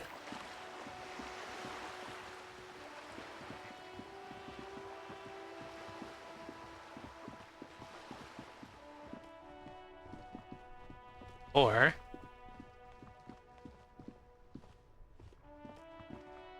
we can go talk to Kuno.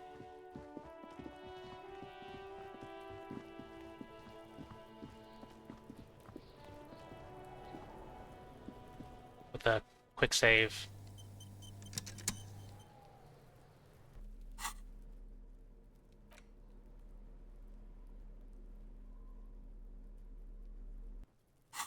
I might change clothes later, see if a check needs it. Alright, let's talk to Kuno and see what he's about. Fuck does Kuno care? What do you know about the body? I want the armor. Where's the armor? Shitload pig. What's your question? Don't tell the pig shit, Kuno! This is where you quickly ask him questions. Real cop questions. Yeah. Like a cop. Where's the rest of his armor? Kuno doesn't give a shit about the armor. How come? It's cool armor. Kuno's fuckgimp's got one big thing wrong with him. He's a fucking mutant. Mutant? Look at him. Fucking growth hormone shit. He's a giant. The armor's too big for any man. Kuno doesn't give a shit about that freak armor. Kuno threw that shit away. What do you mean you threw it away? Kuno tried to get the helmet on. It was too big. Kuno kicked that shit in the sea, rugby style. That shit means nothing to Kuno. It's in the sea. Yeah, that shit means nothing to Kuno. Kuno doesn't give a shit about material shit. Kuno's a fucking monk. You wanna fuck on someone about that armor? Go fuck the mustached union fuck. The jolly troubadour shit at the gate. Who? Yeah, cock and boot. You know that jolly union cow fucker? Came around talking about cows or some shit. Came around pretending like he cares about cows. So yeah, he's the one you want to talk to. He's fucking crazy about that armor shit. Coming here pretending like he likes cows. Trying to catch a peep at Kuno's armor. Go to the gate. Ask him yourself. Curious, my liege. Why did Kuno feed you this information? And you're just telling me this out of your own kindness? Yeah, Kuno's doing charity today. Kuno Day. Kuno feels sorry for you two loser pigs. Kuno's doing pity now. Still, seems suspicious. He may have it in for that guy. Or you may be paranoid. That is also a possibility, sire. You know who he was? Kuno's fuckimp. Kuno uses the fuckimp for target practice. He's trying to hide the fact that he doesn't know. Who was he before he died? Kuno knows what you meant. Kuno's not a snitch. That's all. Trying to make Kuno sing into the popo phone. How did he get up there? Probably climbed. Kuno was busy down the road when that shit went down. So you didn't see it. You heard Kuno. Kuno wasn't even in Martinez. Kuno wasn't in Revachol. Kuno wasn't regional. Okay, where'd you go? I don't know. Some fucking Mesk or I don't know. Some other place. Night City. Kuno was in fucking Night City. There is no Night City anywhere. That sounds like the name of a city in some pulp science fiction novel. That's a fictional city name. Night City doesn't exist. Checkmate. Why you gotta be riding Kuno's ass? You haven't been where Kuno's been. You haven't been in Kuno's head. Get the crowbar. You wanna know where Kuno was? You wanna know what Kuno's been fucking up to? Oh, don't tell him that, Kuno. It's lame. It's not fucking lame. Kuno's building Kuno's City. Night City. Rage City. The City of Rage. That's it. And it's not lame. Lame. That's the name of Kuno's City, bitch. Get the fuck off Kuno's back. This shit ain't about that. It's impossible to deduce what it is about, at least for the moment. If it's important, it'll come up later. Focus on the case. You see anyone suspicious? Just a couple of pigs sniffing around in the dirt. That seems pretty fucking suspicious to Kuno. Yeah, you tell the faggoty, Kuno. Fusions. They threw rocks there, so I think I know that. You're testing Kuno's patience here. Get lost. Okay, I'm off. Kuno doesn't fucking care. I do want to keep playing, but I also gotta eat dinner and stuff.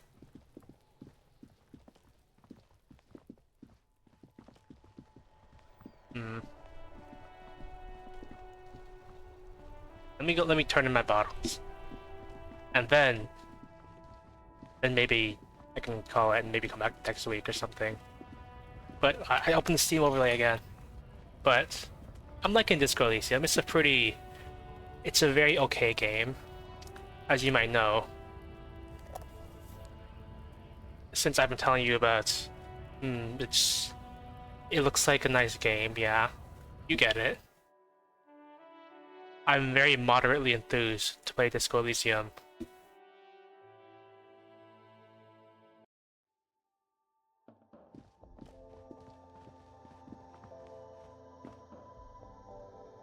The tear machine stands in the corner.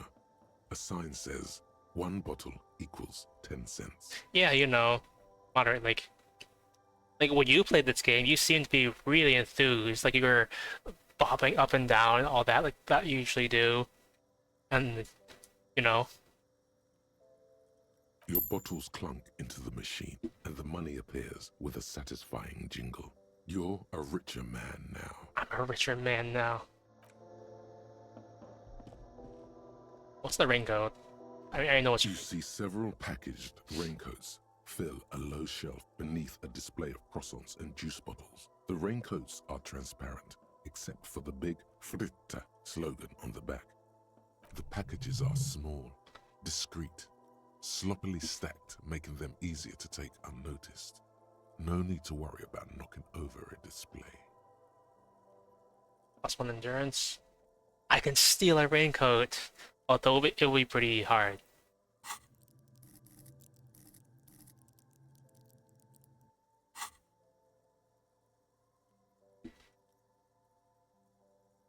I only get 1 shot though. So maybe I'll come back to that. Maybe if I get some savoir faire. Oh, I get 1 savoir faire to take off my pants. There. You see several packaged raincoats fill a low shelf beneath a display of croissants and juice bottles. The raincoats are transparent, except for the big Fritta slogan on the back. Nah. I'm gonna come back to that later.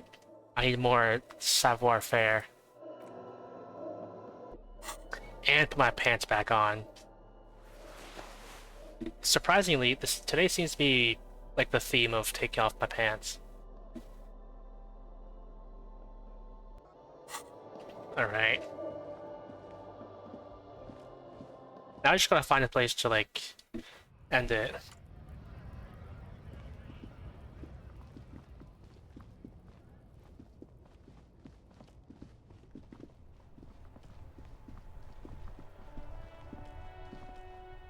Yeah, I think I'm gonna end it like right there. Save game. Over my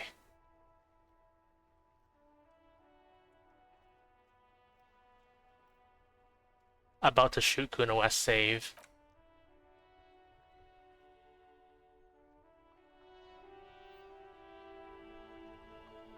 Great. Then I go back to the main menu.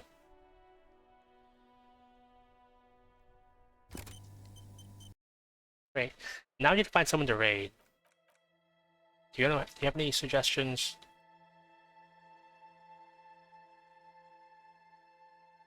Let's see.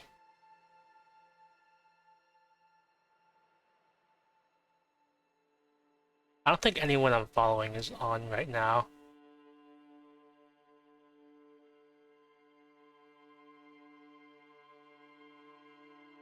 Oh. Yeah, if Kana's about to raid, then maybe not them. Like, a thing I used to do is I used to like really like raiding people who are about to raid out, because like, give them the pressure of raiding out again. But that's probably a dick move. Probably. Let's see.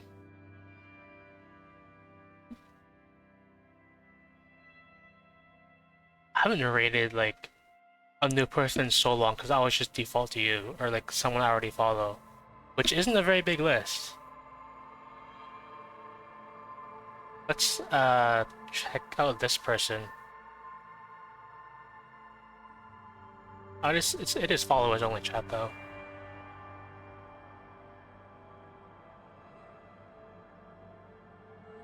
I mean, the easy option is to just not raid.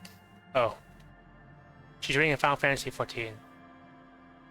Okay. Alright, Kana it is then.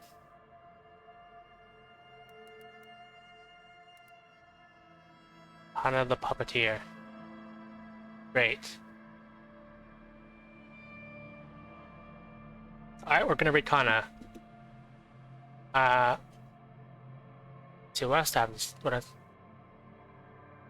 Guess on Friday, same time as usual, 4 PM EST, I'm planning to play more Nine Souls.